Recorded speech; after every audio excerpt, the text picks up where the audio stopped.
President. An act making further consolidated appropriations for the fiscal year ending September 30, 2026, and for other purposes. Mr. President, the truth eventually will get out. Democrats have spent the last week or two attempting to hedge on photo ID. To suggest that, in fact, Democrats actually support photo ID, it's just the rest of the Save America Act, I should say, that they're concerned about. So on Thursday, the junior Republican senator from Ohio decided to give them an opportunity to do something about it. Not interested in the rest of the Save America Act's common sense proposals? Okay, he said, and he offered a clean photo ID bill. No other provisions, just a measure to require showing photo ID at the polls, which could be a driver's license or state ID card, a passport, a military ID, a tribal ID. And Democrats, Mr. President? Democrats, the party that the Democrat leader said does not object to photo ID, well, Democrats blocked it. So as it turns out, Democrats support photo ID for voters just as long as you don't ask them to actually support a photo ID bill. They want to have their cake and eat it too. Shield themselves from criticism, since polls show Americans overwhelmingly support photo ID for voters, but also save themselves from having to back up their words with actions.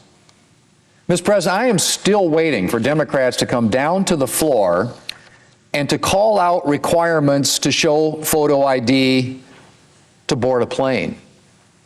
I'm still waiting for them to attack doctors' offices and hotels and movie theaters and banks for requiring photo ID. I'm still waiting for Democrats to explain why it's perfectly logical for them to demand photo ID for their own rallies, and yet oppose photo ID at the polls. Is voting the one thing the Democrats don't think should be taken seriously? Do they think voting is so trivial that it really doesn't matter if those coming to vote are who they say they are? Well, I'd like to know, Mr. President. Mr. President, Democrats may have rejected a common sense photo ID measure on Thursday, but they'll have another chance to support common sense today when the Senate votes on an amendment to protect women's sports from being hijacked by men. Over the past few years around the country, we have seen men, biological men who identify as women, take up spaces and medals in athletics meant for actual women. And this is happening across a range of sports. Swimming, softball, volleyball, basketball, tennis, and the list goes on. Mr. President, needless to say, men have inherent biological advantages when it comes to sports. Things like greater muscle mass and greater aerobic power. That is just a simple scientific fact. And those biological advantages mean that men are likely to dominate in women's sports, taking up medals and opportunities that should belong to women. One female runner had this to say, and I quote, 27 times during my high school career, all 4 years, I had to return to the line and settle into blocks next to first one, then two biologically male athletes to run a race that everyone knew wasn't fair. I lost podium spots, awards, recognition, and 4 state championship titles during my junior year, the time when it was most crucial for college recruitment. My teammates and I watched those 2 athletes dominate the girls' events. They won 15 women's state championship titles, titles that were held by 9 different girls in 2016. Set new individual meet records and eliminated girls from advancement opportunities more than 85 times, end quote. They won 15 women's state championship titles and eliminated girls from advancement opportunities more than 85 times. And that, Mr. President, was the effect of just 2 male athletes in women's track in just one state. And this is happening across the country and in a wide range of women's sports. Mr. President, I want to know, are my Democrat colleagues okay with this? Are they okay with 2 biological males eliminating girls from advancement opportunities more than 85 times? Are they okay with the fact that, as the UN reported in 2024, and I quote, "The replacement of the female sports category with a mixed sex category has resulted in an increasing number of female athletes losing opportunities, including medals, when competing against males. According to information received by the 30th of March in 2024, over 600 female athletes in more than 400 competitions have lost more than 890 medals in 29 different sports," end quote. Are Democrats okay with that, Mr. President? They think that's fair? They think women's opportunities to excel should be taken from them by biological males? I want to know. Are Democrats willing to abandon decades of progress in women's sports the minute the transgender lobby comes calling? Well, I guess we'll see today, Mr. President. Do Democrats stand with women? Or they will continue to sacrifice fairness and equality at the altar of radical transgender ideology?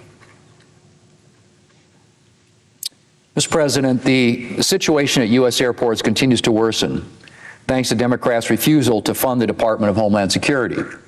Thousands of Homeland Security employees have been working without pay for more than a month. The problems of having an unfunded Homeland Security Department continue to multiply. And Democrats, well, they just seem to shrug. I guess the Democrats' 43-day full government shutdown from earlier this fiscal year ought to have made it clear that Democrats are happy to deprive government workers of their salaries if it serves their political ends. But I still marvel at the fact that Democrats have been willing to deprive some government employees of pay for almost 80 days now over the course of less than 6 months. To say nothing of their willingness to defund law enforcement and jeopardize national security. 36 days the Department of Homeland Security has been shut down now, Mr. President. The White House has offered a substantial number of reforms to Democrats. The Democrats have yet to move a step off their original list of demands. And I hope that will change. So far, the concept of negotiation, which involves compromise and give and take, seems utterly lost to them. Or perhaps it's simply that Democrats don't want a solution here. After all, if they get reforms like many of the reforms the White House has offered, Democrats might not be able to use this as a campaign issue. And I strongly suspect that Democrats are less interested in fixing problems than they are in having issues that they can use in the November election. Of course, I would caution them that their renewed commitment to defunding law enforcement may not play as well as they think it will. Democrats had to dial back on their hostility to law enforcement once before for political reasons. It turns out, Mr. President, that defunding the police and defunding law enforcement isn't such a popular issue after all. So perhaps they ought to think twice before making defunding law enforcement and Homeland Security their signature issue this November. Mr. President, I yield the floor, and I suggest the absence of a quorum. The clerk will call the roll. Ms. Alster-Brooks.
I recognize the Democrat.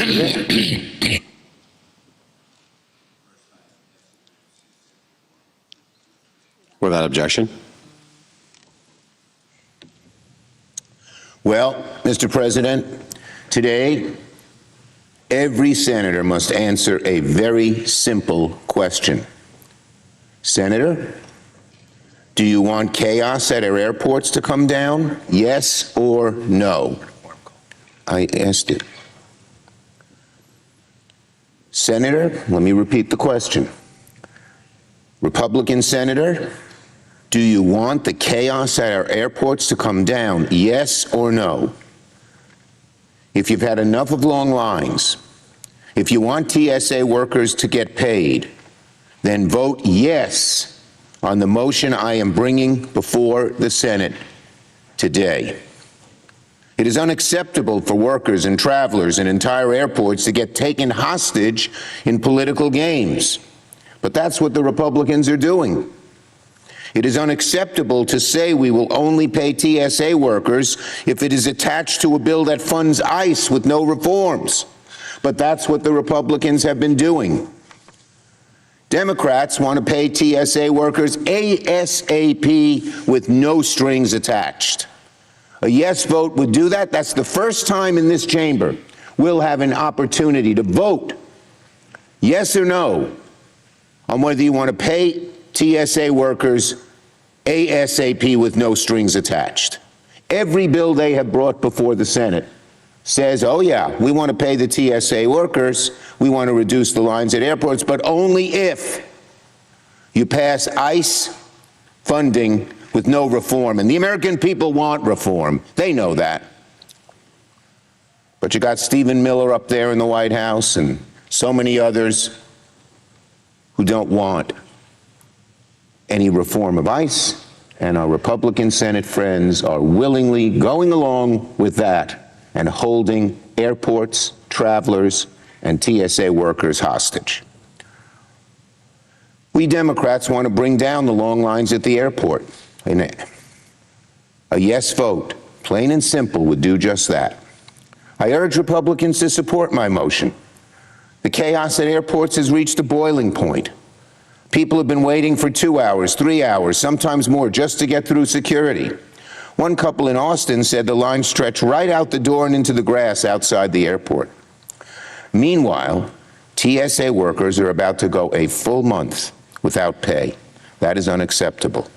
It means they cannot pay the rent or the mortgage. They cannot buy groceries. They're digging into their savings just to get by, these hardworking, good people. And at the same time, they're being asked to work brutal hours. It's no surprise many have been calling in sick. It's not even a surprise that many are looking for other jobs. They have to support their families and themselves. We need to bring this to an end today. Today. And that is what we can start doing with a yes vote on our motion. As I've said, we've seen a lot of roll call votes over the past few weeks on the floor related to DHS funding, and they say they want to get up and fund TSA, but they want to fund all of DHS, even ICE, even Border Patrol, with no reform. This vote today is different from what our colleagues on the other side have offered. It is a breakthrough because it says fund TSA only, fund TSA with no strings attached. Republicans, in essence, say they want to reopen all of DHS, but only if there are no changes to ICE and Border Patrol when they vote. That's not acceptable, not just to us, not just to Democrats, but to the American people. The American people feel very strongly that ICE's conduct needs to be reined in. Trump himself, the originator of these horrible ICE goon squads, has said they've gone too far. We can't just give ICE a blank check to keep operating without guardrails, as Republicans have proposed in their previous votes. So today, Democrats offer to pay TSA without the anchor of demanding funding of ICE and CPB without any guardrails, which is what the Republicans are doing. We want to open TSA with no strings attached. Let me repeat, no strings attached. There's not one bill the Republicans have brought forward that doesn't have strings attached, strings that don't let it have a majority vote. Now, we're having productive conversations on reforming ICE and CPB, and Democrats remain committed to securing reforms. But that's an ongoing process. They're meeting today again. But we must fund TSA now. Let us keep negotiating the outstanding issues with ICE, but let us start sending paychecks to TSA workers now. Let us bring the long lines at the airports. Let us end the long lines at the airport now. This is the logical, expedient, correct thing to do. So in conclusion, I urge my Republican colleagues, vote yes if you want to pay TSA. Vote yes if you want to bring down the long lines at airports. Vote yes today. I yield the floor. Note the absence of a quorum. The clerk will call the roll. Ms. Alster-Brooks.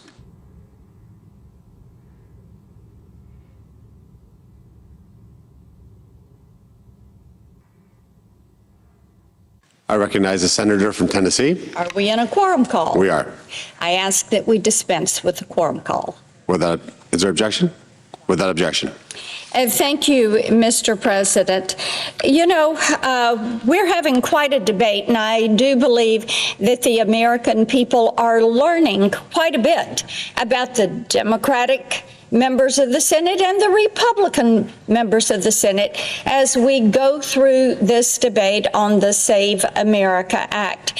Now, what we've heard from some of our Democratic colleagues is showing a voter ID is common sense. I'm glad that they have come to that recognition and that they realize it does make sense that you would show an ID when you go to vote, that they show an ID many times a day, whether it is to pick up a prescription at the pharmacy or to register for federal benefits or to go to a child's school. Voter ID is something that makes sense because the American people are accustomed to verifying to individuals that they are indeed who they claim to be.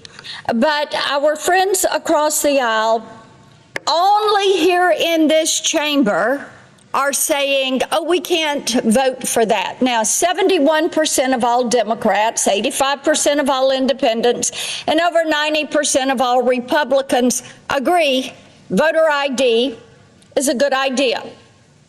We also see the same type numbers when it comes to the other common sense provision that if you are going to vote in a U.S. election, you really ought to be a U.S. citizen. That makes sense to people. They know that when they travel to other countries, they don't vote in those elections, even if they're there on an election day. But because our friends across the aisle want to make it easy to cheat, they want to allow individuals that are illegally in the country or people that are here on a visa or people that are here as permanent residents or people that are touring our country to show up at a poll, grab a ballot, give an address, and cast that ballot. Because in 12 states in this country, you can vote without showing anything when you go to the polls. Just give them your name and cast that ballot. Well, quite frankly, the American people thinks that the right to vote is precious and that we should defend one person, one vote. They look at casting that vote as their duty and their honor. And they are fully aware if someone illegally in the country, someone not entitled to vote, casts a ballot, then it negates their ballot. So the American people are watching and observing and learning. And we see that not only are they blaming the Democrats for this latest shutdown of Homeland Security, they think they've lost their ever-loving minds, that they will not support voter ID and being a citizen of the nation in order to cast a vote.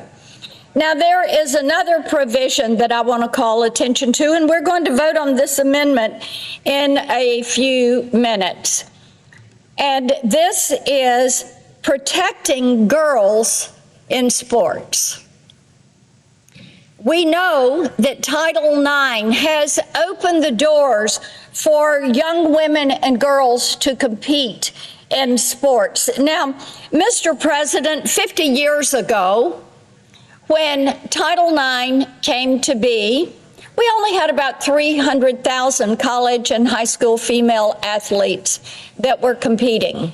Today, that number is over 3 million. And I know many of us are watching March Madness and the talented young women that are playing in this tournament. We love cheering for them. We love watching them excel and succeed. We love it when we are watching college sports and we see young women who have come together, who have formed a team, who have built that camaraderie and know how to compete as a team.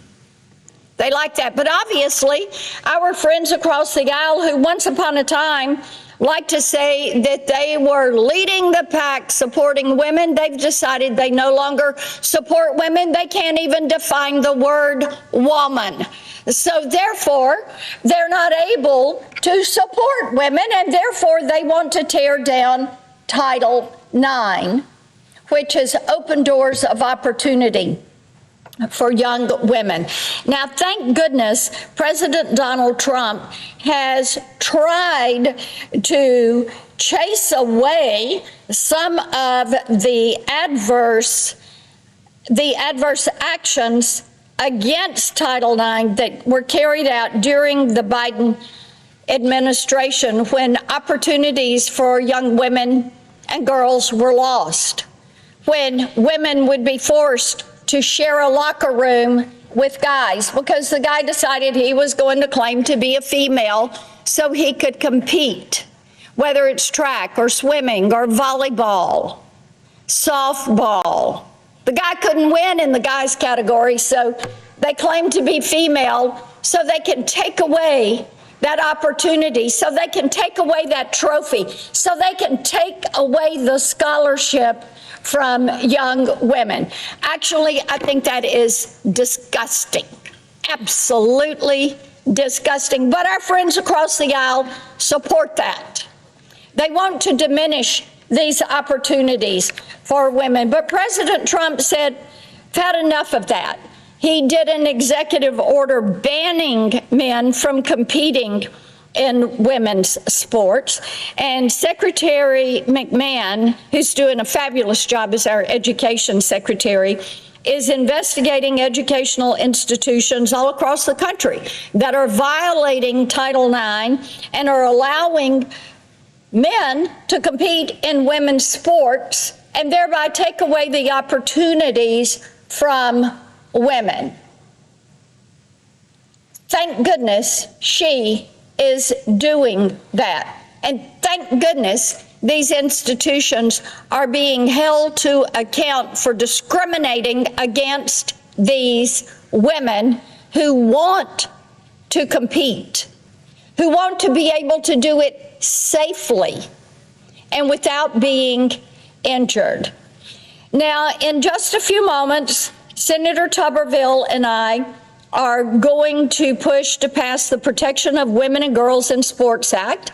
We're doing this as part of the Save America Act because it's another of these issues that you've got 80% of the American people, 90%, 70% of the American people that are for this. Now, what the Protection of Women and Girls in Sports Act will do is to codify President Trump's executive order. You know, Mr. President, I am asked regularly by Tennesseans, these executive orders are great, but when are you going to codify this and put it into law so that it will have the force of law behind it? So today, when it comes to protecting women in sports, to making certain men cannot compete in women's sports, when it comes to affirming biological reality, we are going to take that vote as the Protection of Women and Girls in Sports Act is offered as an amendment. To my friends across the aisle, Mr. President, I would encourage them, choose today to honor women. Choose today to stand with women. Choose today to support so many young women that absolutely want to be able to compete. You know, Mr. President, today is a beautiful day in the great state of Tennessee, which I think is the best place on the face of the earth to live. It's a gorgeous spring day.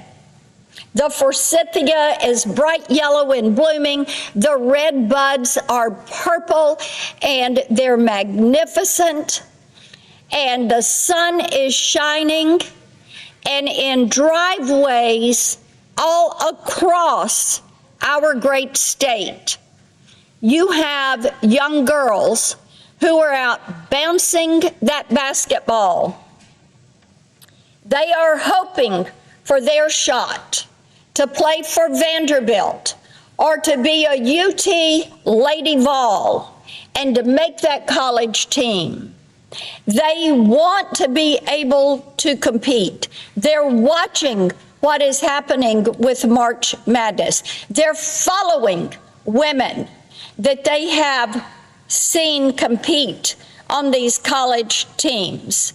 And I hope they find it as absolutely disgusting as I do that our colleagues across the aisle have chosen a course of action. They cannot define woman and they will not defend woman. I would encourage them to change course and vote for the Protection of Girls in Sports Act. I yield the floor. I note the absence of a quorum. The clerk will call the roll. Ms. Alston-Brooks. Can I ask to vitiate the quorum? Without objection. Thank you very much, sir. Seemed like Groundhog Day in here to me. I've been here 6 years, and this is the fourth time that I've had this bill on the floor, and I'm still trying. And I'm going to continue to try it. I'm gone. I can't believe this is even an issue. But nothing basically has surprised me since I've been here of things that we have either voted for or voted against here in this body. I've come to the floor, as I said, 4 different times to try to get the Senate to pass the Protection of Women and Girls in Sports Act. It is not very complicated. For some reason, we're making it complicated. Every time that we've voted on this, I have not got one single Democrat to vote for it.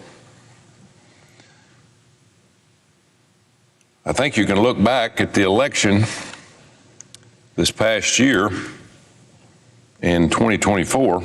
One of the main issues that were the majority in here, majority in the House, and have control of 1600 Pennsylvania Avenue is because, for some reason, my Democrat colleagues do not want to protect girls and women in sports. It's ludicrous. For the life of me, I cannot understand how biological males can be given the right to take away the rights of young girls, elementary school, junior high, high school, junior college, 4-year universities, and even in pro sports. I cannot understand it. We have women's sports and we have men's sports. And that's the way it should be. It's the way it's been for up until just a few years ago.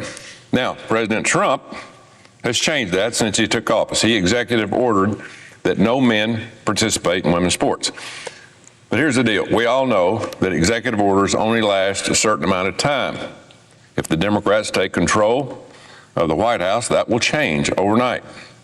Biological men will be allowed to participate in women's sports. But surely to goodness, everybody in here has daughters or nieces or granddaughters that love sports. One of the best things this country has going for it.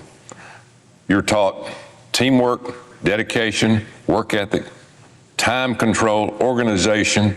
You get all those things out of sports. I did it for 35 years. I've seen people change their lives because of what sports did to their lives. Sometimes they're not very focused through a school, whether it's high school, or junior college, or a four-year university.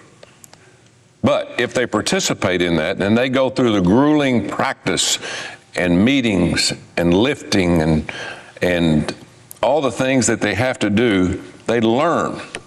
They learn how to control their lives. They learn how to take care of themselves.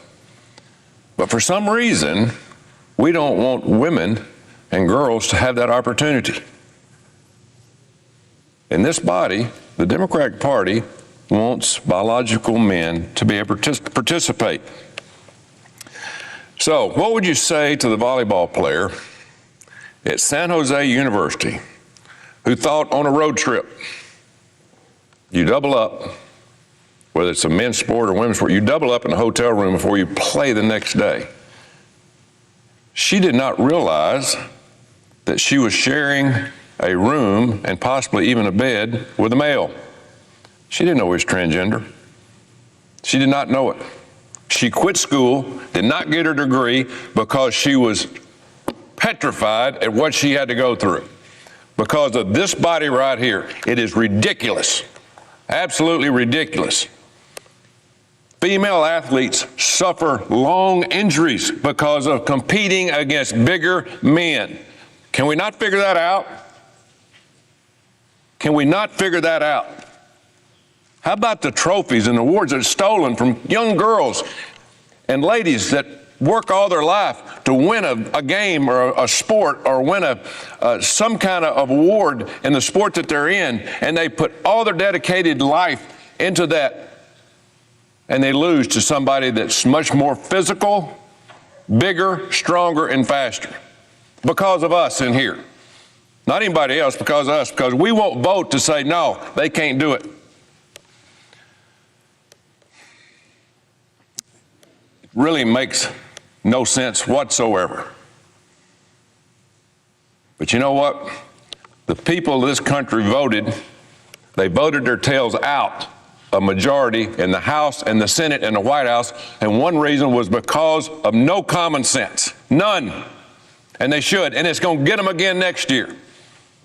If I was a leader over there, I'd go, hey, listen, we're getting our tails kicked on this. Let's go vote for this and get it over with, because we're going to lose a lot of votes. 80% of the country believe that men should not play in women's sports, but no, they're going to stand up for the 20%, the 20% crazies that have no clue of what they're doing when they're voting for men to play in women's sports.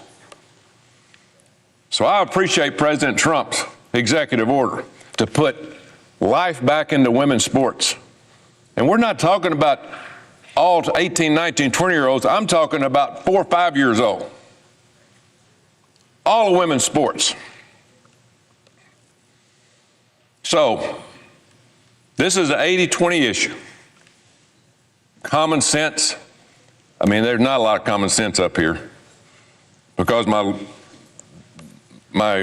colleagues on the left a couple of years ago tried to push on the United States that men can have babies. Are you kidding me? Are you kidding me? What country do we live in when we've got leaders of this country trying to push an idea that men can have babies? We've lost it, and we better get control of it. I think that my colleagues on the left have really lost touch with reality because of why. You would ask yourself why. You go home and think, why would anybody vote for that? And I tell you why. Because there's a group of people they're trying to protect that would vote for their power. They're not voting for young women. They're not voting for older women. They're voting for power so they can push this nonsense on you all over this country. And enough's enough of it. Enough's enough. So, I hope today when we vote on this bill for the fourth time that men cannot play in women's sports, that when they walk up to vote and say, no, I'm against that, look at the damn camera up there and let the people see you vote against women in this country to have the same rights as men when it comes to athletics. Please do that so we can put your picture on television. Don't vote for this guy next November because there is no possible way that you can elect somebody that believes this nonsense. Mr. President, I yield the floor. Mr. President. Senator from Kansas. Mr. President, I ask unanimous consent that the Committee on the Judiciary be discharged and the Senate proceed to the immediate consideration of the following resolutions in block. Senate Resolution 372 for Officer Hunter Samadzik, who was killed in the line of duty on August the 26th, 2025, and Senate Resolution 425 for Officer Scott Heineman, who was killed in the line of duty on September the 27th, 2025. Is there an objection to proceeding to the measures en bloc? Without objection. Committees are discharged. Mr. President, Senate will proceed to the measures en bloc. Mr. President, I ask unanimous consent that the resolutions be agreed to, the preamble be agreed to, and that the motions to reconsider be considered made and laid upon the table, all in bloc. Without objection. Mr. President, I ask unanimous consent to waive the mandatory quorum calls in relationship to the Senate Amendment number 4421 and the Schumer motion to suspend Rule 25. Without objection, so ordered.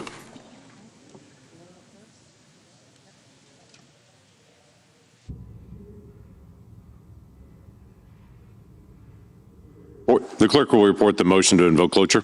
Cloture motion. We, the undersigned senators, in accordance with the provisions of Rule 22 of the Standing Rules of the Senate, do hereby move to bring to a closed debate on Amendment Number 4421 to the motion to concur in the House Amendment to accompany S 1383 with substitute Amendment 4420, an act to establish the Veterans Advisory Committee on Equal Access and for other purposes, signed by 17 senators. By unanimous consent, the mandatory quorum call under Rule 22 has been waived. The question is it the sense of the Senate that the debate on Amendment number 4421 offered by the Senator from South Dakota, Mr. Thune, to the motion to concur in the House Amendment with Amendment number 4420 to S 1383, an act to establish the Veterans Advisory Committee on Equal Access and for other purposes shall be brought to a close. The yeas and nays are mandatory. Under the rule, the clerk will call the roll.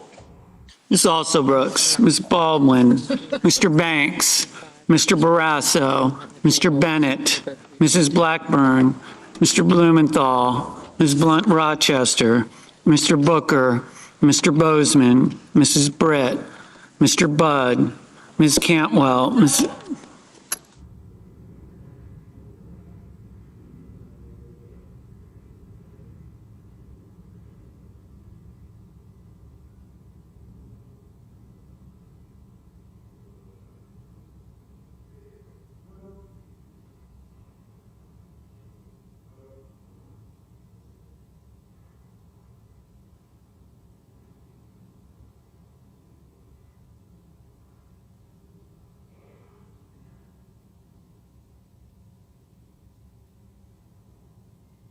Mrs. Capito, Mr. Cassidy, Ms. Collins,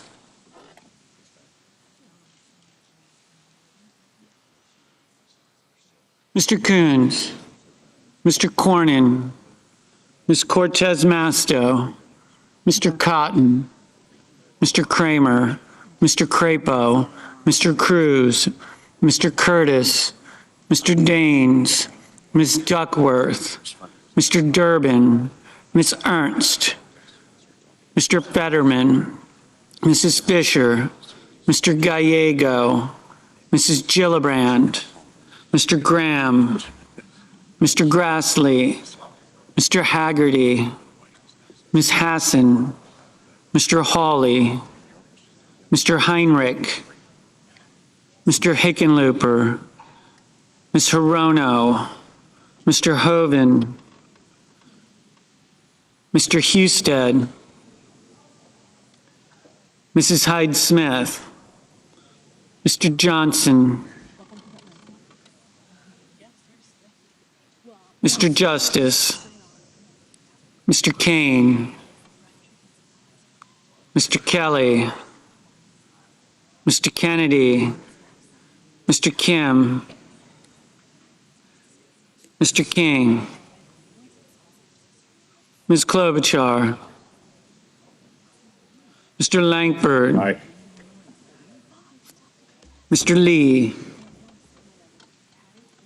Mr. Lujan, Ms. Lummis,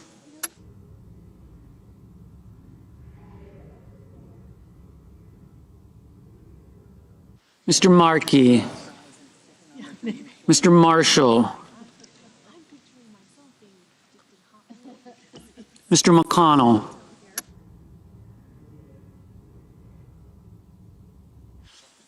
First one.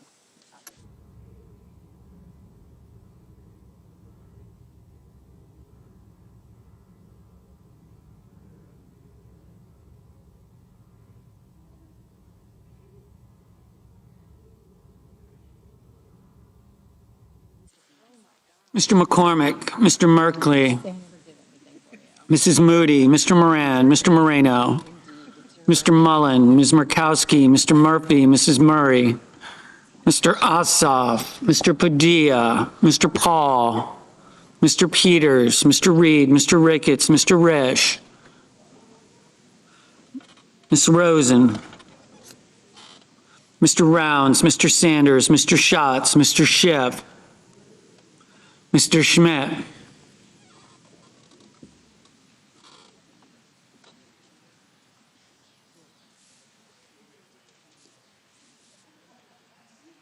Mr. Schumer, Mr. Scott of Florida, Mr. Scott of South Carolina, Mrs. Shaheen, Mr. Sheehy, Ms. Slotkin, Ms. Smith, Mr. Sullivan, Mr. Thune, Mr. Tillis, Mr. Tuberville, Mr. Van Hollen, Mr. Warner, Mr. Warnock, Ms. Warren, Mr. Welch, Mr. Whitehouse, Mr. Wicker, Mr. Wyden, Mr. Young.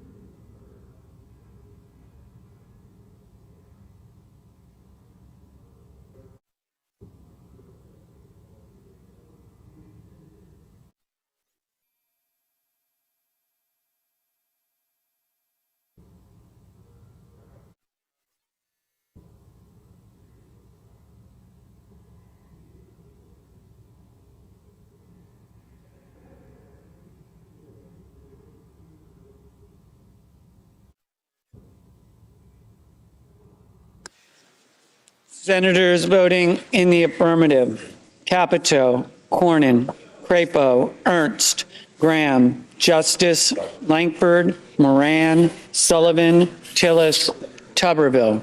Senators voting in the negative: Blumenthal, Hassan, Hickenlooper, Kim, Klobuchar, Merkley, Ossoff, Reed, Schatz, Schiff, Warnock, Whitehouse. Mr. Booker, no. Ms. Cortez Masto, no. Mr. King, no.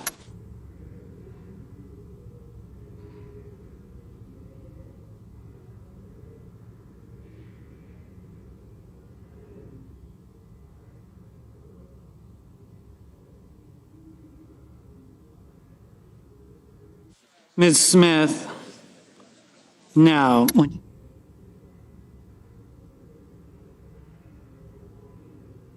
Ms. Cantwell, no.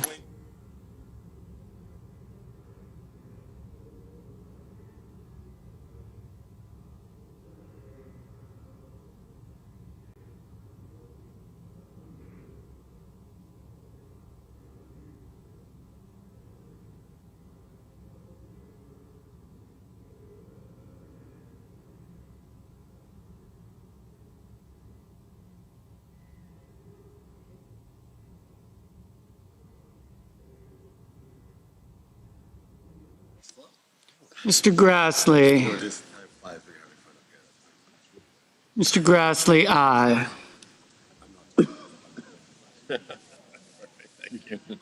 Ms. Rosen, no.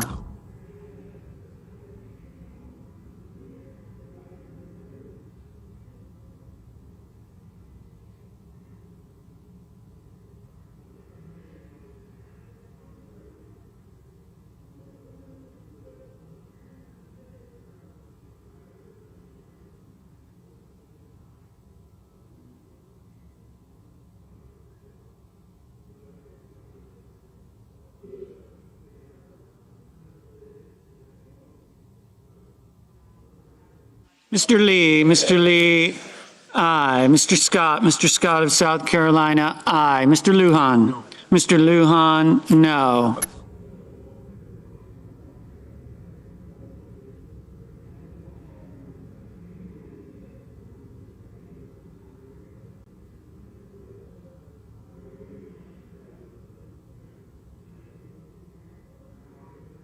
Mrs. Murray, no.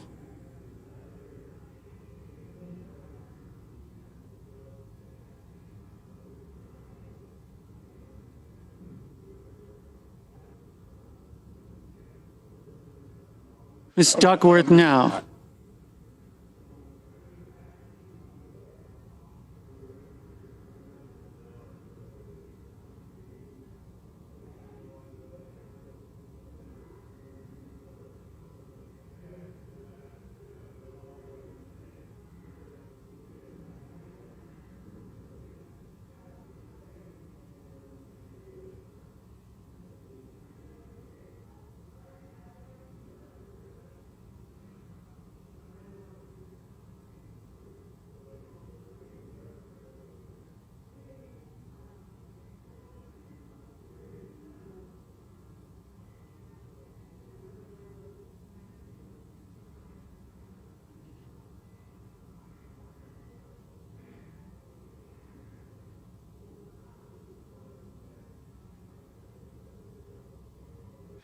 Mr. Hoven, aye.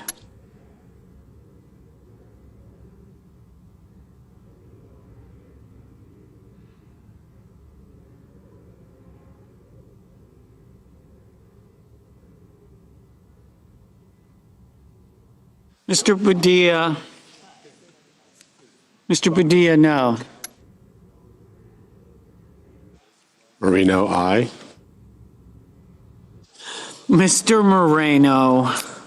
Mr. Moreno, aye.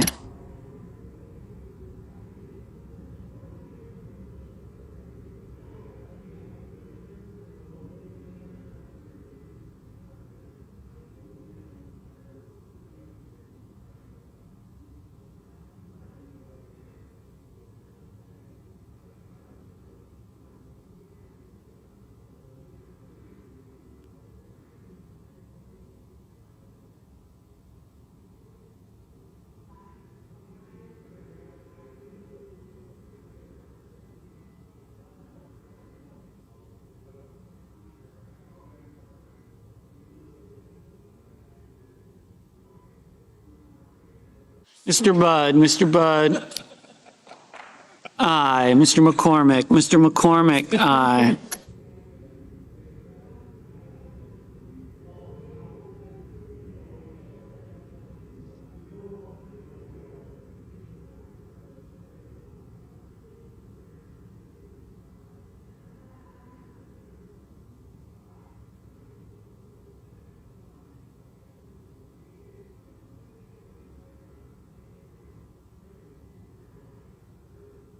Mr. Haggerty, aye.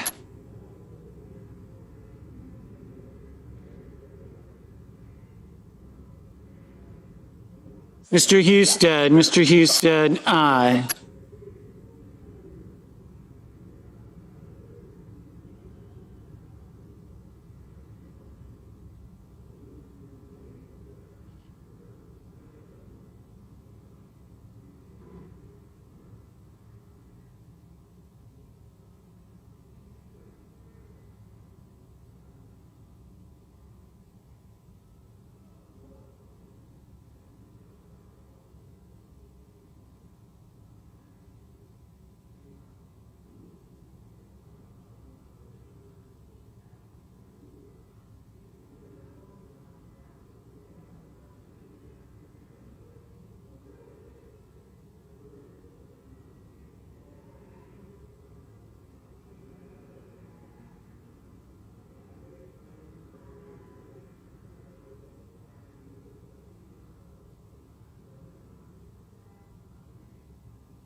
Mr. Wyden, no.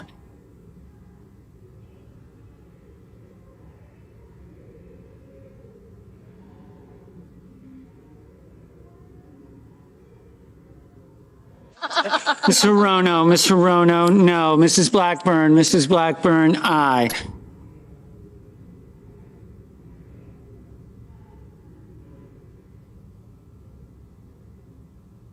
Ms. Blunt Rochester, no.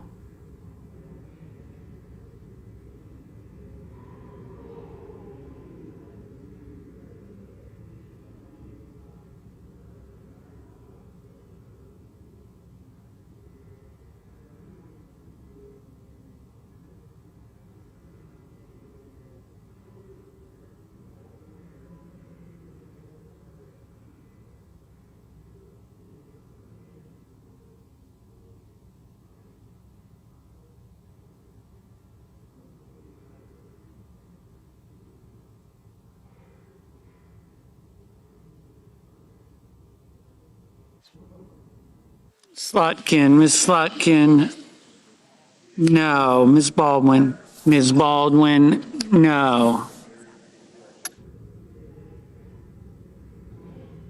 Mr. Cassidy, aye. Mrs. Hyde Smith, aye.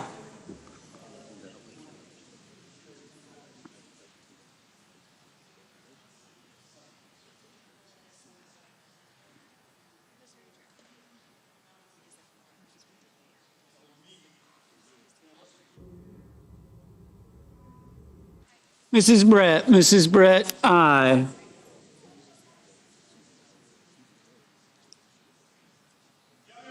Mr. Young, aye. Mr. Sanders, no. Mr. Marshall, aye. Mr. Kramer, aye.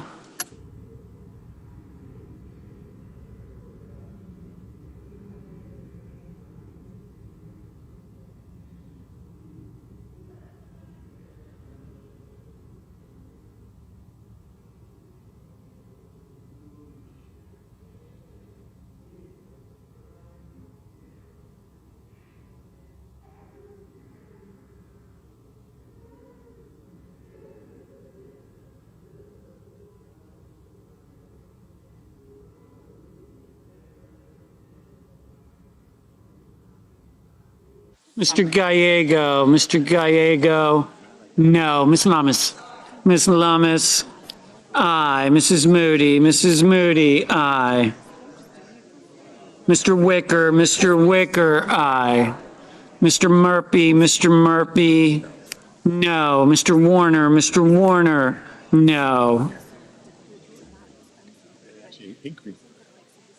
Mr. Barrasso, aye. Mr. Banks, aye.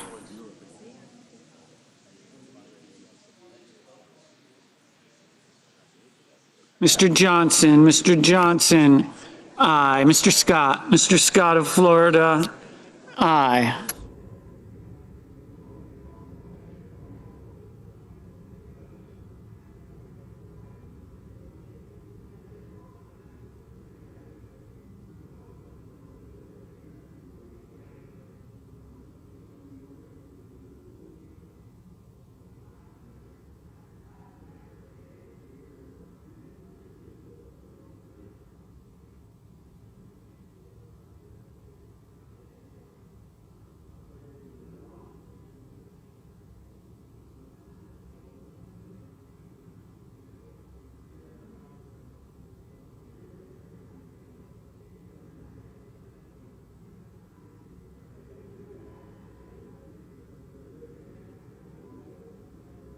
Mr. Rounds, aye.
Ms. Collins, aye.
Ms. Warren, no.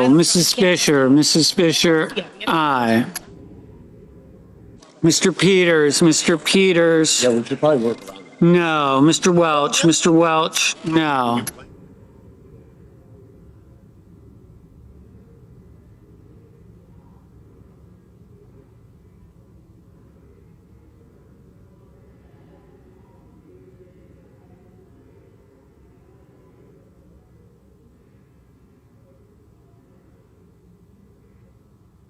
Mr.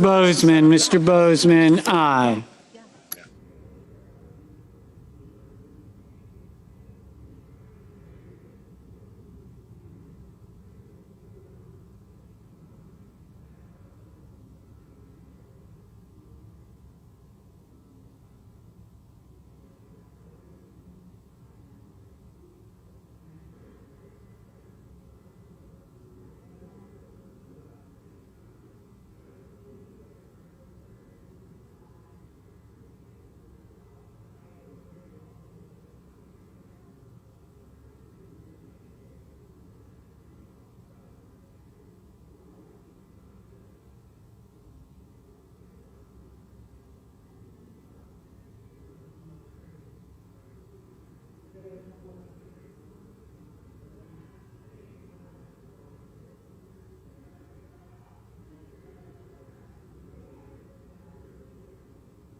Mr. Ricketts, aye.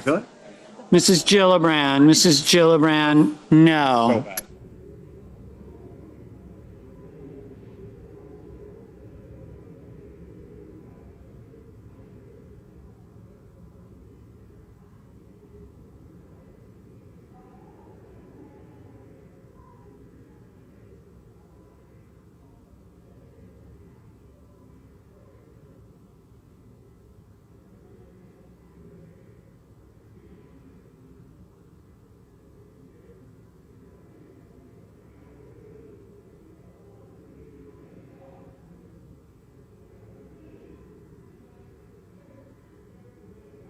Mr. Kennedy, aye. Mr. Cotton, aye.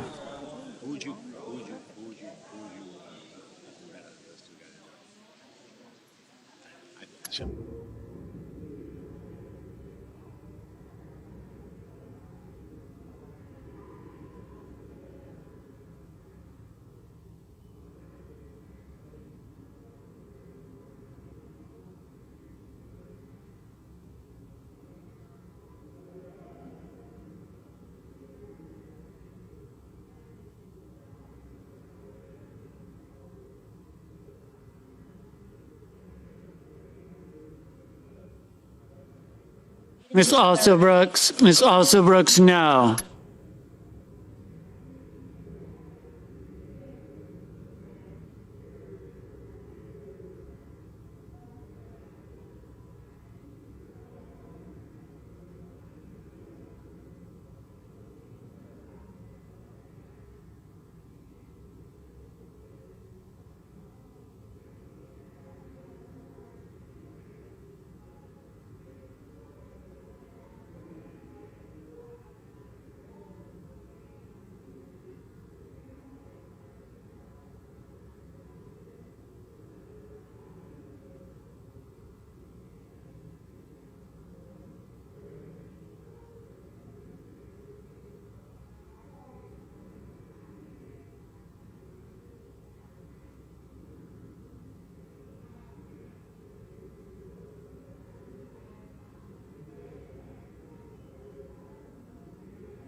Mr.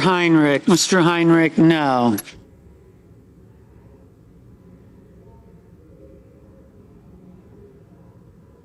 Mr. McConnell, aye.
Mr.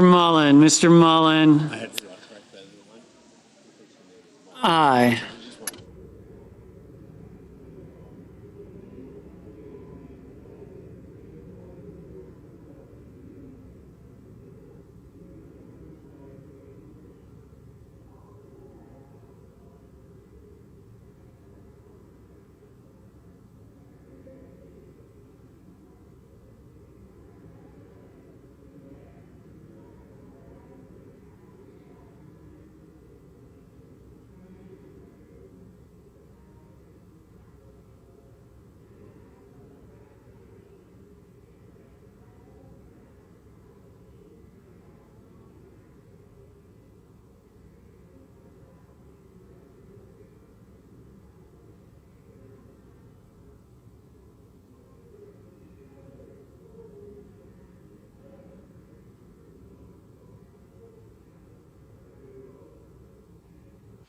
Mr.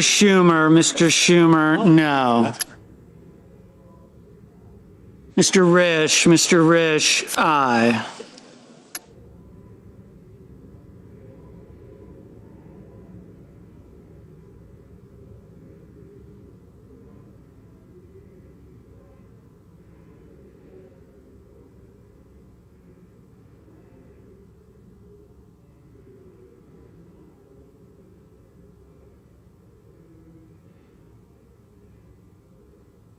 Mr.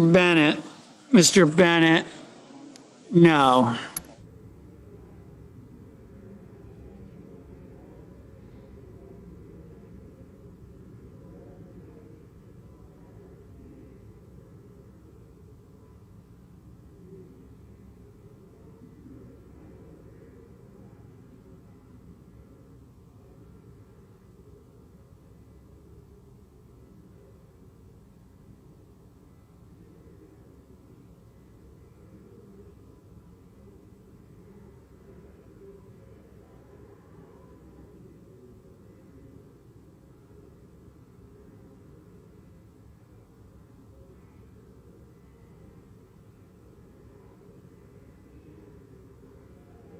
Mr. Thune, aye.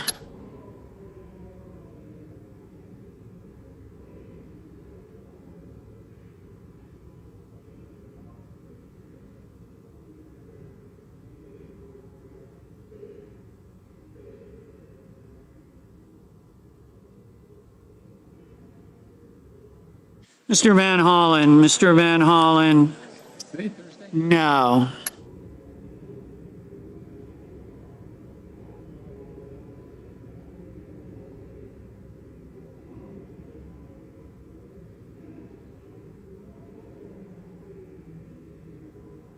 Mr. Schmidt, aye. Only.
Mr. Hawley, aye. Ms. Markowski, aye.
Mr.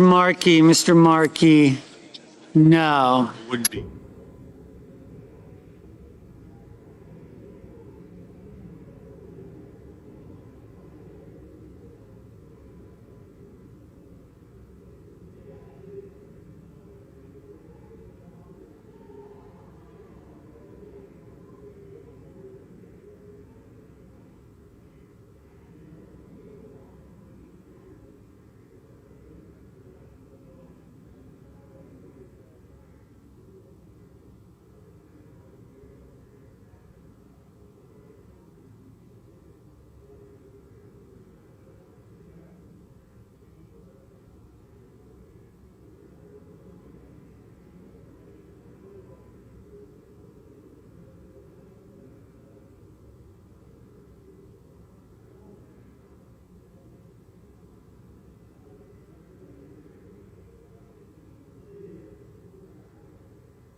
Mr. Cruz. Aye.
On this vote, the yeas are 49 and the nays are 41. 3/5 of the senators duly chosen and sworn not having voted in the affirmative, the motion is not agreed to. Mr. President. I recognize. Mr. President, could we have order, please? The Senate will be in order. I recognize the Democrat leader. Mr. President, I have a motion today that asks every senator a very simple question. Do you want TSA workers to get their pay? Yes or no?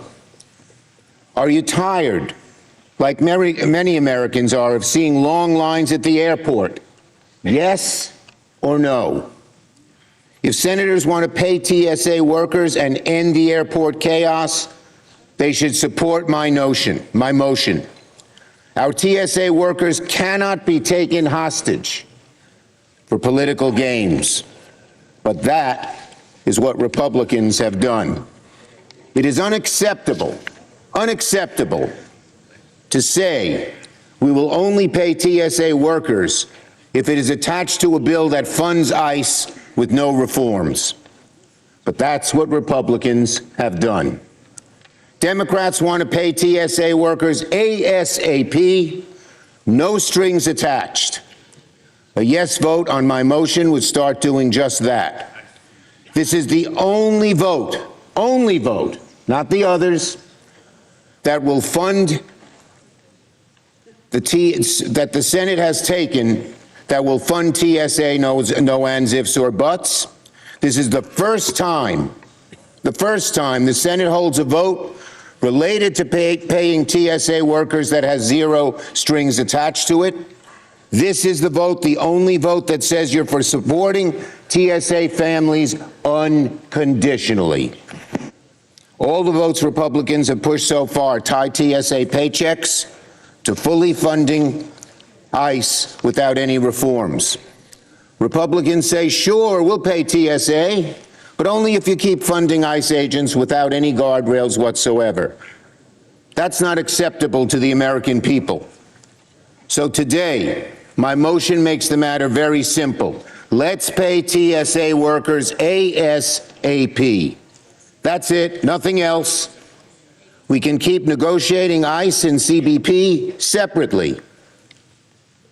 We're having some productive conversations on getting reforms to ICE, and Democrats are going to continue pushing for real serious reforms through legislation.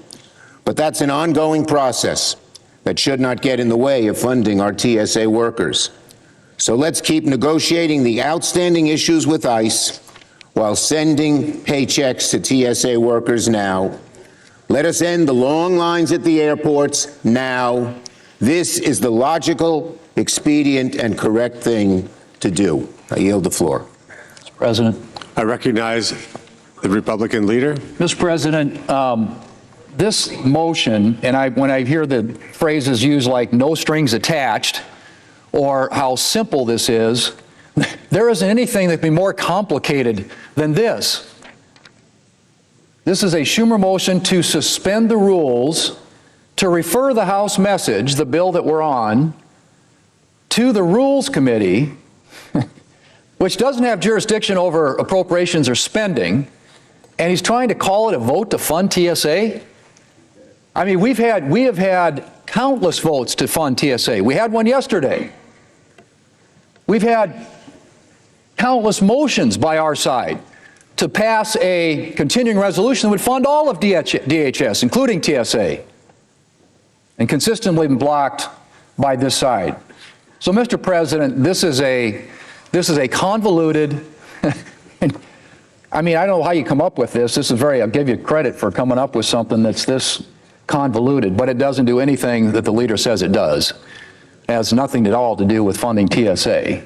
The opportunity to fund TSA has come and gone multiple times here when we have had votes here on the floor, including as recently as yesterday, and countless motions, continuing resolutions to fund all of DHS, including TSA, numerous times, over and over and over again, and our colleagues on the other side have blocked it. My colleague yield for a question. Sure. This is the only vote available to us because you have filled the tree and not allowed an amendment like this here. Would the senator be willing to put this amendment to pay TSA immediately on the tree? Mr. President, this is not an appropriations bill. The legislation we are on right now, which has to do with whether or not citizens, and only citizens, ought to be able to vote in American elections, has nothing to do with funding the government.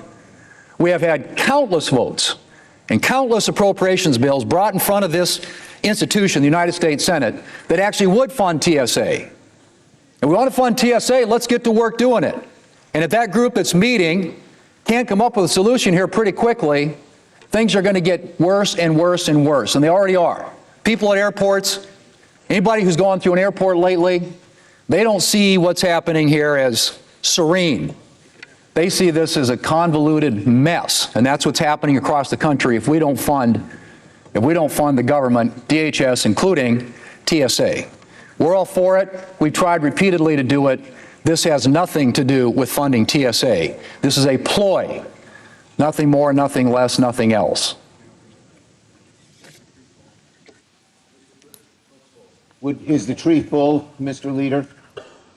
The tree, I would say to my colleague from New York, has on it right now a vote that we just completed, and there will be other opportunities to vote on other amendments related to the legislation that we're on here today. Like this past? But if we want to have, if you want The to have, majority leader has the floor. if you want to have a debate on appropriations, we can have that. We've made ourselves available. The White House is available. There are meetings going on right now, which I hope ultimately lead to a result where we get these agencies opened up again, including TSA.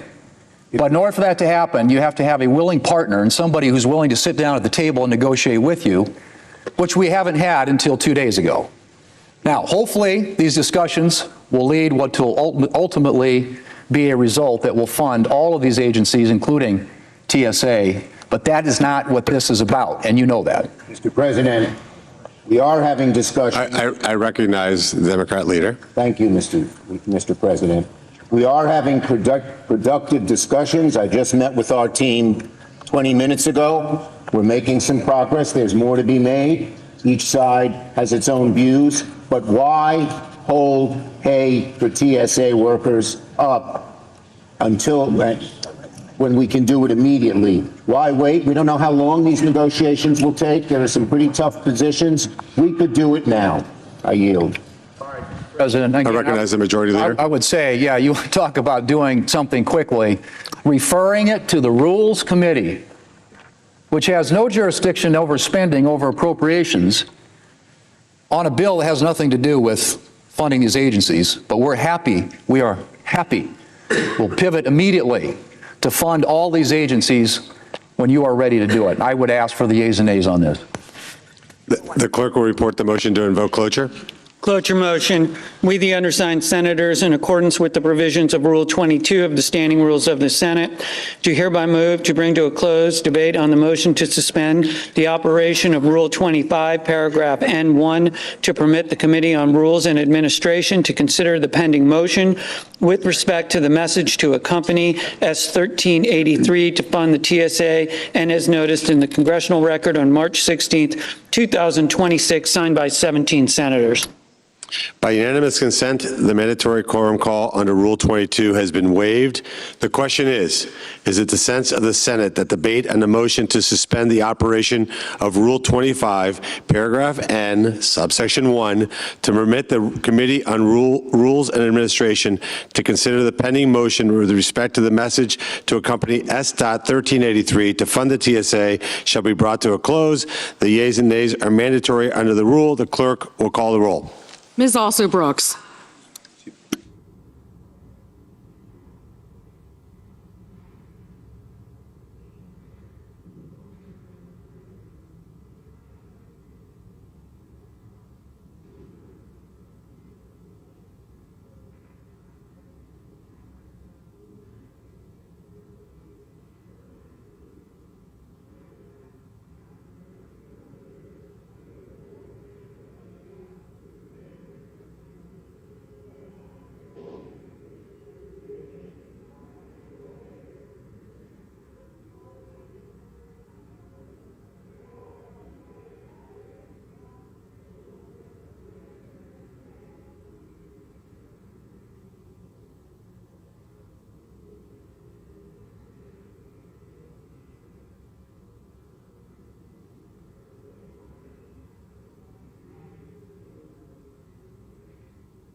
Ms. Baldwin, Mr. Banks, Mr. Barrasso, Mr. Bennett, Mrs. Blackburn, Mr. Blumenthal, Ms. Blunt Rochester, Mr. Booker, Mr. Bozeman,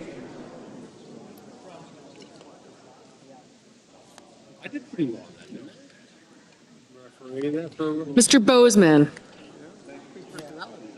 Mrs. Britt,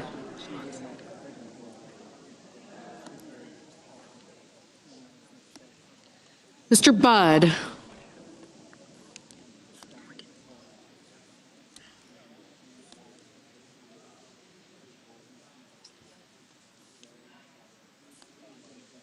Mr. Budd, Ms. Cantwell, Mrs. Capito, Mr. Cassidy, Ms. Collins, Mr. Coons, Mr. Cornyn,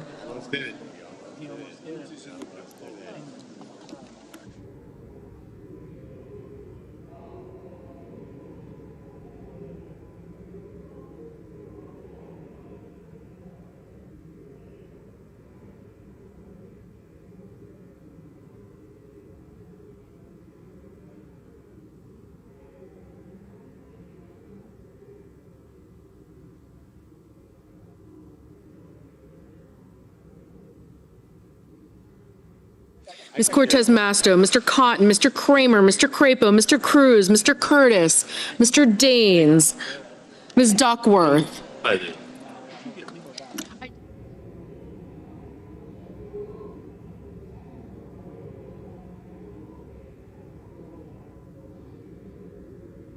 Mr. Durbin, Ms. Ernst, Mr. Fetterman, Mrs. Fisher,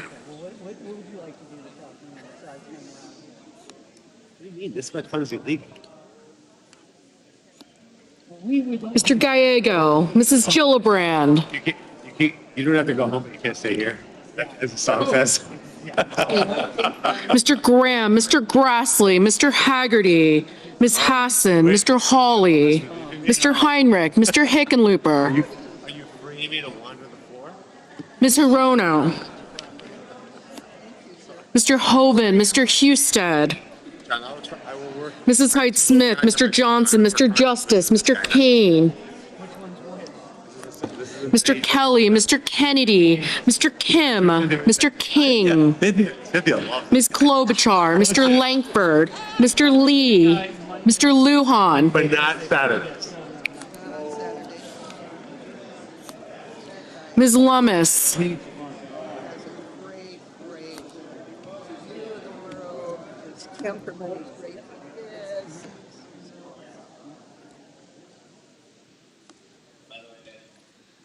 Mr. Markey, Mr. Marshall, Mr. McConnell, Mr. McCormick, Mr. Merkley, Mrs. Moody, Mr. Moran, Mr. Marino, Mr. Mullen, Ms. Murkowski, Mr. Murphy, Mrs. Murray, Mr. Ossoff, Mr. Badia, Mr. Paul, Mr. Peters, Mr. Reed, Mr. Ricketts, Mr. Risch, Ms. Rosen, Mr. Rounds, Mr. Sanders, Mr. Schatz, Mr. Schiff, Mr. Schmidt, Mr. Schumer,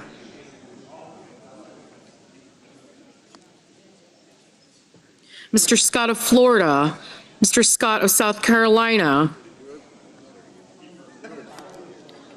Mrs. Shaheen, Mr. Sheehy, Ms. Slotkin, Ms. Smith, Mr. Sullivan, Mr. Thune, Mr. Tillis, Mr. Tuberville, Mr. Van Hollen,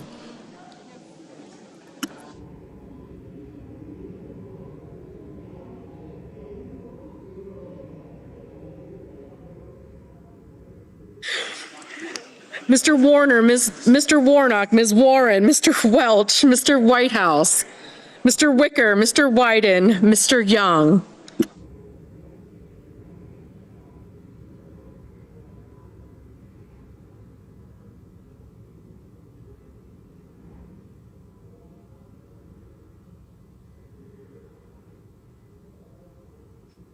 Senators voting in the affirmative: Also Brooks, Baldwin, Bennett, Blunt Rochester, Duckworth, Heinrich, Hickenlooper, Hirono, Kim, Klobuchar, Lujan, Markey, Merkley, Murphy, Murray, Padilla, Peters, Reed, Rosen, Sanders, Schatz, Schiff, Slotkin, Smith, Warren, and Wyden.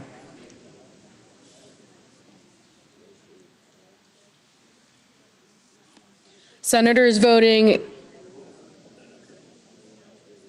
Mr. Warner, aye. Senators voting in the negative: Banks, Barrasso, Blackburn, Britt, Capito, Cassidy, Collins, Cornyn, Cotton, Kramer, Crapo, Cruz, Ernst, Fisher, Graham, Grassley, Haggerty, Hawley, Hoven, Hyde-Smith, Johnson, Justice, Kennedy, Langford, Lummis, Marshall, McConnell, McCormick, Moody, Mullen, Ricketts, Risch, Rounds, Schmidt, Scott of South Carolina, Sullivan, Thune, Tillis, and Wicker.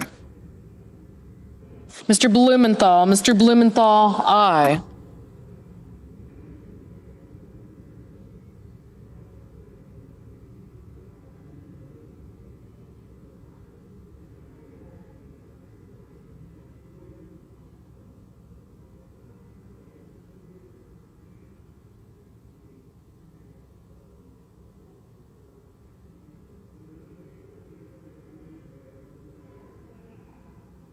Mrs. Gillibrand, aye.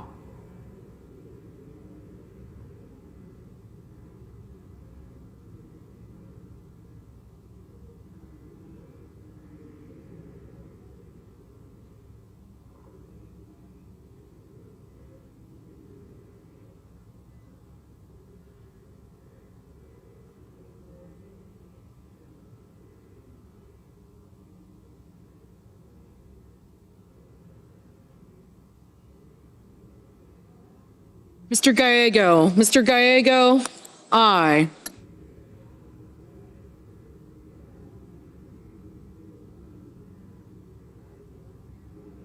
Ms. Murkowski, no.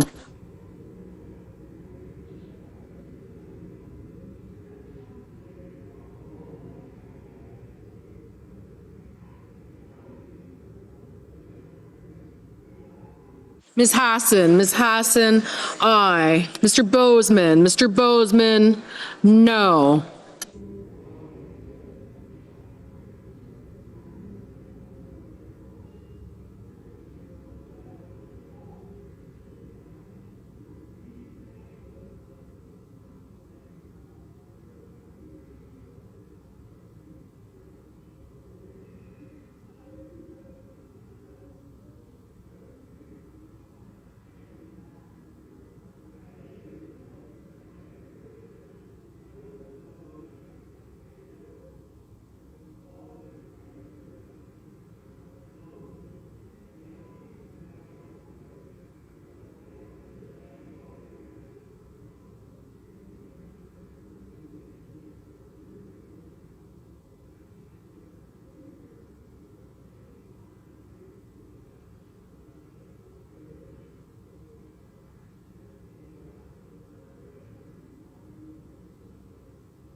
Mr. Van Hollen, aye. Mr. King, aye. Ms. Cortez Masto, aye.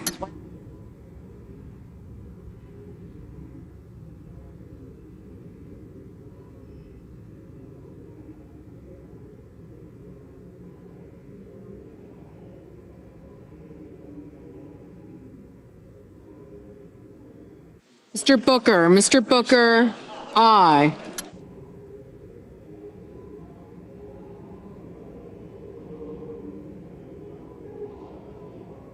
Mr. Warnock, aye.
Mr. Budd, no.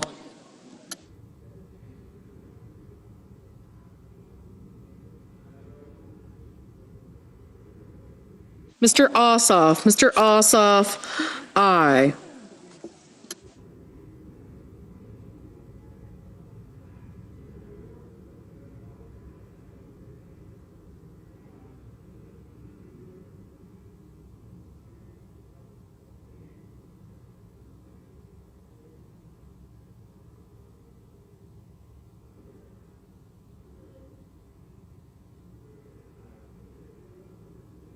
Mr. Lee, no.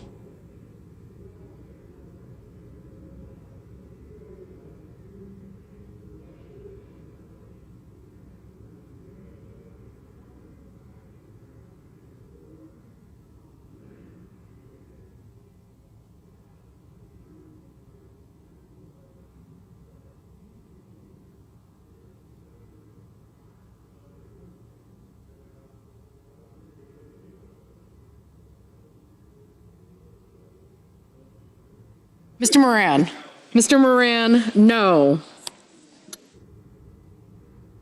Mr. Whitehouse, aye.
Mr. Welch, aye.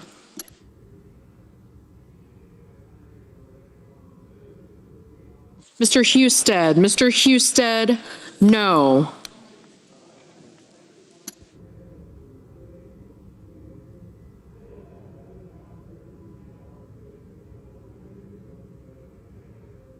Mr. Scott of Florida, no.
Mr. Tuberville, no.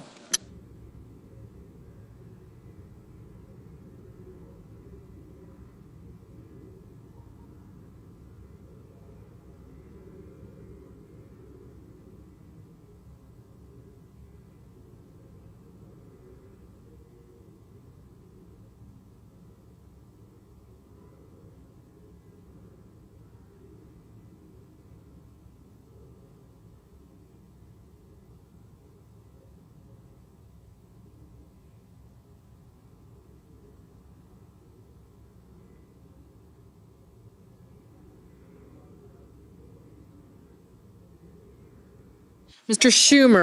Schumer, aye.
Mr. Marino, no.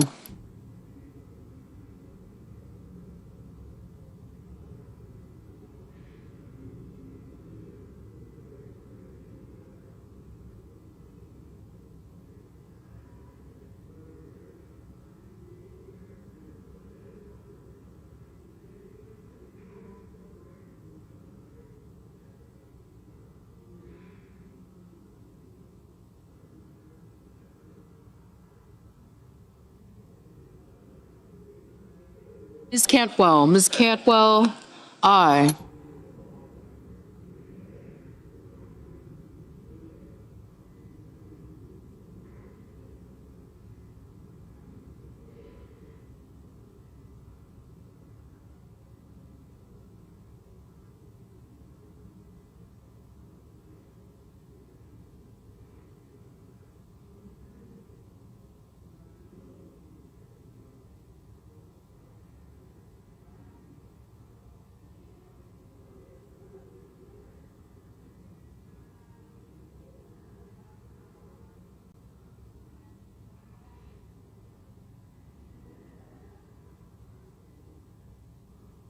Mr. Young, no.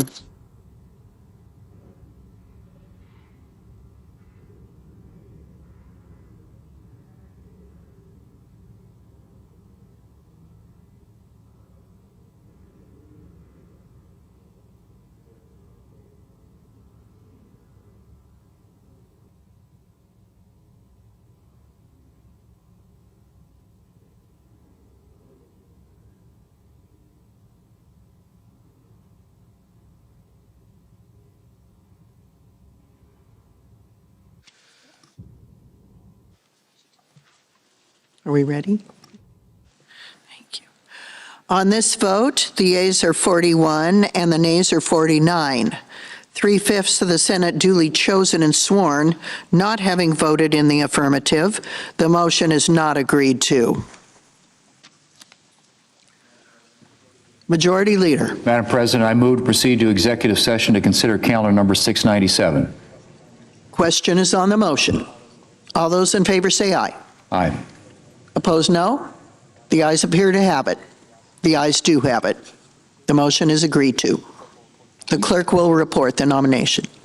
Nomination, Department of Justice, Colin McDonald of California to be an Assistant Attorney General. Madam President, I send a cloture motion to the desk. The clerk will report. Cloture motion, we, the undersigned senators, in accordance with the provisions of Rule 22 of the Standing Rules of the Senate, do hereby move to bring to a closed debate on the nomination of Colin McDonald of California to be an Assistant Attorney General, signed by 17 senators as follows. Madam President, I ask consent the reading of the names be waived. Without objection. Thank you, Madam President.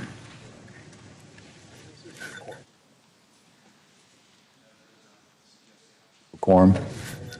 The clerk will call the roll. Ms. Alsobrooks.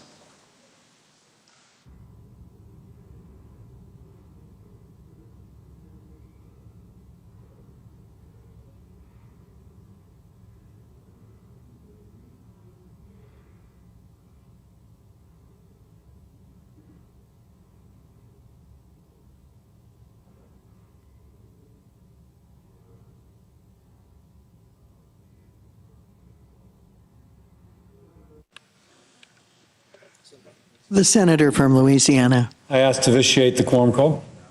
without objection. Madam President, I'm here to talk about the Save America Act. I've had 2 people already tell me my sign's upside down. You're probably thinking it. I can tell the pages are too. It's a lot easier to show your photo ID when you go to vote than it is to read this poster. How do I know that? Because I go to vote and I show them my photo ID. And Louisiana, which had a long history of, shall we say, people voting who were already buried, we no longer have that history since we began to put photo IDs out. Think about that. No imposition upon our people, and yet now we don't have a problem with voter integrity, despite a long history of it, so I'm told. But we keep on hearing that it's too difficult. And so we have a common sense, widely supported bill which is being objected to. And the same people objecting to this bill don't object to having to show an ID to buy a gun. But when it comes to a constitutional right, but when it comes to this constitutional right of voting and protecting the integrity, it doesn't work. Now, the Save America Act is supported by 71% of Democrats, voters, and 95% of Republicans. If only it were supported by 71% of Democratic senators. And that's why I'm a proud co-sponsor. Now, you might scratch your head when you hear that some refuse to support it. And I think that there is a small left-wing base who opposes the very vocal, and so therefore that is the genesis of the opposition. But this does not keep an eligible American from casting a ballot. It doesn't take away someone's constitutional right. And I will say, Mike Lee, who's sitting next to me, has been working with those who object to its passage to meet their concerns. For example, one of the concerns is that if someone marries and changes her name and her driver's license is different than her birth certificate, that she won't be able to vote. And I just confirmed with Mike, who can tell me the page number and the line number, of course, that now all you have to do is sign an affidavit. You go, and if my wife, she was born a Layden when we married, she became a Cassidy. If she went and they said, well, your birth certificate says Layden and now you're a Cassidy, she would sign an affidavit. I'm married and my name is now Cassidy. And boom, she's there. So the concern that it is discriminatory against women who marry and change and take their husband's last name, sign an affidavit. Similarly, and again, I don't always find Mr. Lee the most reasonable person. On this, I think he's been very reasonable, which is that when you go originally to vote and you have to prove you're a citizen, Mike, I have it right. I'm sorry, I'm not addressing him, but you can sign an affidavit establishing, I don't have my birth certificate, but I was born on this date in this community, and you get to register to vote. The state shall come up with a mechanism by which that is allowed. Really an attempt to meet the objections of those who oppose this bill.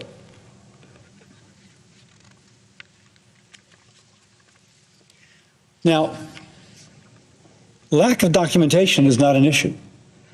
By the way, I'll also point out, I've lost my birth certificate in the past. I called the place where I was born, and within a week I had it in the mail. But now I'm sure you can do it online. So even should you need a birth certificate, people lose birth certificates all the time, and then they get them back.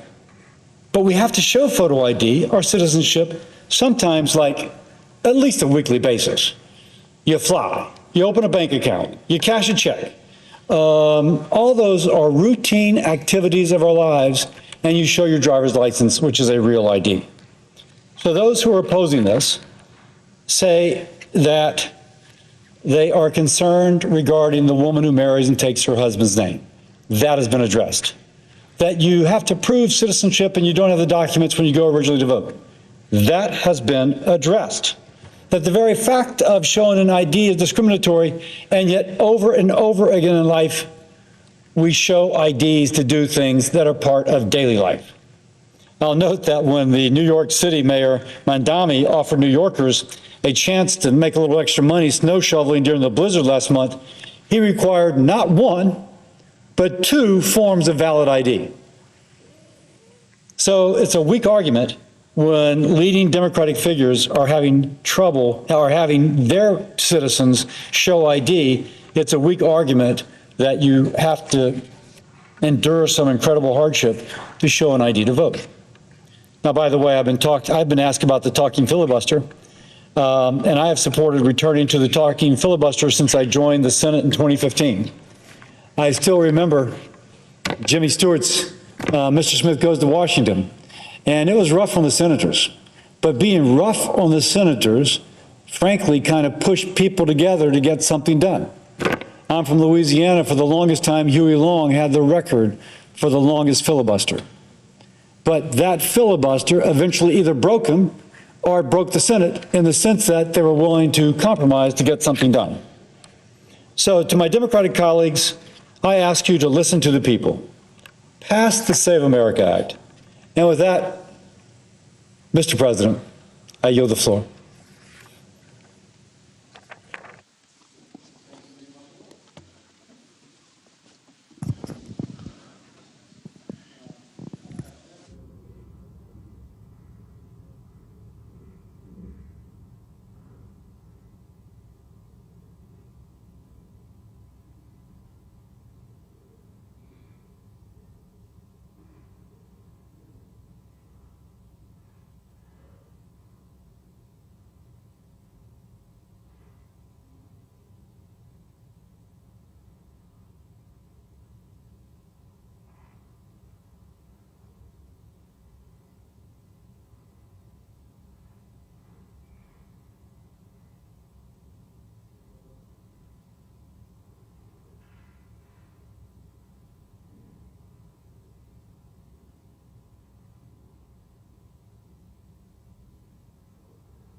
Senator from South Dakota. Thank you, Mr. President. I rise today in support of the Save America Act, legislation that I've co-sponsored to make certain that only U.S. citizens are voting in our elections. This legislation would require proof of citizenship in our elections, and it would require that this citizenship be identified when registering to vote and a valid photo ID when casting your vote at the ballot box. As of last fall, 36 states were requiring voters to present an ID in order to vote. This includes my home state of South Dakota, where you can present your driver's license, passport, or tribal ID. All we ask to cast your vote is that you can prove that you're an American citizen and that you are who you say you are. That shouldn't be controversial. In fact, it should just simply be common sense.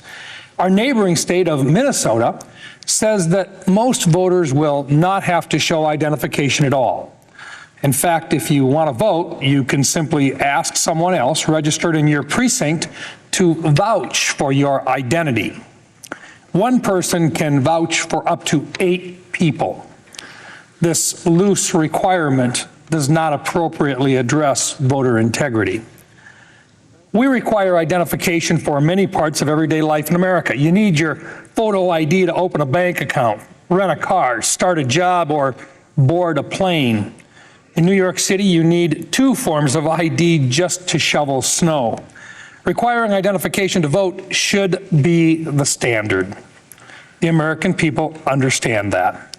In a recent poll, over 80% of Americans favored requiring all voters to show government-issued photo IDs to vote. That includes 95% of Republicans, 85% of independents, and yes, even 71% of Democrats. Let me say that again. 71% of Democrats support voter ID laws. Our Democrat colleagues are on the wrong side of their own constituents.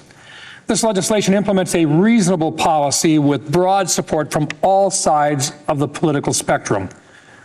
I simply do not understand why our colleagues on the other side of the aisle continue to hold up this legislation. Voting in elections is a constitutional right, but it's also a privilege. We live in the greatest country in the world partially because of our free and fair elections to choose our leaders. We compromise these values when we allow non-citizens to vote in our elections. The right to vote in our country belongs to the American people, not foreign nationals. American elections should be for the American citizen only. American leaders should be decided by Americans. I urge my colleagues to support the Save America Act to uphold the law and protect voter integrity. Thank you, Mr. President. I yield the floor.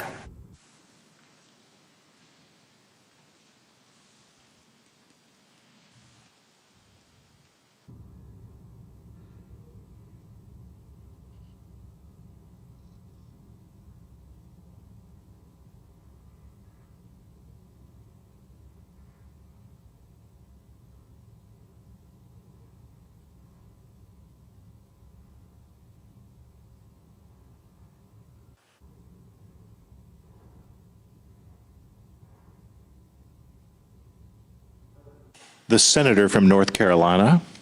Mr. President, I rise today on behalf of 80% of Americans, including millions of North Carolinians who are asking Congress to ensure that only Americans can vote in American elections. The charge here, it's really that simple. But I find it ironic that we're once again debating an 80-20 issue because my Democrat colleagues refuse to accept the stance held by an overwhelming majority of their own constituents. Staging political theater on such common sense issues, it's really become routine for Democrats. Let's take, for example, a few things. Keeping our borders wide open, opposing the deportation of dangerous criminals, defunding the police, backing radical gender ideology for children, and allowing biological men to compete in women's sports. And like clockwork, here we are again. But this time, my colleagues across the aisle are refusing to keep our elections fair, transparent, and secure by requiring proof of citizenship to register and have voter ID at the polls. Over 70% of Democrats across our country, Democrats, believe that voter ID should be required, but it seems that Senate Democrats couldn't care less. And why is that? Because instead of accepting the will of the people that they represent, Senate Democrats have chosen to dig their heels in on their failed campaign as the party of open borders and illegal immigration. By opposing the Save America Act, Senate Democrats are telling the American people loud and clear that they don't care about preserving the right to vote for American citizens because their political agenda, which props up illegal immigrants over working class Americans. But my Democrat colleagues should understand that it's a federal offense for any non-citizen to vote in a federal election. Providing proof of identification is a basic security measure, and everyone knows that. When you board an airplane, you go to the doctor, you start a new job, or even if you get a library card, you're required to show proof of a government identification. In North Carolina, we require every voter to show a government ID before voting. 23 other states already have the same voting law in their books, and nearly every European country has voter ID laws in place. And why? Because power in a democratic society is vested in the will of the people, and that fundamental right to self-determination must be protected at all costs. So I want to address a misleading claim that my Senate colleagues across the aisle continue over and over and over to repeat. Senate Democrats claim that the Save America Act would somehow disenfranchise millions of Americans, and that's just false. This legislation does not target any American citizen eligible to vote. Instead, it protects them. The Save America Act ensures that only U.S. citizens participate in federal elections by requiring states to maintain accurate voter rolls and stopping non-citizens from voting. That's not disenfranchisement. But at its core, this bill is about restoring trust. The American people deserve to have confidence in our federal elections, and they deserve peace of mind to know that their right as American citizens to determine the future of our country is not diluted by non-citizens meddling in our democratic process. The Save America Act puts the integrity of our republic first again. President Trump, he's been a steadfast champion of voter ID, and he's encouraged Congress to move this legislation forward because the state of our nation depends upon protecting the power of the people. And I agree with the president. Ensuring that certainty in our federal elections, it really shouldn't be controversial at all. But every single time President Trump supports a policy, no matter how logical it is, Democrats draw a hard line in the sand and they oppose it. Common sense and deciding policy based on the merit of its principles seems right now to mean nothing to Senate Democrats because they refuse to come to the negotiating table to responsibly lay out their concerns and negotiate in good faith. And when I travel to all 100 counties in North Carolina, I hear the same frustration. Americans see Congress stuck in gridlock with negotiation replaced by partisan stonewalling. I think the American people deserve better. I'm all for having passionate disagreements, but a friendly debate, it's just as American as it gets. But discord should never be an excuse for obstruction. And partisan games are no substitute for responsible governance. That's not what Americans sent us here to do. We must listen to the 80% of Americans calling on us to restore trust in our federal elections by ensuring that only citizens can vote. The American people, they didn't send us here to posture. They sent us here to legislate. And legislating requires setting aside partisanship, returning to common sense, and doing what's best for the country and not what is politically self-serving.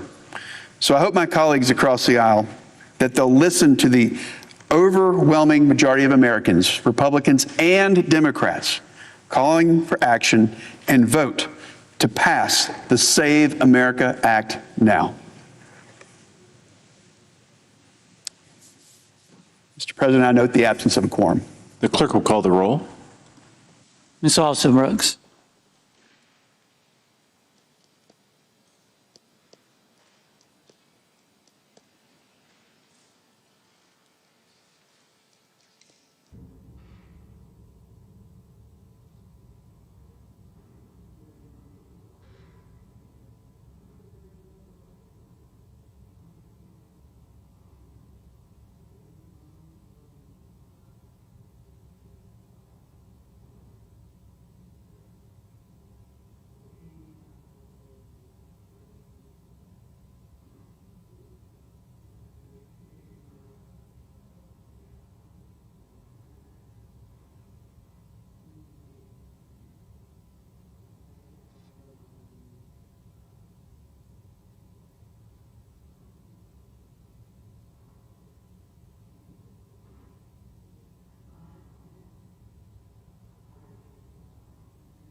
The senator from Rhode Island. Mr. President, may I request that the pending quorum call be vitiated? Without objection. Mr. President, I'm here to speak about the so-called Save America Act, which I think probably would be better described as the Steal the Next Election Act, because of the purpose that this bill has to throw the election and to throw political influence in America to the Republicans. You can imagine why they would want to engage in special weapons and tactics to try to win the 2026 election when you see the political disaster that they're enmeshed in, the mess that the Trump administration has made of the economy, the stench of corruption pervading the administration, a war that is running up gasoline prices and has no end in sight and no evident plan. Wherever you look, you see a party in complete disarray, with Americans angry, frustrated, and befuddled by the nonsense, and an election coming. So, of course, they want to change things at the ballot box. Now, where would you go to test that proposition that the purpose of this bill is to throw elections to the Republicans? Who might have a view on this that we should listen to? Oh, right. The President of the United States, the one who's caused Republicans the political catastrophe that they have looming from the disastrous second term that he has inflicted on this country. Republicans have to win this one, he said. Get this bill passed is what he's talking about. Republicans have to win this one. We'll never lose a race for 50 years. That's how much the president thinks this bill will tank American elections in favor of him and his billionaire donors, who already have way too much influence in our politics. He's talking about us here, Democrats. We know. They know if we get this, if Republicans get this bill, they probably won't win an election for 50 years, maybe longer. This is the President of the United States, the head of the Republican Party, the person most responsible for the mess that Americans are rejecting. And he's being pretty candid about what the purpose of this bill is. It's to throw the election. It's to politically interfere with the coming election so that the Republican Party, and more importantly, the billionaire backers who are pulling the strings and giving it its direction, don't lose.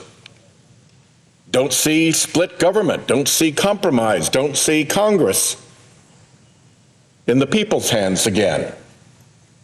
Republicans have to win this one, he said. We'll never lose a race for 50 years. And this isn't about political influence with comments like that from the head of the Republican Party?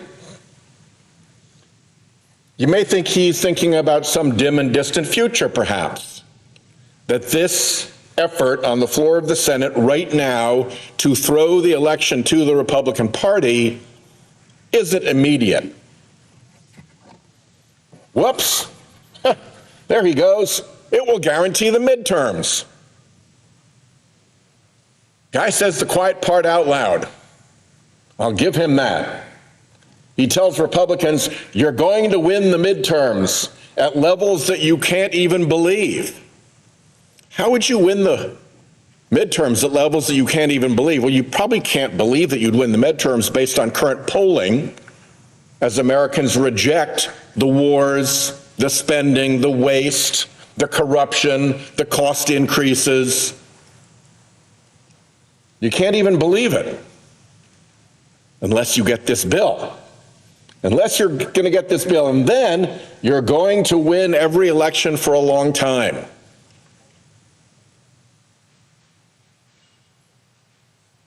It is a conceded point by the head of the Republican Party, Donald Trump, the one who has caused this year of disaster, this year and change of disaster, that the whole purpose of the exercise we're going through is to lock in Republican control.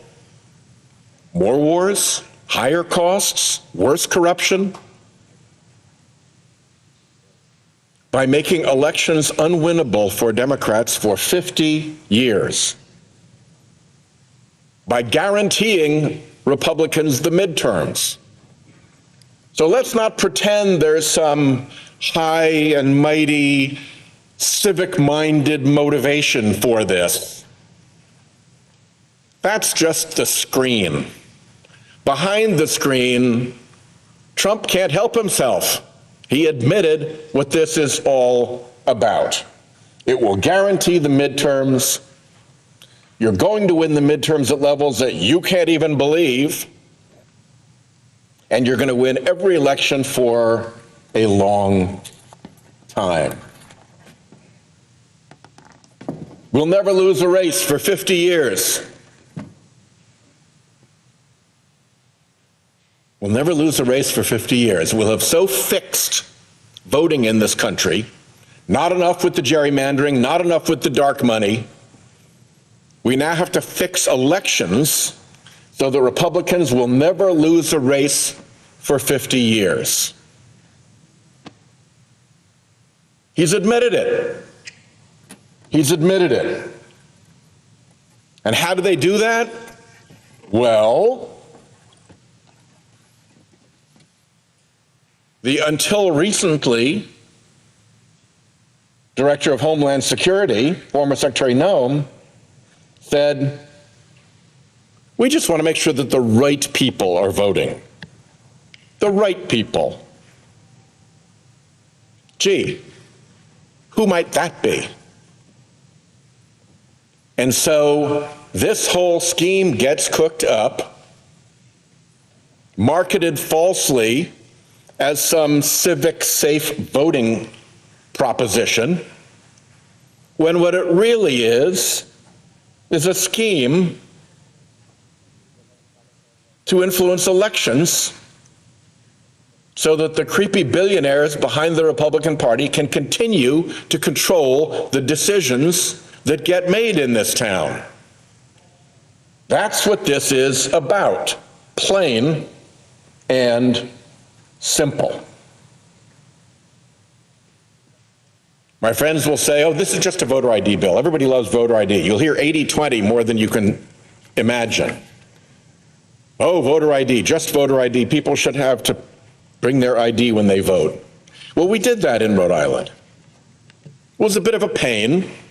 You can imagine an individual person, let's say a 80-year-old woman, widow, living alone, living in, say, a senior high-rise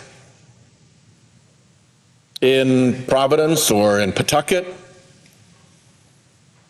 She's not traveling.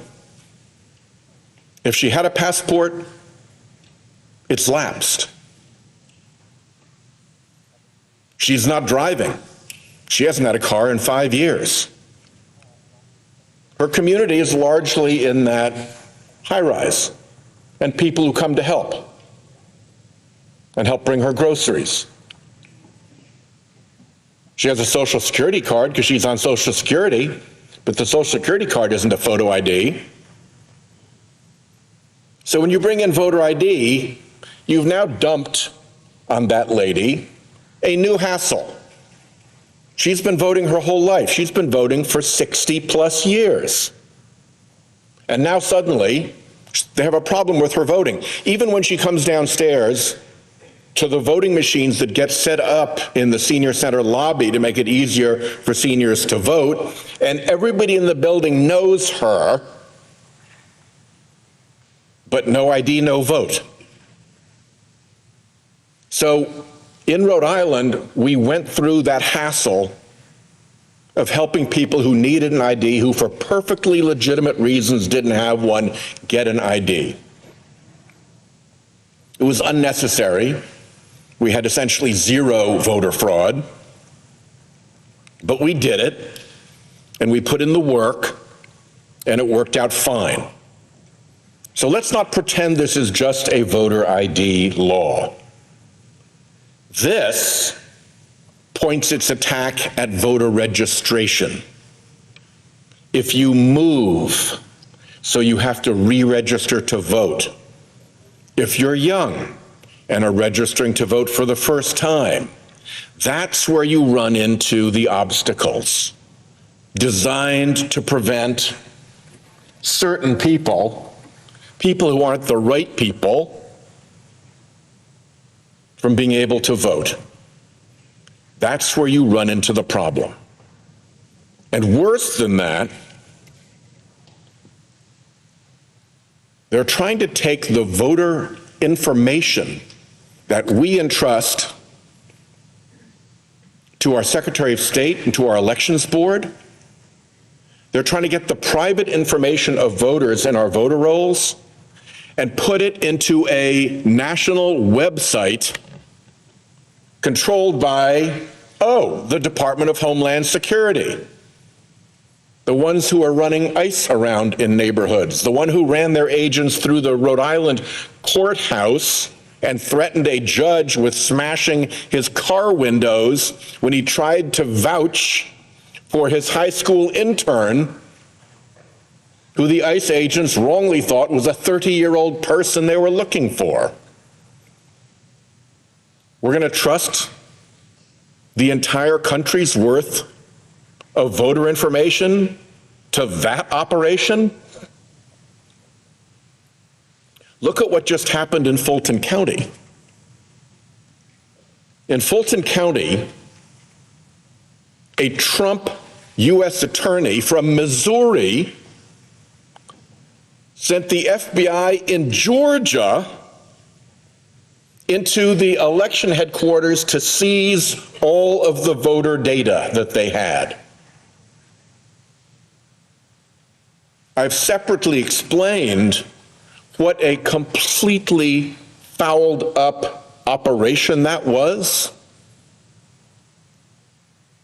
and how the way in which they did that search warrant left enormous holes for any defendant who was later charged based on evidence obtained in that search warrant to run a truck through that prosecution. They violated really basic rules that prosecutors follow. Prosecution 101, rookie dumb errors. And that leads to only one of two conclusions. One is they're idiots, they're incompetents, they had no idea what they're doing. And there's some sense around that because the local U.S. attorney in Georgia wanted no part of this mess. It was being directed by Washington through Missouri into Georgia. The FBI special agent in charge in Georgia didn't seem to like it much. He got run out of his job, presumably for objecting to this nonsense. But there's a worse theory than that this was a completely incompetent screw-up of a search warrant execution. And that is, they didn't mind leaving all these holes for a future defendant, somebody charged on the basis of that evidence, to exploit. They didn't mind opening these unnecessary vulnerabilities in a case for a defendant who might later be charged to exploit, because they never thought there would be a defendant. The point wasn't to do a criminal prosecution or even a criminal investigation. The point was to use the search warrant process falsely in order to get their hands on a massive amount of voter data in a swing state. That's being litigated right now, and we will find out. But that's the kind of effort by this administration to use the federal government to seize private voter data that would be exactly consistent with why we need to worry about DHS, which only wants the right people to vote, getting a massive amount of personal voter data. In Rhode Island, our Secretary of State is fighting that right now because he understands that Rhode Islanders want their voter data to be private, to be safe, and not to be part of some massive political election interference operation run using ICE, using FBI, using DHS, and using this voter information to hand out to political operatives to make sure that a weaponized federal government is not used to try to throw the election. It is no small thing to have the Department of Homeland Security want data on every voting American. In recent years, Republican heads would have exploded about that idea. It used to be a party that cared about voter privacy, that in the contest between an individual and the government tried to take the side of the individual. But now that their billionaires control the government, flip, now they're on the side of the government, and they want your data. It's so bad that it seems they've even had one of their little muskrats, the doggy boys, running around in government. You remember that operation when Musk was the president's close advisor and there were Doge people? Turns out there may even have been your Social Security data taken. We'll find out more about that. So this is no small thing, and if you want to know what the motive is, just ask the people who are running this. We just want to make sure the right people vote. We'll never lose a race for 50 years if you pass this bill. It'll guarantee the midterms.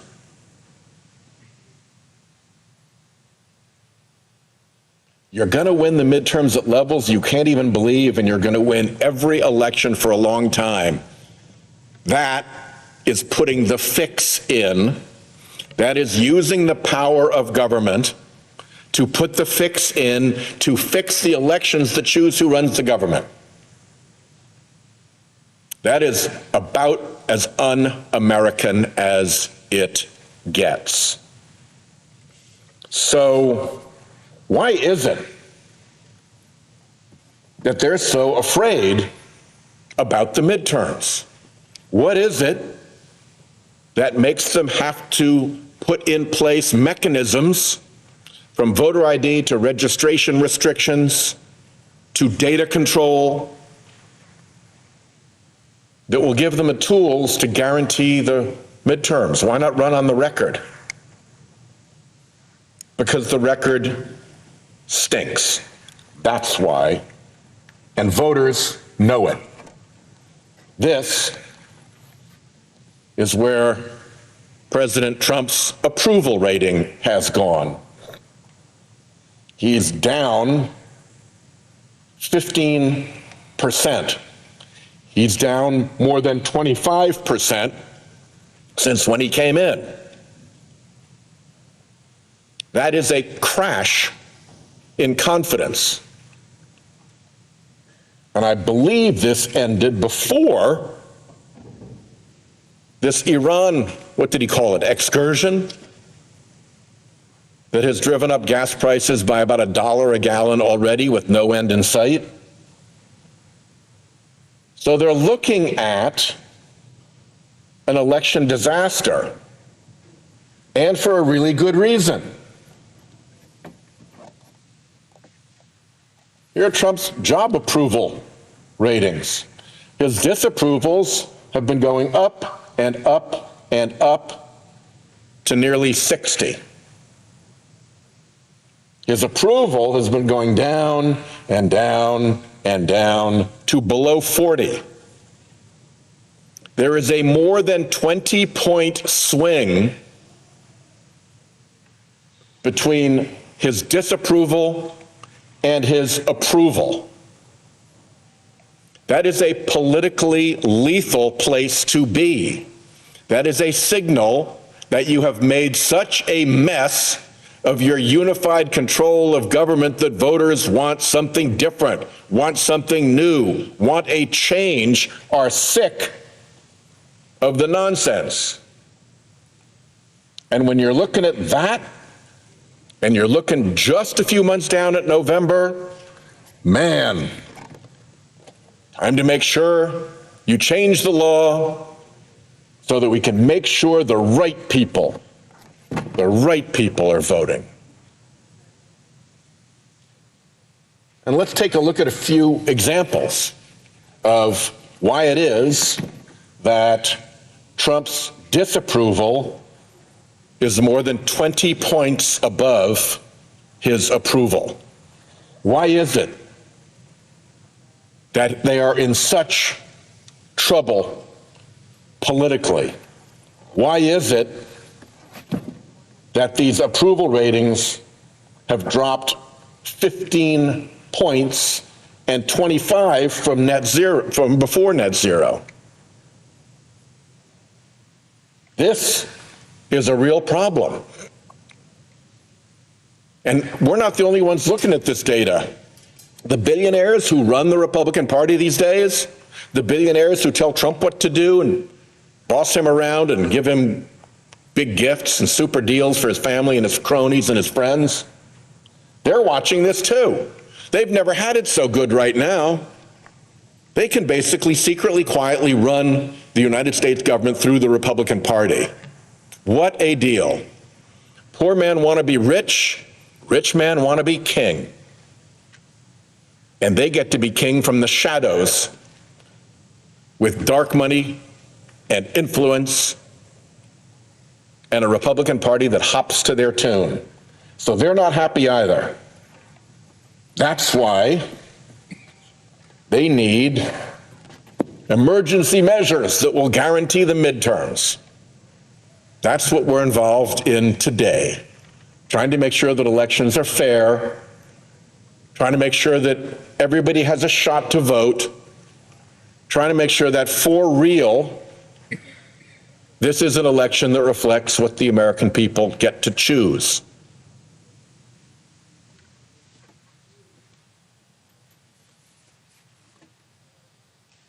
Why are those numbers so terrible for Trump and Republicans? Because things aren't so great for the American people right now. Annual cost of residential electricity is up in almost every state in the last year. In some cases, it is up a lot. $278, $210, $123, $159, $171 up in Maine. People understand that their electric bills are going up. And if they're paying attention,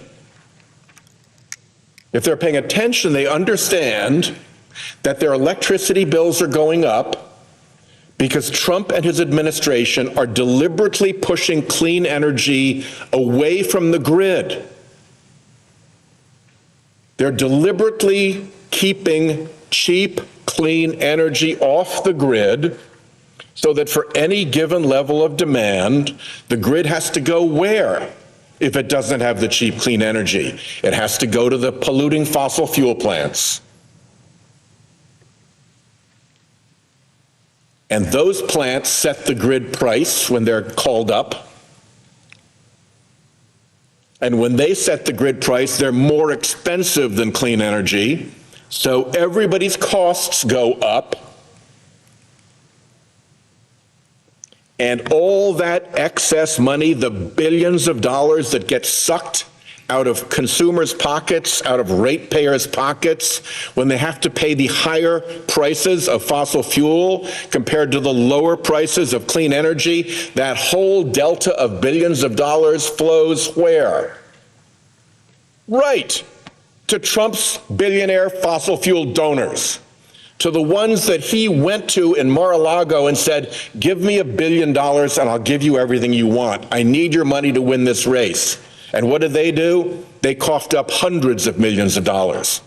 Did they get to the billion? We don't know, because so much of the money is so dark.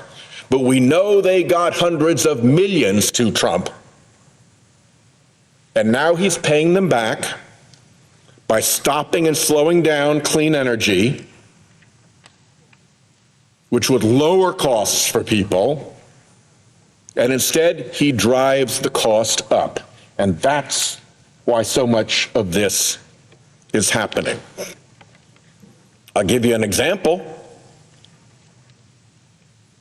The Trump administration has messed around twice with the offshore wind farm off of Rhode Island called Revolution Wind. Out of the clear blue sky, for no cause, they dropped a stop work order on the project, stopping it dead when it was about 80+% complete. Well, that caused them a little problem because the Trump administration had been in court defending that very project against fossil fuel front groups who were suing it to slow down its arrival on the grid.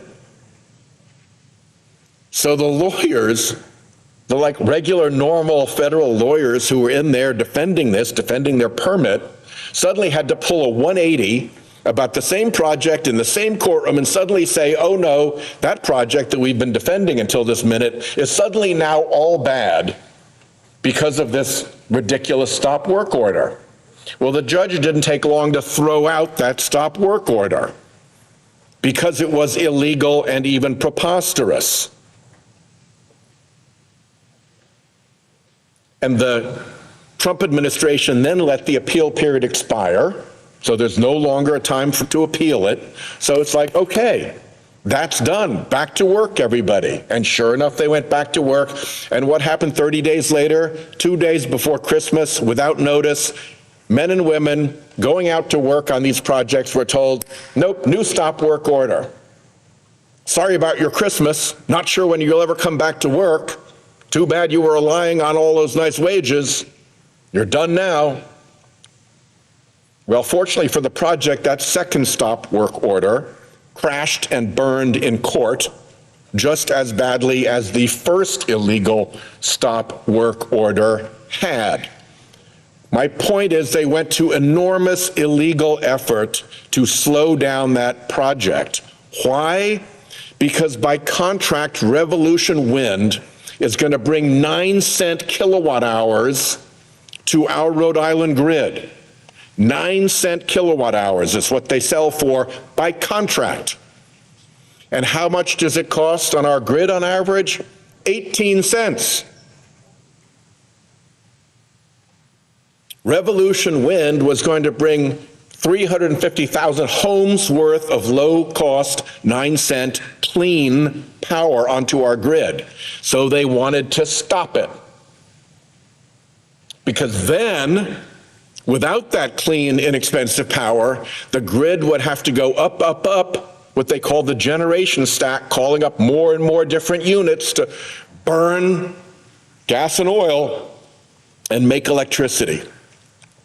And all that extra money gets moved from customers' pockets to Trump's big donors, his big fossil fuel donors. It is a scheme. It is on purpose. These people may not know it yet, but by November, I hope they will learn that the reason their electric rates went up was on purpose. On purpose. So that Trump and his cronies could pay off his big fossil fuel donors with all that extra revenue from their delay and their blocking of cheaper, cleaner energy. In the billions. In the billions. And of course, it's not just electricity, where people know that they have an administration that is not looking out for them, that is looking out for the big corporations, the big polluters, the big donors. You probably can't read this, so I'll read it. My cost of living has increased 80 to 16.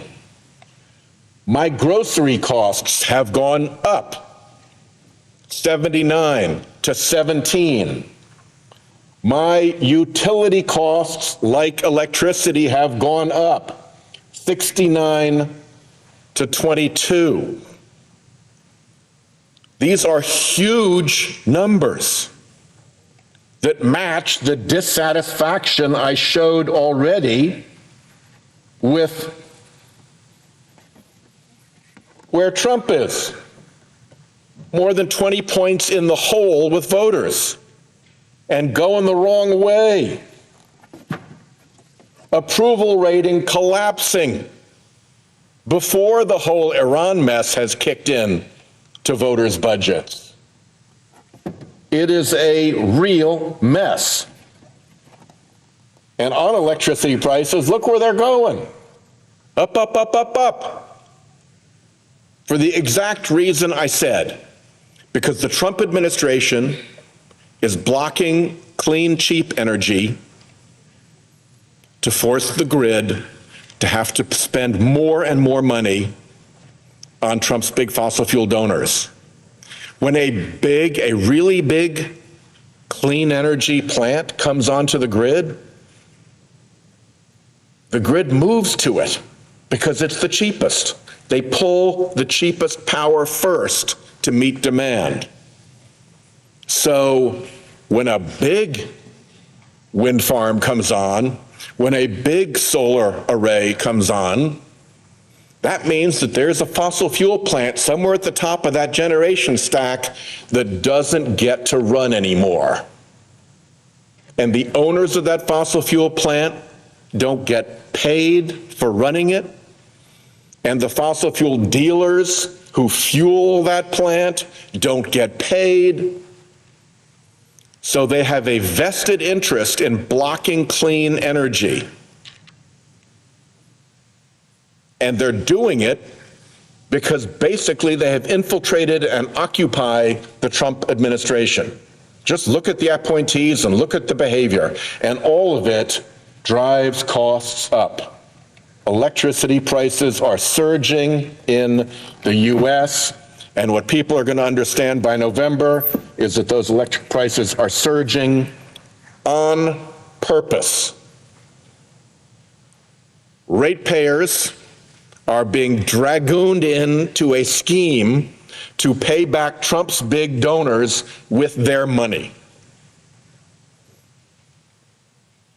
Cost of housing up 69 to 21. Healthcare costs up 61 to 26. Medicaid has been cut. People already know that. Half of the Americans already understand that Medicaid has been cut, even though the cuts were postponed until after the election. Wait till they actually land in people's pocketbooks. Social Security and Medicare have been cut 42 to 40. That's where all that is. But check all of these: cost of living, grocery, utility, housing, health care. 60 to 80 versus 26 to 16. The American people know what is going on. They know what is being done to them, and they know who's done it. So that's why they've just got to make sure that only the right people are voting. We did some work on another big cost area for Americans when I was the chairman of the Budget Committee. One of the biggest expenditures that a family has is home insurance on their home. It's very expensive. And it is going dramatically up. And in some cases, not only are the premiums going dramatically up, but the insurance companies are finding that they can't insure the property any longer. It's too risky. And so the poor owner gets a notice of non-renewal. That's what it's called. You've been a loyal customer for 15, 20 years. You've made your premium payments on time every time, and the company sends a letter to you in the mail, comes through your mail slot. Sorry. Sorry. We can't insure you any longer. You're going to have to go find a new insurance company, which creates a huge hassle in the life of that family, which almost always ends up with a more expensive policy or one with a lot less coverage. And this is happening all over the country. And it's happening because of climate risk. It's happening because along our coasts, the rising sea levels, the warmer oceans, the worse storms, the bigger hurricanes that come ashore are making it impossible for insurers to provide insurance to homeowners. And it's also happening out west. Although out west, it's not coastal storms and flooding that are making people's homes uninsurable. It's wildfire.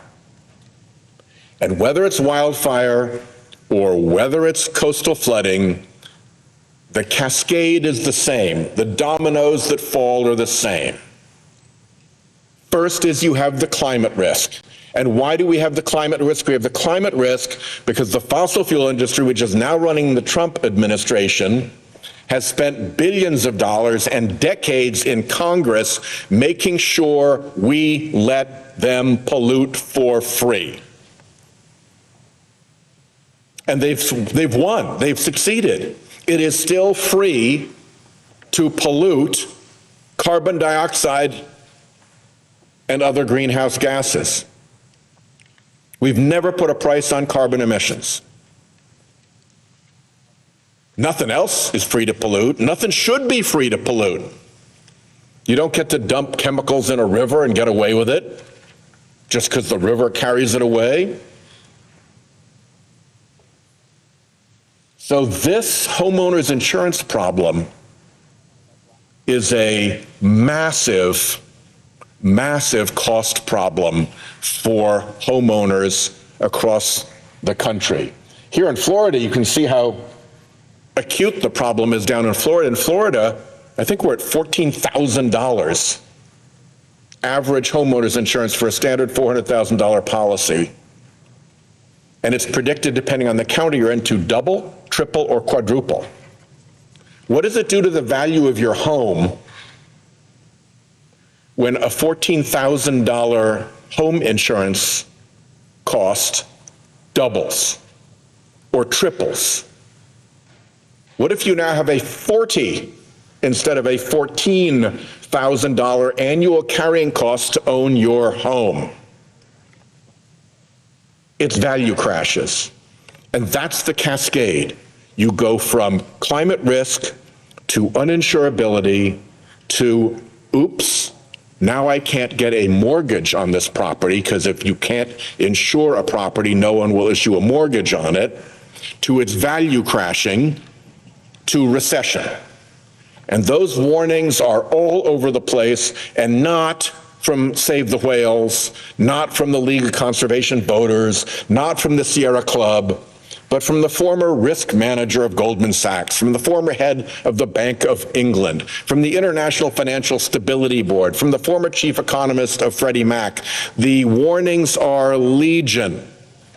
And here's another cost that families are more and more dealing with. This is the rate of non-renewal increase, where the insurance company says, sorry, your property is now uninsurable, at least by our standards. There's non-renewal rates by state. Again, you see the coastal states hit pretty hard, but there's also wildfire coming in. This was the work of my budget committee. Then some other groups followed up and did some more detailed work. And this is where home insurance premiums are changing. They're already up already. What this did was to look forward, not to say, okay, they're up, they've doubled in the last few years, but where are they going to go? Where we predict they go? And the prediction here is that insurance premiums are going to climb as much as 300% in the 30-year period of a mortgage holder buying right now. What does he have to look forward to? Well, if you're down here and you're already paying $14,000 a year, it's even more in Miami, and it's going to go up 300%, it's going to quadruple. These are people who have a real cost problem now, and they have a real cost problem coming, and behind that comes a real home values problem. If you're a Palm Beach billionaire and you want to swap mansions, that's fine, you can do that. You don't even need a mortgage. You just pay with cash. But if you're living north of Tampa in a development and you bought your house with a mortgage and you want to sell it, the person you want to sell it to is going to need a mortgage. And if your property is now unmortgageable because it's uninsurable, there goes your market of buyers.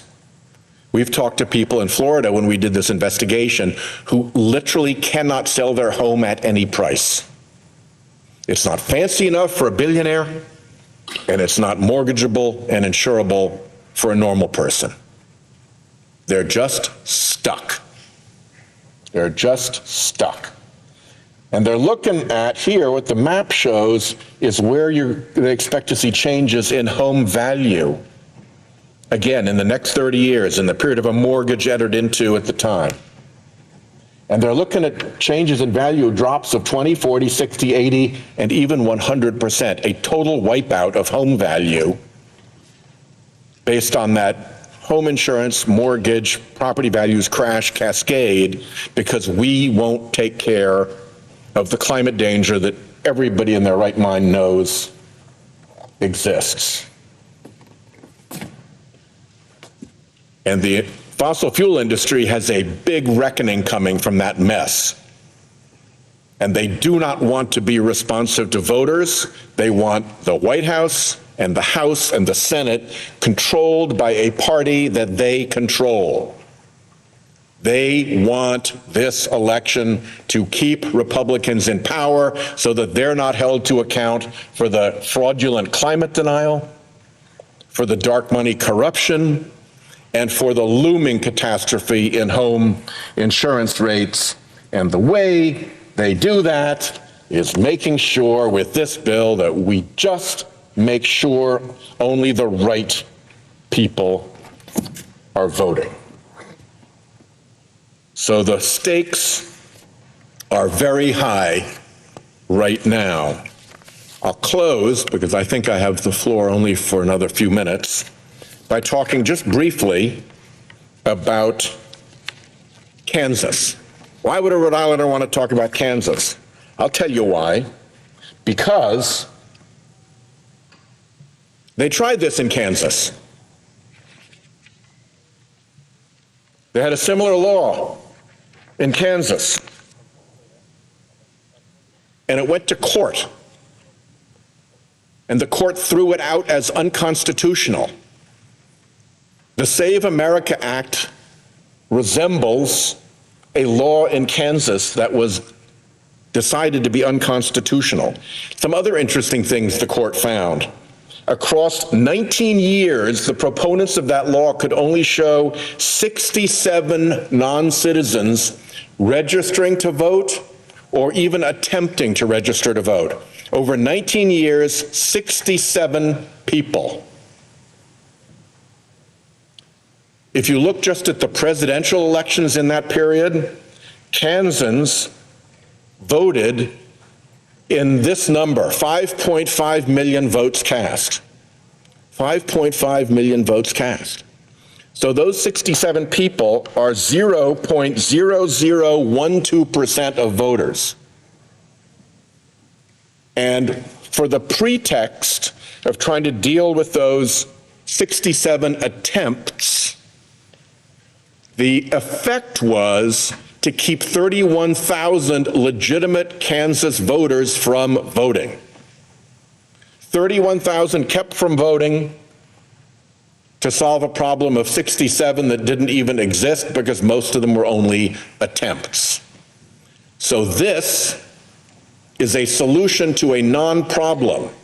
The solution that it provides is to the problem of Trump and Republicans having made such a hash of things that they're now in a 20-plus point hole. And so, the billionaires who run the Republican Party and through the Republican Party run this body, run the House, run the Oval Office, make all the decisions for their own benefit. This is their clawing hand coming out of what seems like election disaster ahead to try to just grab back the power that they're losing because their Republican Party has made such a hash of things. That's what this bill is.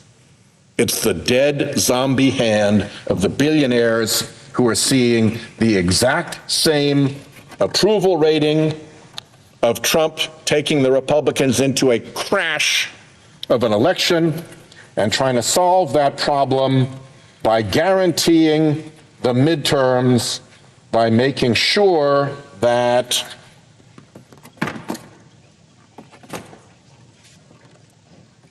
just the right people vote. I yield the floor. No. Mr. President. The senator from Kansas. Thank you, Mr. President. It's been a long weekend up here. We have a lot of balls in the air. We've got DHS funding.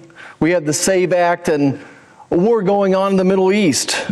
And all these are demanding our attention simultaneously.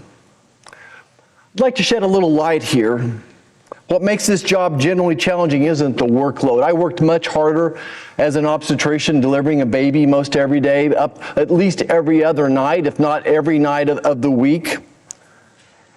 It's when you're trying to have serious policy conversations up here and you're up against misinformation, moving goalposts and arguments that seem completely detached from the facts on the ground. The frustration can be exhausting. But today, Mr. President, I've decided to start with the easy stuff. Let's talk about Iran. First of all, I want to mourn the loss of the 13 soldiers who made the ultimate sacrifice and let their Gold Star families know that we're grateful for the price that their loved ones paid and that we'll be there for them as they go through their mourning. I want to praise the military and let them know that I stand beside them, that our family stands beside them. My dad served, my brother served, I served, my son is serving. We support our military and we salute the incredible job that they're doing. Now, as we all know, President Trump had 4 basic goals when the war started. Don't let the legacy media confuse you. 4 basic goals is, basically to end Iran's ability to have missiles and Navy nukes and destroy Iran's ability to fund and arm terrorists. And I'd say we're 90% there. I'm not on the Intelligence Committee. I don't have the inside numbers, but it looks like to me we're 90% there. Now, I warn folks, the last 10% may be as hard as the first 90%, but they're doing an incredible job. And we want to do everything we can to make them successful so that we're safe for decades to come. Next, I want to talk about the SAVE Act just for a minute. Now, as you all know, the SAVE Act has three pillars. It wants to make sure that only citizens register to vote. It wants to make sure that every voter has an ID.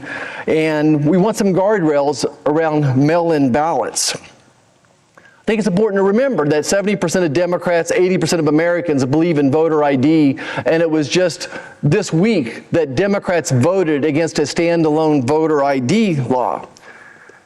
And I do want to get back to some of the comments, the erroneous comments my colleague from Rhode Island made. You know, you would think he would know better. He's a lawyer. He's a former attorney general. Kansas did have a law that required you to be a citizen to vote. It did go to the Supreme Court, but the Supreme Court didn't say that was unconstitutional. What they said is, look, if Congress wants it that way, if your state legislator wants it that way, then you need to legislate it. And that's what we're doing right here. We're trying to make our elections safer, to make them more secure, make sure that just American citizens vote. So be careful what you're listening to up here. That there are absolutely some very erroneous statements and conflation made by people that are smarter than I am when it comes to the law. I want to sit down and talk a little bit more specifically about DHS funding, though. Again, it's important to remember that it took 18 days for Democrats to respond to the president's offer. 18 days. Crickets, nothing from the Democrats. That's because they are the party of defund the police. They don't want ICE to be working. And then it took over a month for Democrats to be willing to sit down with Republicans. It's been over a month since DHS was defunded. And it wasn't until later, at the very end of this week, that Democrats were willing to sit down with Republicans to have any type of conversation.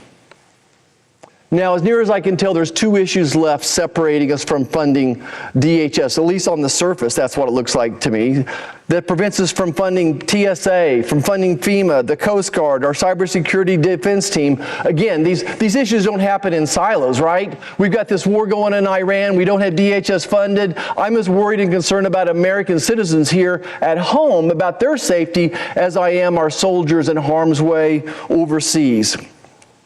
So there's two issues, at least that's what the Democrats have told us, that are the two main issues that we haven't figured out here. One is demasking ICE officers, and two is the issue of warrants for those who are in our country illegally. Now let's just quickly touch the demasking issue. That's a non-starter. I'm not going to put the families of my ICE agents in harm's way either. That because of when the names are revealed of these ICE officers, their family back home, their children, their spouses, their lives are being threatened. So we're not going to do that. I'm all for them being more recognizable. I think that's straightforward. But maybe what's not quite as straightforward is this warrant issue. And again, I have to admit that I needed to try to understand this a little bit better myself, the difference between a judicial warrant versus an administrative warrant. Now, why is this important? Because I continue to hear arguments in this chamber that don't square with the facts. And I think the American people deserve to hear the truth about how immigration enforcement system actually works. Now, as you know, my Democrat colleagues want to overhaul, really they want to destroy the warrant system that ICE uses to arrest and remove people in this country illegally. Now, on the surface, maybe that sounds like a good idea, and it's certainly worth discussing. But when you really take a close look at the law, and remember, I'm just a country doctor, and I'm the last one that needs to be up here pontificating about our legal system when it comes to immigration. But I think it's important that even I, as a country doctor, understand that their case evaporates when you look at the truth. Now, here's what the current court system requires. Before ICE makes an interior arrest, officers must have probable cause. That's an important fact to remember, the term probable cause. It's a legal standard as old as our republic, that the person in front of them is removable under the federal law, that they have probable cause to remove this person. Now that's already been, they have to document that, it's reviewable, it's not a rubber stamp. These ICE officers would lose their job if they didn't follow this protocol. No different than when a highway patrolman pulls you over for speeding. he or she has to have probable cause. They can't just pull you over because you have a hat on or because you have sunglasses on. They need to have some type of probable cause. Maybe you didn't use your blinkers when you changed lane, but they have to have probable cause. Now, some of my colleagues are blurring a very important distinction, and it's worth clearing up. The difference between a judicial warrant and an administrative warrant. A judicial warrant is issued by a federal judge in a criminal proceeding. An administrative warrant is issued by a trained federal officer in a civil process. Immigration enforcement has always been civil, not criminal. They're different tools for different systems, and conflating them, as my colleagues are across the aisle once again, they're all lawyers. They all should know this better than I do, so they're purposely deceiving the public, or at least a deliberate attempt to confuse the public. Let me be direct about what an administrative warrant does not authorize. It does not allow ICE to enter a private home. It does not allow them to walk in the back of business or workplace. Let me emphasize this. Without either the owner's consent or a judicial warrant signed by a federal judge, the door stays closed. These limits are very real, they're enforceable, and they're already built into the system. Now, I think there's two situations that exist for the most part when ICE officers work inside the country. Now, the first bucket is for someone who's already been through the immigration court. They've had a full hearing before an immigration judge, they've made their arguments, they've appealed if they chose to, and a final removal order was entered, then ICE executes that order. This is one way the administrative warrant is used. The due process has already happened in an immigration court with an immigration judge presiding. Now, Mr. President, demanding a second judicial sign-off at that point isn't protecting anyone's rights, it's running out the clock, and we all know it. So that's the first bucket. Someone who's been through this entire process, they've had an immigration judge make the decision, but instead of leaving the country like they're supposed to, they're still inside the country, and our ICE officers are charged with removing that person. Now, here's the second bucket. For those immigrants who haven't yet been through the proceedings, and again, they're in the country illegally to start with, right? For those that haven't been through the proceedings, ICE makes an administrative arrest, but they have probable cause to start with, right? They have probable cause, they make an administrative arrest, and then they make a notice to appear before an immigration judge, typically months or years down the line, unfortunately. The person gets their day in court, they get a lawyer, they present evidence, they could appeal all the way to a federal circuit court. Now that's due process, right? It's quite an expense for the American public to pay for, and it's also a risk to the American public by allowing these people to stay in our nation, many times with social services paid for by Americans, but it's due process. Guess what? The system's been in place for decades. It's been upheld by federal courts. It was used by administrative courts of both parties, including the ones my colleagues across the aisle seem to remember so fondly. The Supreme Court has affirmed the broad authority Congress delegated to immigration enforcement officers. It's not a gray area. This is settled law being relitigated for their own political purposes. Now, I'll grant this, there are real problems out there and they're worth fixing. Immigration courts are backlogged. Detention facilities are strained. If my colleagues want to fund the courts, clear the backlog, and strengthen the legal representation for those in proceedings, now that we have our border secure and we've stopped the hemorrhaging, then count me in. Let's make this broken system better. But it's not the issue at hand. It's not the warrant issue. There's a significant difference between saying the system needs more resources and saying the system is unconstitutional. Let me say that again. There's a big difference between saying the system needs more resources versus saying the system is unconstitutional. One is a policy debate, the other is not supported by facts, the law, or decades of court decisions. Now, back home in Kansas, we have a simple standard. If the fence is doing its job, you don't tear it down. If a gate's broken, you fix it. If the fence posts are leaning, you straighten them out. You don't have to come bulldoze the whole fence and call it progress. Mr. President, the warrant system is doing its job. It's grounded in probable cause. It provides due process. It's been tested in court and it's held. And it keeps us safe. So let's stop pretending otherwise. It all makes you wonder, it really does make you wonder, what do the Democrats really want? Their arguments disappear when it comes to the two things they're talking about. When it comes to the warrant issue or demasking, what is it that they really want? We have to be concerned, is it that they want these 30 million illegal aliens in this country to be given amnesty? Is that really their goal here? Is that really their goal? Why don't they just say it? Why don't they just come out and say it? The Democrats, what they really want is for 30 million illegal aliens to be given amnesty so they can vote. Mr. President, it's time we demask the Democrats who are telling false misrepresentations of immigration law and fund DHS. It's time to get the SAVE Act across the floor. Thank you, Mr. President. I yield the floor.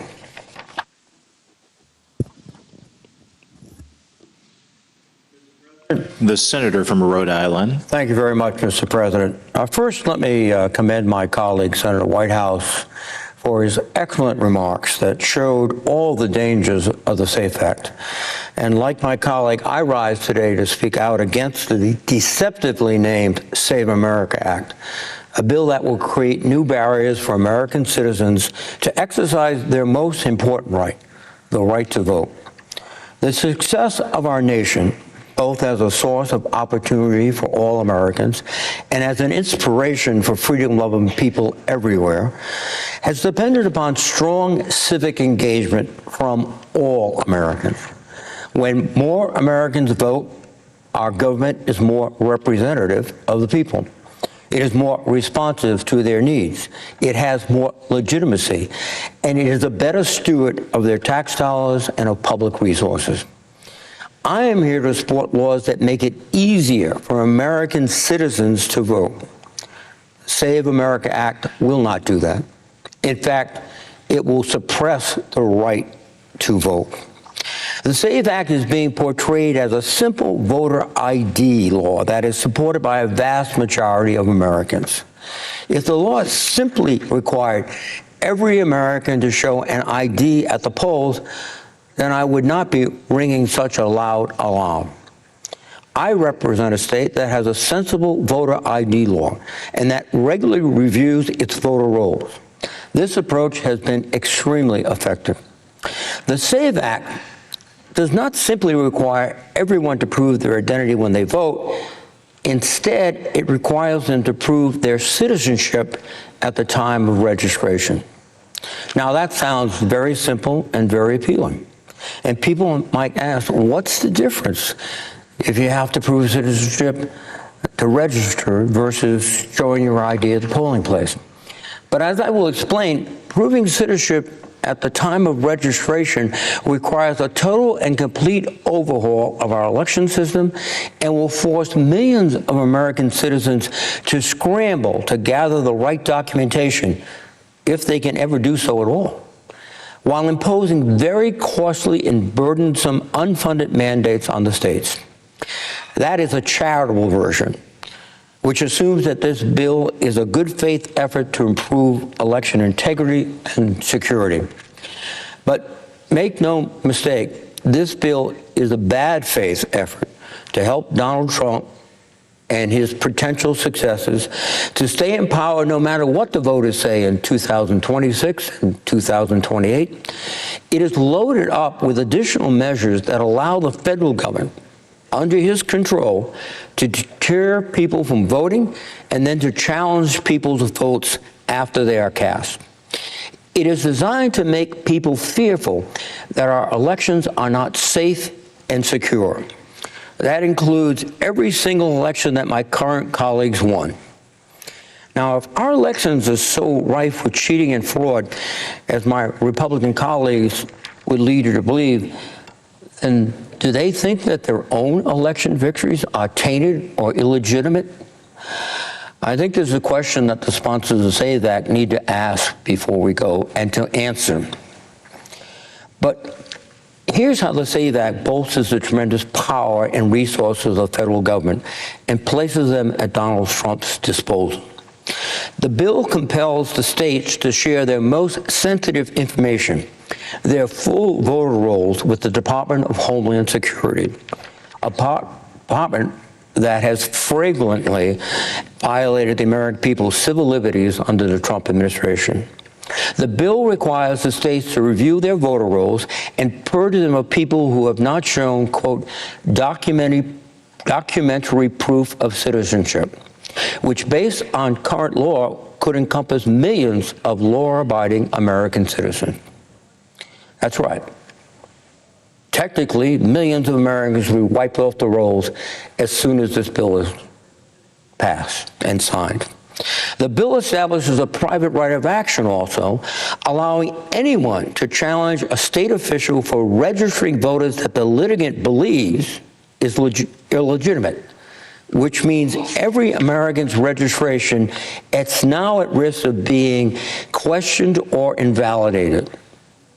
This will open the floodgates to thousands, perhaps millions of frivolous cases and tangle every election up in knots of never-ending litigation.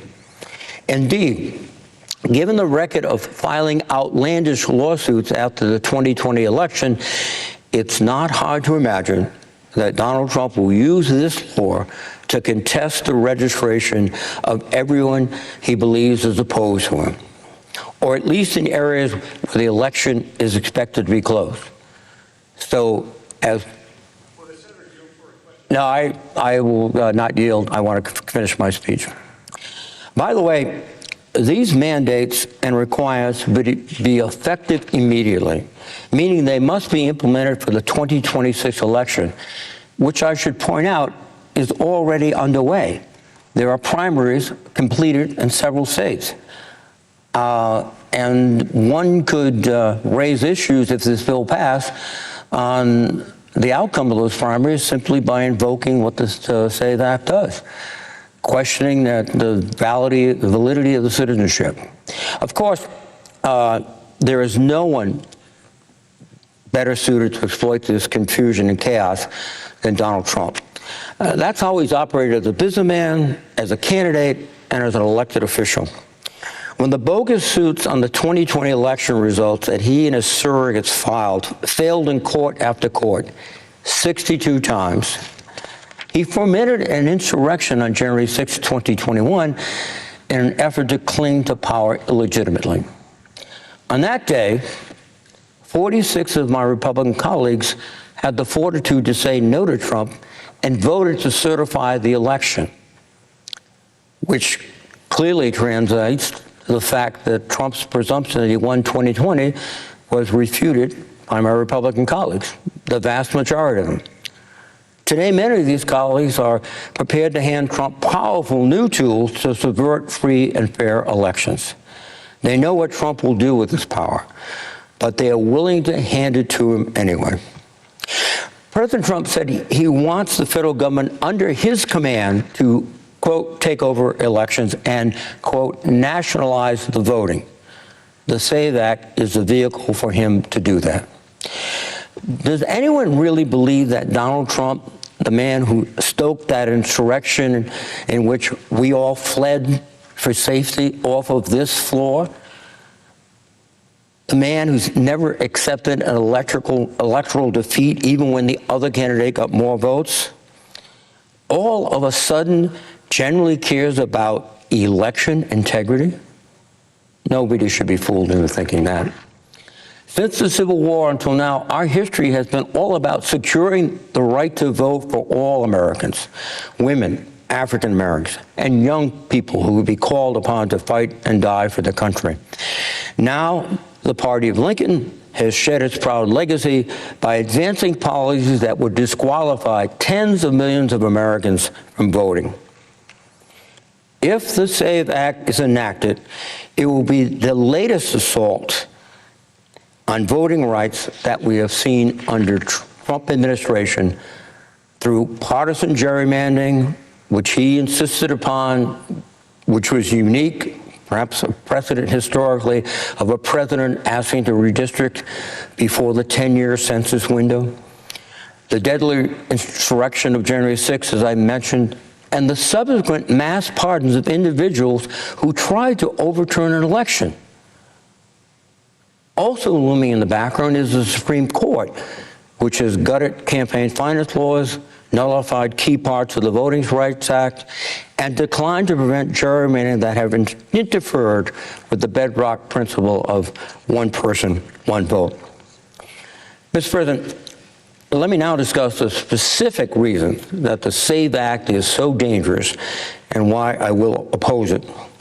Simply put, the SAVE Act could disenfranchise tens of millions of Americans, and I cannot support any bill that makes it harder for law-abiding American citizens to vote. Now, I can see people saying, what's the big deal about making someone show ID? Well, like many slick sales pitches, this policy is really a bunch of gotchas that will stand between millions of voters and the ballot box. Under current law, a vast majority of Americans vote by attesting to their citizenship and by showing a government-issued photo identification card, usually a driver's license, showing that the person listed on the voter rolls is the person who is actually casting the vote. The penalties for violating these requirements are severe. This has made the system simple and secure. Indeed, instances of voter fraud are so rare that calling them minuscule would be a gross overestimate. But under the SAVE Act, a person will need to demonstrate their citizenship in order to register to vote. That can be accomplished only through either a U.S. passport or through a government-issued photo identification card plus a birth certificate with a name that matches what's on the photo ID. According to the Brennan Center, more than 9% of voting-age Americans, that's 21 million people, don't have documents sufficient to prove their citizenship at this time, i.e. a passport or birth certificate, readily available. Maybe they are at the home of another family member or stored in a safe deposit box. And also, 4 million Americans don't have these documents available at all for many different reasons. Maybe they're lost, destroyed, or stolen. These 21 million Americans are most at risk of being prevented from voting. Americans can, of course, use a passport as documentary proof of citizenship, but more than half of Americans, an estimated 150 million to 200 million citizens, do not have a passport.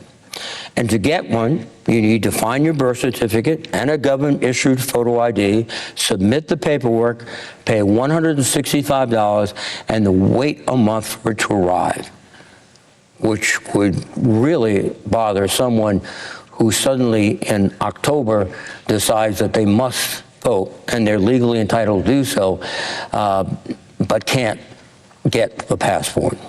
Proponents of the bill say that Americans should just use a real ID to satisfy the requirement.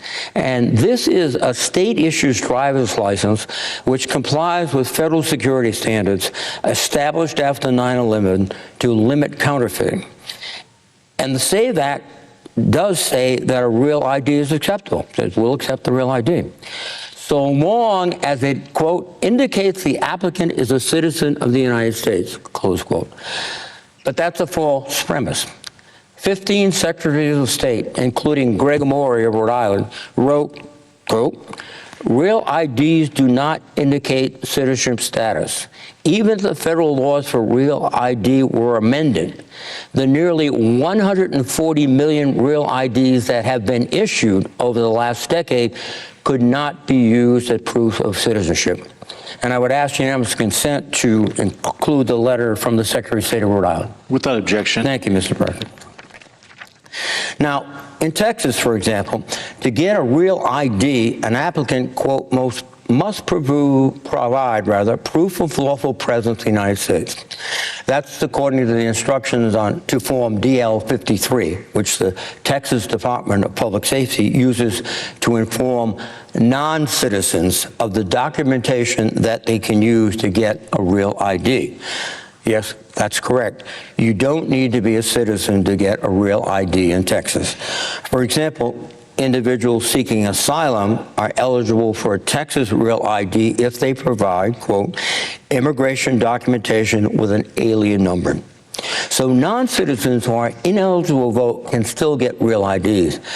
And by the way, a real ID issued by Texas does not indicate the holder's country's of citizenship. So in Texas, having a real ID won't allow you to register to vote under the SAVE Act. Now, some people may think that it's easier to get acceptable documents and register to vote in person, but that hasn't been the experience of my constituent who wrote me, and I quote, "My wife is a native Rhode Islander. We just secured a certificate, or certified copy of a Rhode Island birth certificate from the state archives a few weeks ago, primarily to ensure that she was able to vote in the 2026 and beyond.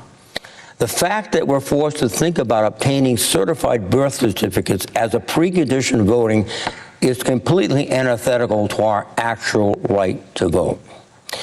Now, if you don't have money to spare to get the proper documents, if you can't easily get to your town hall to fill in the gaps in your paperwork, if you're just too busy living your life, what are you to do? Faced with these barriers, you may just give up and not vote at all.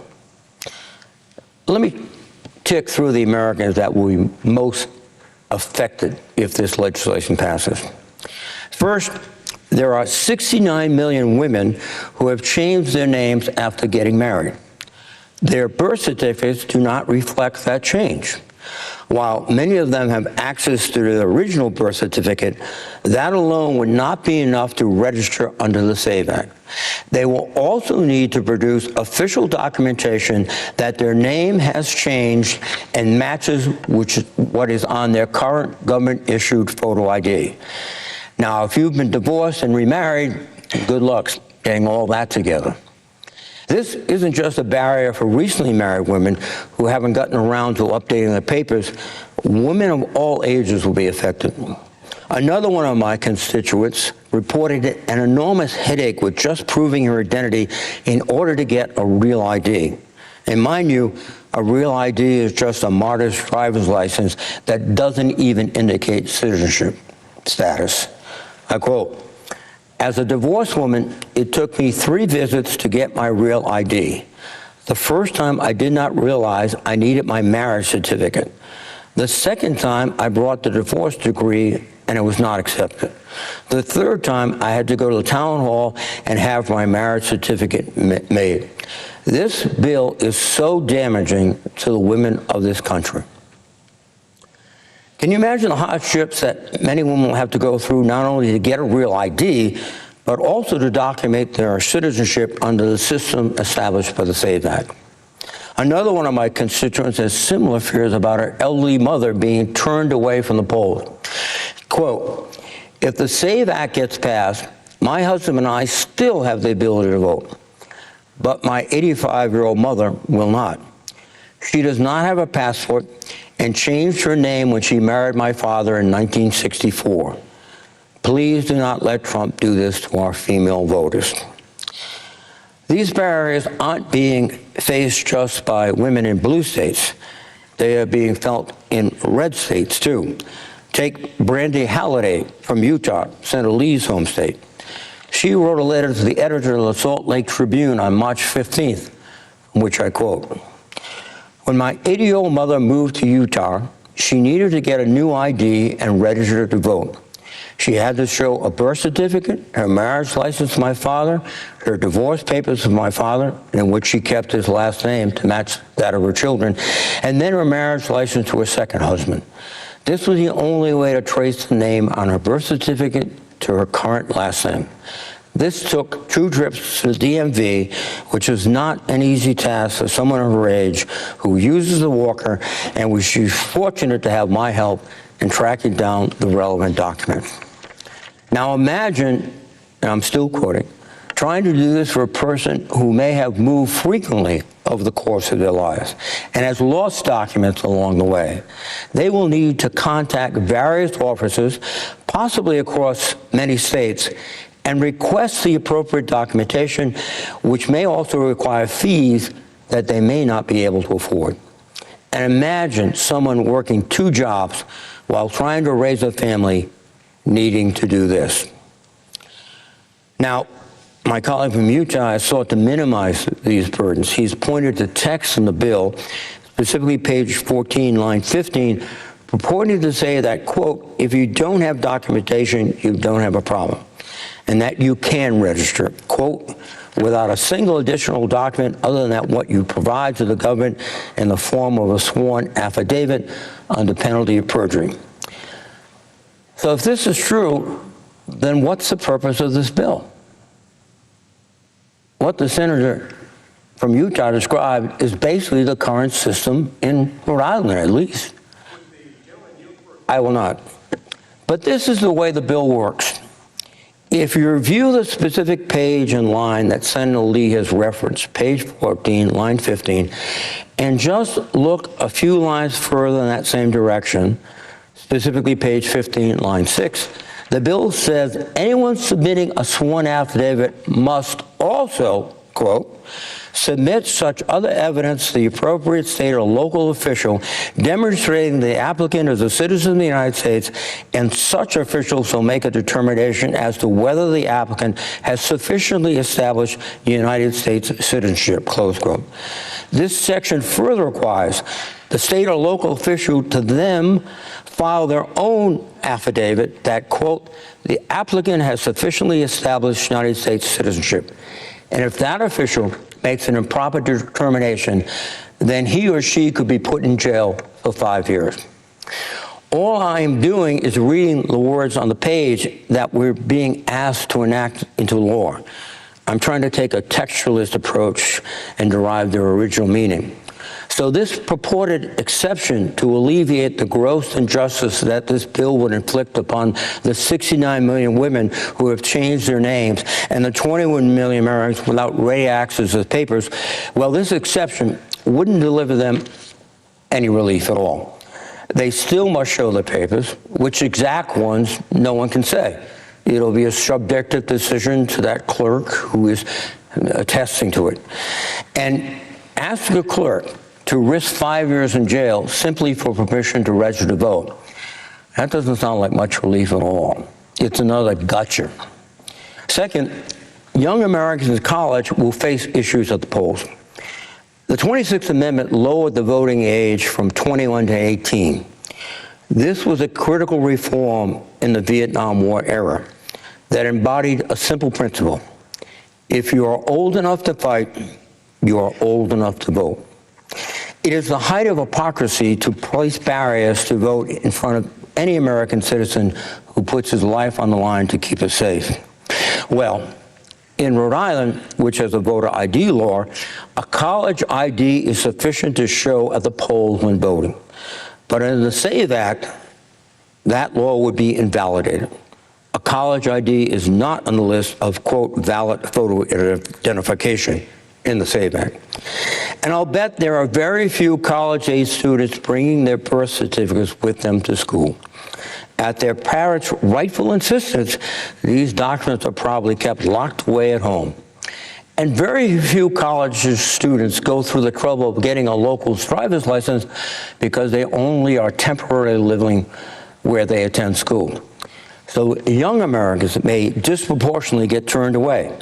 They may be denied the right to participate in civic life, even though they have so much riding on it. Concerns that many Americans will be stripped of their voting rights are not theoretical or hypothetical. We have seen this play out very recently. In 2013, Kansas implemented a state version of the SAVE Act. According to the Associated Press, it was, quote, one of the biggest political fiascos in the state in recent memory. In other words, it was a total failure. And we are on the verge of replicating that failure nationwide. It was such a failure because over 30,000 Kansans, that's 12% of everyone seeking to register, saw their registration suspended or invalidated. Fortunately, in 2018, the court stepped in and invalidated the Kansas law before it could do more damage. As Trump and the Republicans are purportedly trying to do now, Kansas was trying to prevent non-citizens from voting. It turns out that this is a completely illusory problem. In Kansas, only 3 non-citizens registered to vote each year from 1999 through 2012. That's a total of 39, or 0.002% of all registered voters. The court found that these were nominal cases explained by administrative error and confusion, and of the 39, only 11 actually voted. When invalidating the Kansas law, the court found the following fundamental and fatal flaws. The law has acted as a deterrent to registration and voting for substantially more eligible Kansans than has prevented ineligible voters from registering to vote. At least one applicant testified that he opted not to apply to register to vote again, despite possessing documentary proof of citizenship, because of the burdensome experience of being held in suspense and prevented from voting in 2014 due to the law. Based on this record, the magnitude of the burden on unregistered eligible Kansas voters cannot be justified. The evidence at trial demonstrated that the documentary proof of citizenship law disproportionately impacts duly qualified registration applicants while only nominally preventing non-citizen voter registration. It also may have the inadvertent effect of eroding instead of maintaining confidence in the electoral system. Imagine disqualifying 30,000 illegitimate Kansas voters because over a 13 period, a total of 39 non-citizens were mistakenly added to the voting rolls. This unfortunate episode in Kansas is a cautionary tale for us here in Congress. We should learn from their mistake. We should be humbled by the mistake, and more importantly, we should not repeat their mistake. In Kansas, it made no sense to punish 30,000 law-abiding American citizens who wanted to vote just to prevent 11 non-citizens from voting. The way to solve this alleged problem of non-citizen voting is simply to enforce existing federal and state law that only U.S. citizens are allowed to vote with strong penalties for non-compliance. Under federal law, it is a felony for non-citizens to vote. Section 1015 of Title 18 of the U.S. Code states that, quote, whoever knowingly makes false statement or claim that he is a citizen of the United States in order to register to vote or to vote in any federal, state, or local election, including an initiative, recall, or referendum, shall be fined under this title or imprisoned for not more than 5 years or both. The Rhode Island Constitution states, every citizen of the United States of the age of 18 years or over who has had a residence and home in this state for 30 days next preceding the time of voting, who has resided 30 days in the county or city from which such citizens desire to vote, is eligible to vote. Under current law, to register in Rhode Island, all voters must attest to their U.S. citizenship. They must, and I quote, swear or affirm that I am a U.S. citizen. Then check a yes or no box for whether they are citizens of the United States. They are warned on the registration form, a simple one-page document, that, quote, if you sign this form and know it to be false, you can be convicted and fined up to $5,000 or jailed for up to 10 years. And then to vote in Rhode Island, all voters must show a valid photo ID. These laws are enforced. They are an effective deterrent. They have made our elections safe and secure, and that is why non-citizen voting is so rare. According to Christine Stenning, the president of the League of Women Voters in Rhode Island, in her words, there is no evidence that non-citizen voting has ever been significant enough to impact an election's outcome. Research from the Heritage Foundation, perhaps the preeminent Trump-aligned conservative think tank, found only 77 instances of non-citizen voting from 1999 until 2023, each of which was investigated by the authority. That's 77 out of hundreds of millions, maybe even more than 1 billion votes cast during this time period. During the 2016 election, an exhaustive study by the Brennan Center found that at least 30 cases of non-citizen voting were referred for investigation. And in Trump's first term, 2017 through 2021, only 19 people were indicted for voting without U.S. citizenship. In 2024, the numbers look very similar. The top election official in Utah reviewed all 2.1 million registered voters and found just one, quote, confirmed non-citizen registered to vote, and that person never voted. In Idaho, officials found 36, quote, very likely registered non-citizens, and not all of them voted. The Secretary of State of Iowa said that out of the million-plus registered voters we started with, we've been down to 0.010% of the overall count. 0.010%. In Louisiana, investigators found 390 non-citizen registrants out of 2.9 million. Only 79 had voted in an election over the last several decades. In Montana, only 23 possible non-citizen registrants out of approximately 785,000. In Georgia, only 20 out of 8.2 million. In Maricopa County, Arizona, only 2 out of 2.5 million. Now, none of these people should have voted, and they should be punished for breaking the law. But we are talking about a handful of votes.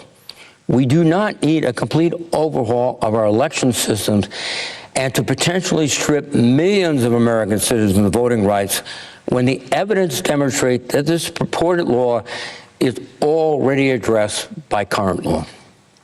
According to an op-ed by Stephen Richer of the Cato Institute, a famously conservative and Republican-linking think tank, the results of these state investigations, in his words, affirm what is simply common sense. People largely aren't willing to risk their status in the United States, the land of economic opportunity, for the ability to cast one more vote out of hundreds of thousands, or millions in a state and hundreds of millions in the country. The Wall Street Journal editorial page, a loudspeaker for conservative views, similarly said about the SAVE Act, although Mr. Trump insists that voter fraud is endemic, his big claims aren't backed by hard evidence. The president recently said illegal aliens are voting in such huge numbers that he won Minnesota 3 times.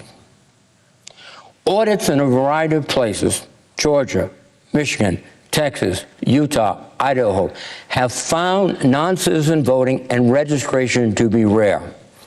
Other states might be worse, but consider incentives. Illegal immigrants who want to stay are trying to avoid being noticed by the authorities. Green card holders have much to lose if they commit a crime.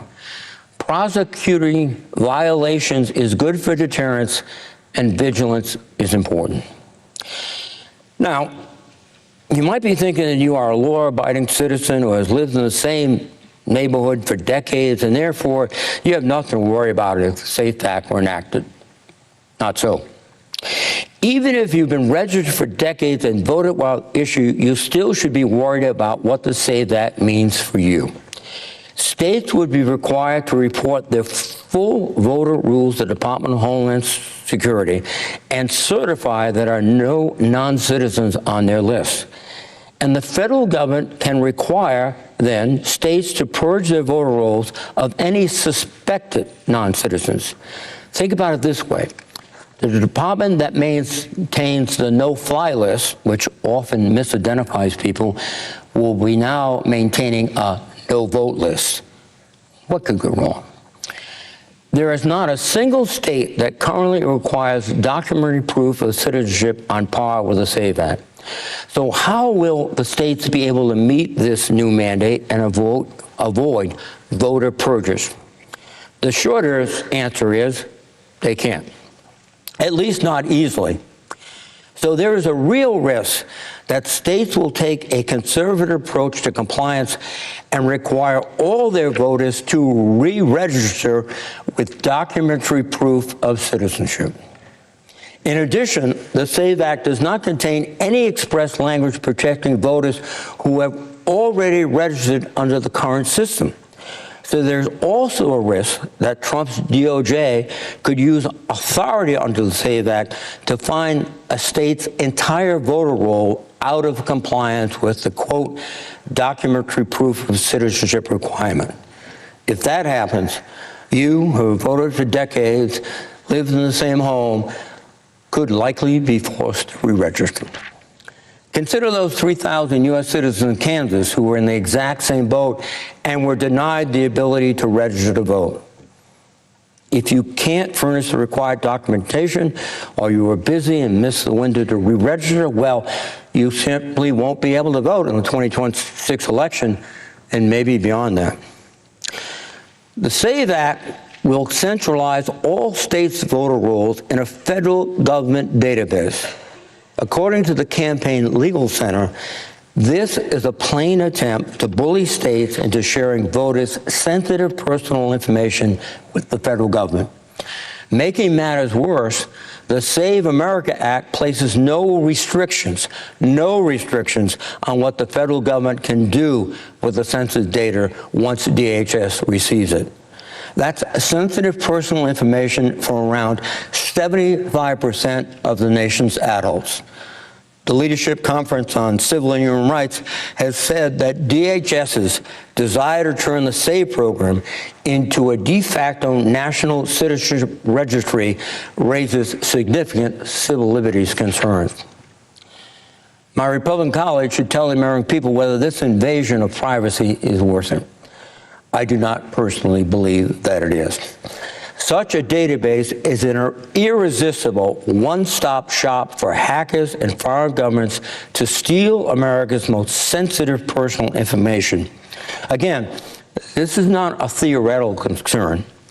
A whistleblower report from last week alleged that a former DOJ representative with, quote, God-level access to Social Security Administration servers copied data onto a thumb drive and planned to share it with a private employer. The data allegedly included the Numinent and the master death file, containing more than 500 million living and dead Americans, including Social Security numbers, places and dates of birth, citizenship, race and ethnicity, and parents' names. We have seen the current administration being incredibly sloppy and careless with classified information. From then former President Trump taking documents with security classification markings to Mar-a-Lago and storing them in his bathroom, the current Secretary of Defense sharing military strike plans via Signal with a journalist. In 2015, the Office of Personnel Management announced that it had been the target of a data breach targeting over 22 million records involving security clearances, in which Social Security numbers, names, dates, places of birth, and addresses were exfiltrated by hackers working on behalf of the Chinese government. Now, ask yourself if you would trust former Secretary Noem and General Bondi to keep the permanent personal information of the 200 million registered voters safe. Would you trust them with your name, address, date of birth, driver's license number, and biometric information like height, weight, hair color, and eye color? The SAVE Act asks you to place that trust in them. I personally would not. So The SAVE Act centralizes election administration with the federal government. It reveals another fatal flaw in the bill, which again replicates the mistakes and the problems with the Kansas law. It is this centralization that makes the SAVE Act, in my view, unconstitutional. Article 1, Section 4 of the Constitution reads, "The times, places, and manner of holding elections for senators and representatives shall be prescribed in each state by the legislature thereof. But the Congress may at any time by law make or alter such regulations except as to the places of choosing senators."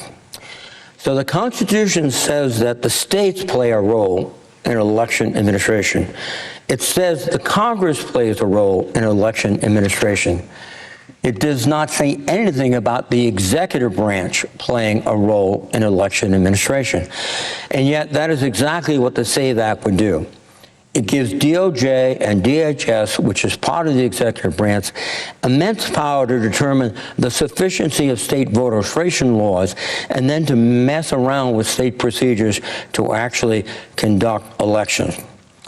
The Wall Street Journal, again, editorial page said on March 18th that the decentralized nature of American elections is a source of resilience, and Republicans rightly oppose President Biden's attempt to federalize voting rules on the lax California model.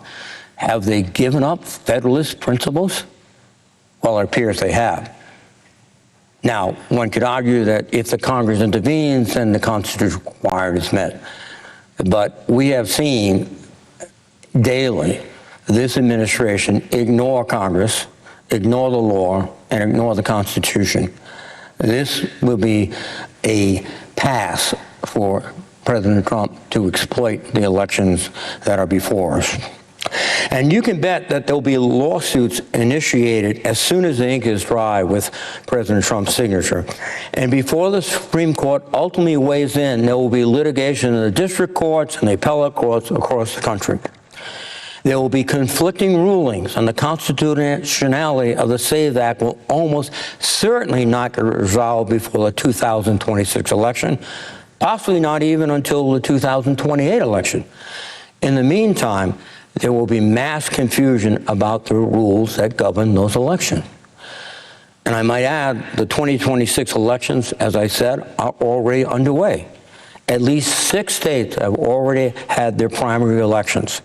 If the rules suddenly change or there are mass purges of the voter rolls between the primary elections and the general elections, then that will undermine the integrity of the election far more than the illusory problem of non-citizen voting.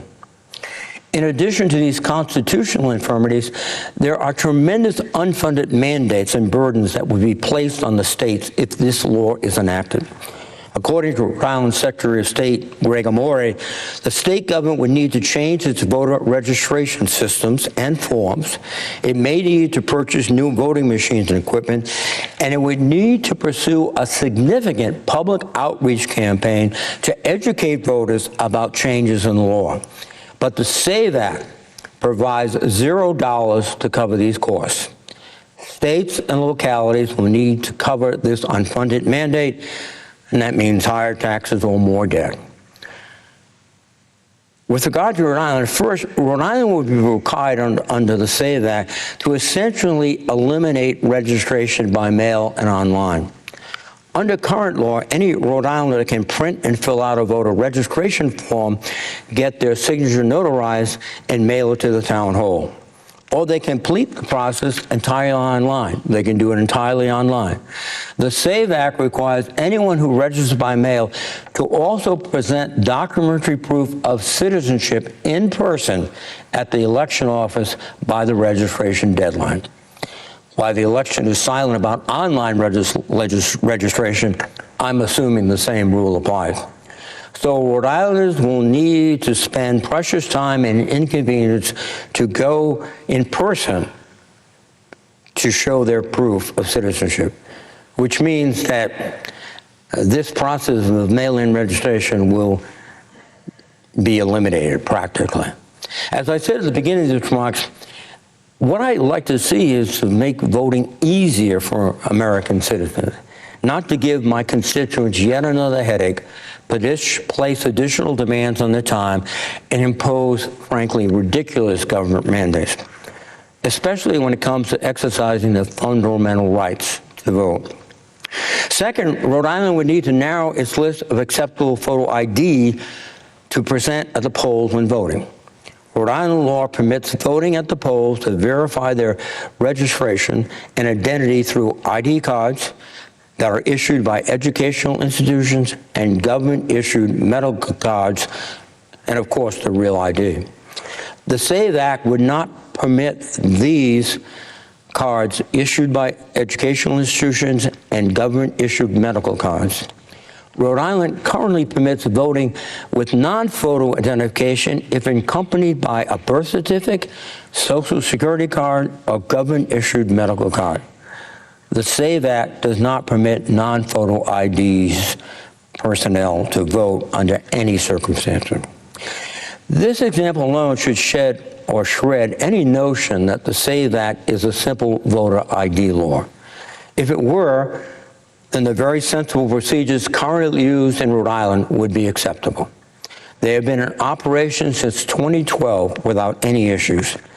And yet my Republican colleagues would meddle in them for no discernible and compelling reason.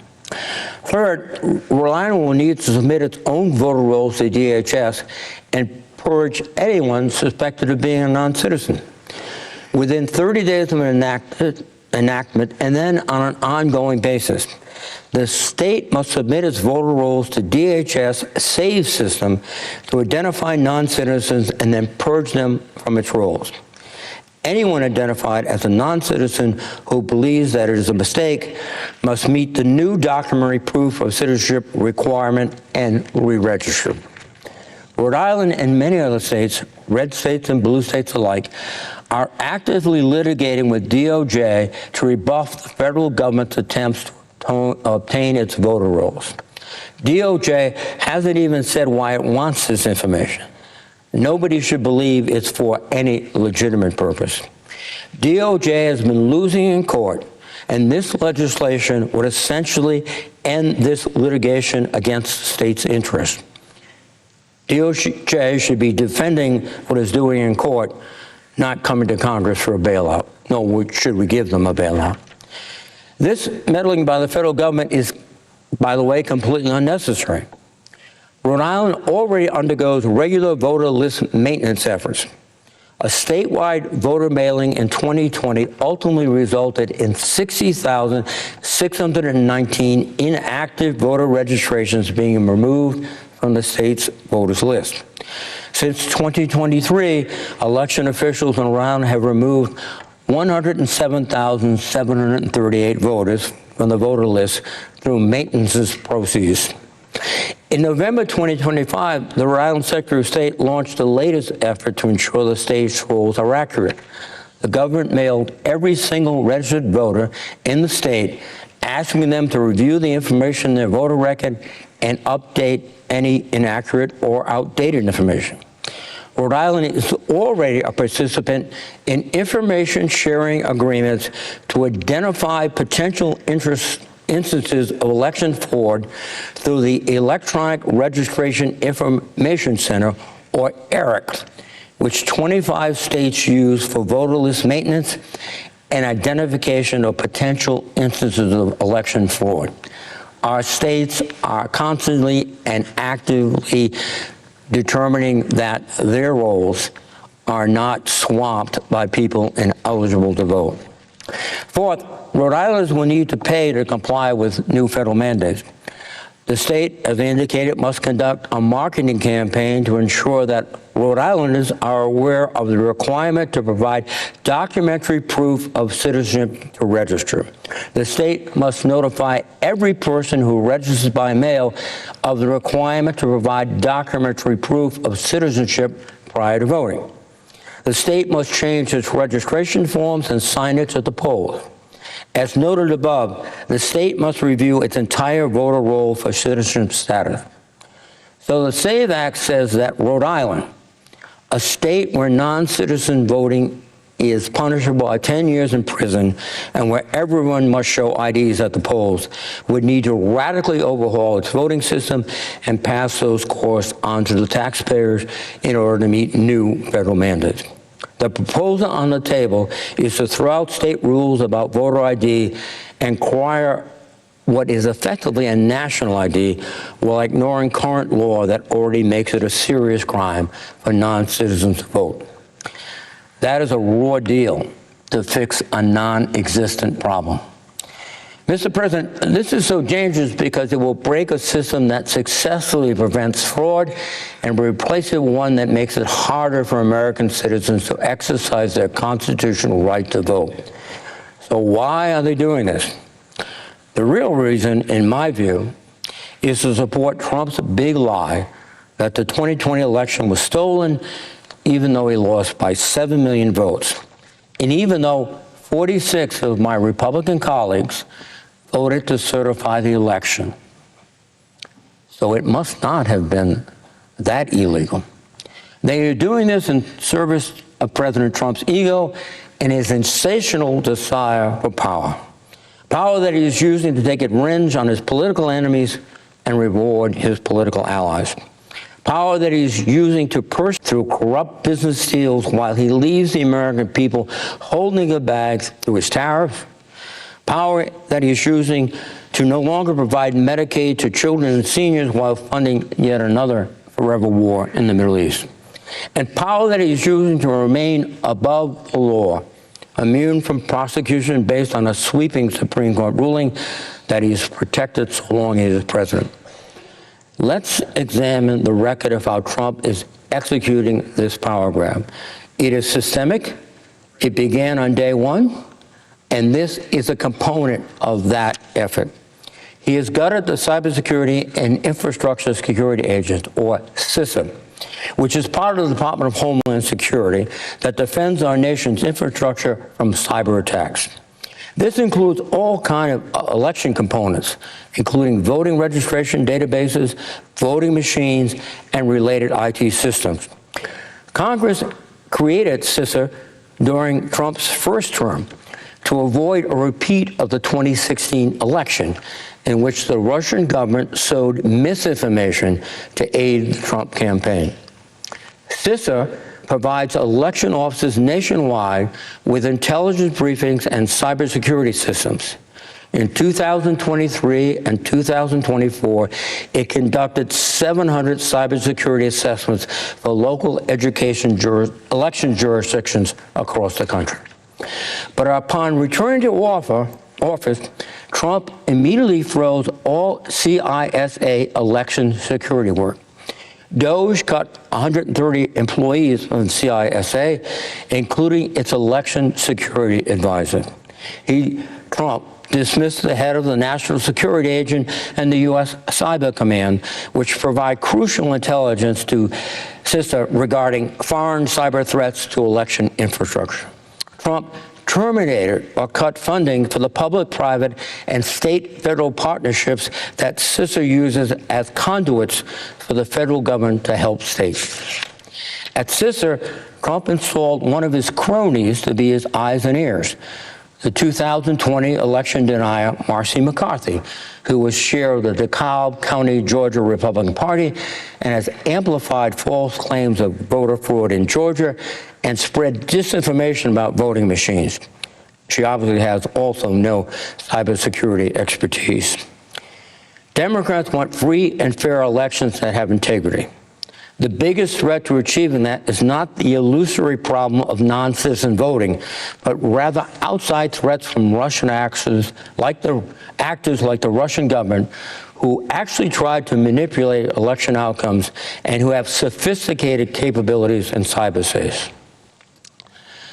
According to the 2025 Annual Threat Assessment prepared by the Director of National Intelligence, that's Tulsi Gabbard, by the way, who is not exactly known as a Russian hawk, quote, Moscow probably believes information operations efforts to influence U.S. elections are advantageous, regardless of whether they affect election outcomes, because reinforcing doubt in the integrity of the U.S. electoral system achieves one of its core objectives.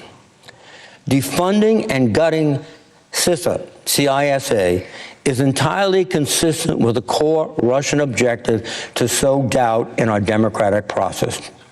The annual threat assessment goes on to forecast that, quote, Moscow's malign influence activities will continue for the foreseeable future and will almost certainly increase in sophistication and volume. If Trump were actually to commit to election integrity, he would not have gutted the federal agency responsible for securing our election infrastructure against this threat. But that is exactly what he's done. And as if to remove any doubt that Trump's primary objective is perpetrating his big lie that the 2020 election was stolen and create circumstances to perhaps do the same thing in 2026 and 2028, he issued an executive order directing the Department of Justice to investigate the former leader of CISA, Chris Krebs, after he had the temerity to say that, quote, the 2020 election was the most secure in American history. There is no evidence that any voting system detected or lost votes, deleted or lost votes, changed votes, or was in any way compromised. By the way, at the same time, Trump canceled Mr. Krebs' security clearance. Over 40 cybersecurity experts have condemned the, quote, the political persecution of Krebs. They wrote in an open letter that by placing Krebs in the crosshairs, the president is signaling that cybersecurity professionals whose findings do not align with his narrative risk having their business and livelihood subjected to spurious and retaliatory targeting. And here we have a prime example of Donald Trump using the machinery of the federal government to intimidate into silence those who refute his big lie that the 2020 election was stolen and played by widespread fraud. And he's gearing up to do the same thing for 2026 and 2028. Trump has stacked DOJ, the Department of Justice, Department of Homeland Security, and other parts of administrations with cronies, sycophants, and loyalists who perpetrate the big lie in 2020 and organize the Stop the Steal movement that culminated in the deadly insurrection on January 6th. Notable examples include the following. Emmett Dillon, the Assistant Attorney General for Civil Rights Division, who represented President Trump in his campaign in the past and continues to amplify Trump's debunked claims of widespread voter fraud in the 2020 election. Maureen Reardon, the recently departed acting chief of the voting section at DOJ, who is another election skeptic and defender of voter suppression tactics, who has reiterated unfounded claims of widespread voting by non-citizens. Eric Neff, the current chief of the voting section at DOJ, who has been leading this dangerous effort to compel the states, including Rhode Island, to turn over their voter rolls. Mr. Neff has been reprimanded for his past work in the Los Angeles County District Attorney's Office, where he pursued a case against an electronics software company based on evidence provided by a conspiracy-driven election denier group called True the Vote. The charges were ultimately dropped, Neff was put on leave, and the LA taxpayers were stuck paying a $5 million settlement. Ed Martin, the pardon attorney at DOJ. Mr. Martin has represented January 6 rioters in court and defended Trump's claims of voter fraud in the 2020 election. Kurt Olson, the White House Director of Election Security. Mr. Olson was a Trump campaign lawyer who worked on the efforts to overturn the 2020 election results, including being part of the Texas Attorney General's attempt to get the Supreme Court to stop 4 swing states from certifying Biden's 2020 victory over Trump. Heather Hunting, the Deputy Assistant Secretary of Election Integrity at DHS. Ms. Honey worked closely with Cleta Mitchell, who participated in Trump's infamous call with the Georgia Secretary of State, pressuring him to find sufficient votes for Trump to win the state, which I think most casual observers would cite as one of the most egregious attempts to influence votes illegally that we've seen, certainly from a president. Honey was on the ground in Maricopa County, Arizona, for a Republican-backed audit seeking proof of fraud in the 2020 election. Honey pushed a conspiracy that there were more votes counted than were cast in Pennsylvania. And Greg Phillips, the director of the Office of Response and Recovery at FEMA. Mr. Phillips was a board member of True the Vote, the organization that traffics in conspiracy theories that Mr. Neff used to pursue a faulty case against an election software company. Phillips made the outrageous claim that he reviewed voter rolls with over 3 million non-citizens on the rolls in 2016. Absolutely preposterous. But he is part of the organization that will ensure integrity in the 2026 and 2028 elections. The machinery of the federal government has already been deployed through these individuals and others to relitigate the 2020 election and intimidate election officials into doing Trump's bidding in 2026 and 2028. On January 28th, the FBI raided the election office in Fulton County, Georgia, and actually seized ballots. Fulton County contains the state's biggest metropolitan area, Atlanta, where 500,000 votes were cast in 2020. According to court documents, the reason for this raid were the same claims and conspiracy theories that undermines Trump's big lie about the 2020 election. It was based on a referral from Ken Olson, who I discussed above. He was a key person who tried to steal the 2020 election and is currently working in the White House, which historically and for good reason has not directed law enforcement, which is supposed to be nonpartisan, based on facts and evidence in the law, not the whim of the president. The FBI's affidavit claimed a discrepancy in voters cast and voters counted of 3%. But in reality, those numbers are off by less than 0.2%. That the FBI would mislead the court to justify this raid about 2020 should give everyone tremendous concern about what kinds of falsehoods will underpin efforts to subvert results in 2026 and 2028. A similar investigation about the 2020 election is underway by the FBI in Maricopa County, Arizona, which is the state's largest metropolitan area. So why is the FBI investigating an election that occurred 6 years ago? And why is the FBI focused on the biggest cities in the two states that swung the election against Trump? Again, it's to perpetrate the big lie and to lay the groundwork for interference in the 2026 and 2028 election. It's not just the federal government that has been stacked with election deniers who are dedicated to making sure Trump remains in power.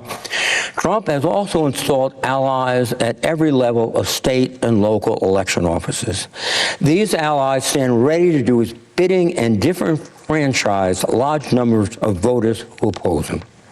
These efforts by Trump's enablers have already disenfranchised American citizens. In North Carolina, Republicans sought to cancel 65,000 votes in a judicial election last year. An estimated 8,000 of the votes were military votes and overseas votes. Speaking of the military, Trump may be preparing to use the National Guard in order to deter Americans from exercising their constitutional right to vote. He signed an executive order requiring each state to be ready to deploy a National Guard response force with a total of 23,750 members nationwide that can be ordered into states without consent of local governors. And under existing law, the president has command of a quick reaction force of 2,000 National Guard members. He can deploy them nationwide to any state within 8 hours of notice. Trump may try to abuse his authority as commander-in-chief to place these forces in polling places, perhaps in Fulton County or Maricopa County, under the guise of protecting them. They could be used to quell protests if Trump tries to steal another election. Trump famously did not deploy the Guard to defend the Capitol on January 6th. But now the pendulum may well swing in the other direction. He could preemptively deploy the Guard to deter people from voting. Steve Bannon, last month on a podcast, stated that we're going to have ICE surround the polls come November. President Trump has to nationalize the election. You've got to put not just ICE, I think, you've got to put and call up the 82nd and 101st Airborne on the Insurrection Act. You've got to get around every poll and make sure only people with IDs, people actually registered to vote, and people that the United States, that are United States citizens vote in this election. So here you have Steve Bannon, someone who is very close to Trump and who essentially served as his consigliere in the first administration, openly saying that the military and ICE should be enforcing the SAVE Act. Mr. President, Steve Bannon said he wants the 82nd Airborne to do voter intimidation. I served in the 82nd Airborne. I was a platoon leader and a company commander. It is so offensive to our values as soldiers and so denigrating to the men and women in uniform for Steve Bannon to suggest that it should be turned against their own neighbors, to be conscripted to help the President Trump to cling to power. This is not what happens in functioning democracies. This is what happens under authoritarian regimes and in dictatorships. Unless anyone believes Mr. Bannon's attempt to cult himself as a deeply read intellectual, I would note that it is a criminal offense if military officers do what he has proposed. Section 592 of Title 18 of the U.S. Code says that if a commander sends troops under his command into a polling place, he can go to jail for up to 5 years. I quote, "Whoever being an officer in the Army or Navy or other person in the civil, military, or naval service of the United States orders, brings, keeps, or has under his authority or control any troops or armed men at any place where a general or special election is held, unless such forces shall be necessary to repel armed enemies of the United States, shall be fined under the title or imprisoned not more than 5 years or both, and be disqualified from holding any office of honor, profit, or trust under the United States." That's the military force. And this notion of ICE being at the polls is just as concerning. Agents have detained law-abiding American citizens who have gotten caught up in Trump's mass deportation campaign. So there are some citizens who would be justified in thinking that it's still risky to go to the polls lest you inadvertently get picked up. And what's the criteria for ICE to stop, detain, harass people? It seems to be how they look, not what is in their hearts, not that they're dedicated Americans, not that they may be police officers in civilian uniform, not that they may be former veterans. And if ICE were asking to people to show their papers before they even enter the polling place, then that adds more time, more process, and more complexity to something that should be quick, easy, and simple. Finally, even if you not cast a vote, the bill contains a dangerous private action allowing anyone to challenge another voters' registration status. That provision can be used with great effect to challenge large numbers of votes in states and localities that elects non-Trumpers. Even if those claims are meritless and ultimately dismissed, they will tangle the courts up with so much litigation that we will not know the actual election results for months on end. That sows additional mistrust in the process, and depending on the judges who hear these cases, could result in mass disenfranchisement of U.S. citizens who vote. Given the data I've recited about the paltry numbers of non-citizen voters, reviews of the voter rolls after the fact and strong enforcement of existing criminal penalties is more than sufficient to achieve the purpose of allowing American citizens to vote and encouraging them to do so.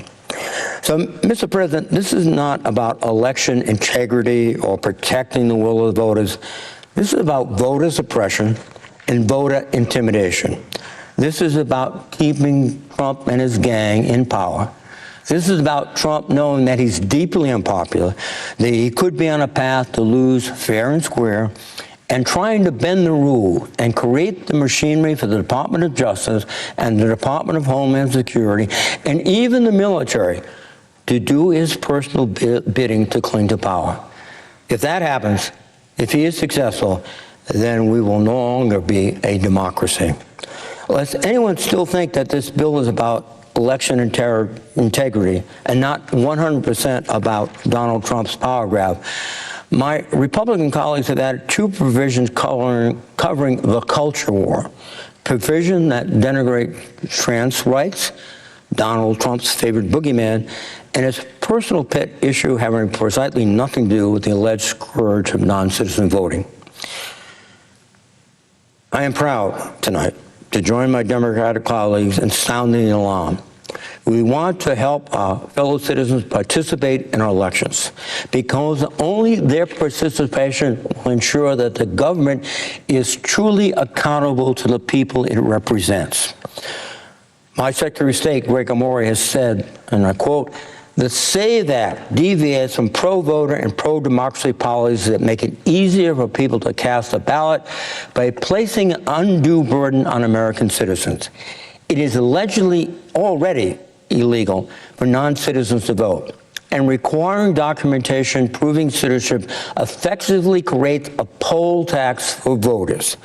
President Trump is disregarding our country's separation of powers as the SAVE Act makes its way through Congress.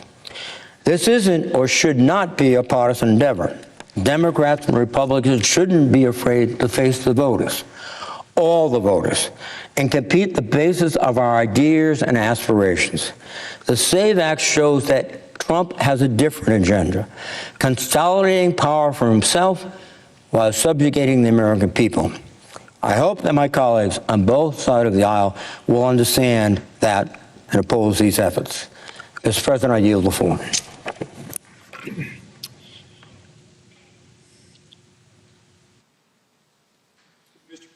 The senator from Florida. Mr. President, rise today for the hardworking American families who are struggling to make ends meet. These are hardworking American families who are struggling to make ends meet because they are victims of Democrats' political theater. I grew up in public housing and watched my parents struggle to make ends meet.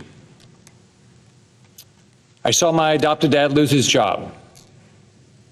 I remember when my dad had his car repossessed. When these things happened, I felt the panic my parents dealt with in trying to keep food on the table for me and my siblings when the next paycheck wasn't guaranteed. I don't wish what my family went through on anyone. I actually ran for governor of Florida and the U.S. Senate because I want to change this country so fewer families grow up with the struggle that mine did. So it makes me furious to see what Democrats are doing right now with this political stunt of shutting down the Department of Homeland Security. It's been more than a month since this shutdown began. This is the third time in the last 6 months that the hardworking Americans who work to keep us safe each and every day have had to worry about how they're going to pay mortgages, pay the rent, buy gas, bring home groceries to feed their kids. It's unfair and it's un-American. I think every American has probably felt the squeeze from this shutdown when they go to the airport. TSA staffing shortages have gone through the roof, and that has meant longer screening times at airports across the country. Lines are stretching out the door and wait times are skyrocketing into hours. People in Atlanta are missing 6 a.m. flights when they showed up to the airport at 3 a.m. in the morning. But the federal employees, the ones who show up to work every day to keep the rest of us safe, are the ones going through the worst of all this shutdown. A union official who represents workers at TSA said, a lot of employees that I've talked to don't have any money in their bank account. They've already missed half a check, so they don't know what bill to pay. This week in my state of Florida, the good folks over at Feeding South Florida distribute food to federal workers who aren't being paid because of this reckless shutdown. Think about the situation that Democrats in the Senate have put DHS workers in. What if your boss called you tonight and said, listen, I need you to come in tomorrow. Your job is absolutely essential to the security of our nation. We need you to help us keep people safe. Millions of people around America rely on you to show up so they can be safe. But management decided not to pay you. And we don't know when management will decide to pay you. What would you do? Who would you call? What would you do when your rent was due? How would you feed your family? What would you do about that car payment coming up? What would you tell your child when you couldn't afford their upcoming field trip or sports lessons? Or were forced to cancel the thing that your little boy or girl was really looking forward to? These aren't hypothetical questions. For the more than 50,000 TSA agents, Democrats are forcing to work without pay right now. But don't just think of them as a number. These are Americans, and here are some of their stories. Alondra Galvin. She's a single mom and a TSA officer currently working without pay because of the partial government shutdown. She's been working for TSA for 2 years. Here's what she said. It's very frustrating for everything, from financial restraints to mental instability. There's times at night I'm like, what am I going to do? How am I going to do it? She says, I'm a single mom right now. My son usually goes to spring break camps, and I can't afford that right now because there's no money coming in. I just don't know what to do anymore. There's no babysitter. I don't have money to pay a babysitter. So it's all around bad. And she's not alone. There are food banks for DHS employees springing up all over the country, in San Diego, Pittsburgh, Chattanooga. Demand had been so great in Las Vegas that supplies are now limited, and they're looking for more donations, according to one report. Most people have drained through their emergency funds, said TSA agent Johnny James. Majority of TSA agents live paycheck to paycheck, he said. A lot of them still have loans or debts from the previous shutdown, he said. In Omaha, Nebraska, one man started a GoFundMe page to raise donations so he could buy meals delivered to TSA employees at Eppley Airfield. Airports across the country are asking for gift donations, gift card donations, so the people who keep our economy going, people who make it safe and possible for other Americans to visit their families, do business, or go on vacation, can keep scraping while Democrat politicians in this chamber can put on a show for the news cameras and fight for illegal aliens. In Nashville, one TSA supervisor noted people are, quote, starting to get eviction notices. She summed the entire situation up when she told the same newspaper, quote, we are forgotten. Let me tell you another story I read about in the Christian Science Monitor. In an article published 2 days ago, they wrote about a woman named Susan. That is not a real name. She asked to remain anonymous for fear of retribution at work. Her story is real and it is fully verifiable. Susan is a single mother. She has a teenage son. Next month, she will mark her 10th anniversary as a TSA employee. 10 years of showing up. 10 years of being the one who checks the bags, scans the boarding passes, and stands between the traveling public and whatever threats might be lurking. Before the longest government shutdown in American history last fall, the 43-day shutdown, Susan had finally paid off all of her debts, all of them. For a single working mother, that's pretty amazing. Susan went through years of sacrifice, years of careful budgeting, years of telling her son, no, or not yet. And she got there. She was debt-free. Then the fall shutdown came, and the one after that, and now this one. Today, 2 of Susan's credit cards are maxed out. She has 3/4 of a tank of gas left, and enough of the food in the house to make it until yesterday. She has $1.15 in her bank account. Still, when talking to a reporter for the Christian Science Monitor, she said she was one of the more fortunate ones. She said, quote, "We just dig in and hope that we get paid before we get evicted and our cars get repossessed." Susan is still going to work every day. She's still showing up to protect the traveling public. She's doing it on empty pockets, on maxed out cards, on borrowed time. And she considers herself one of the lucky ones. Think about what that says about the people who are less fortunate than Susan. Democrat members of the United States Senate.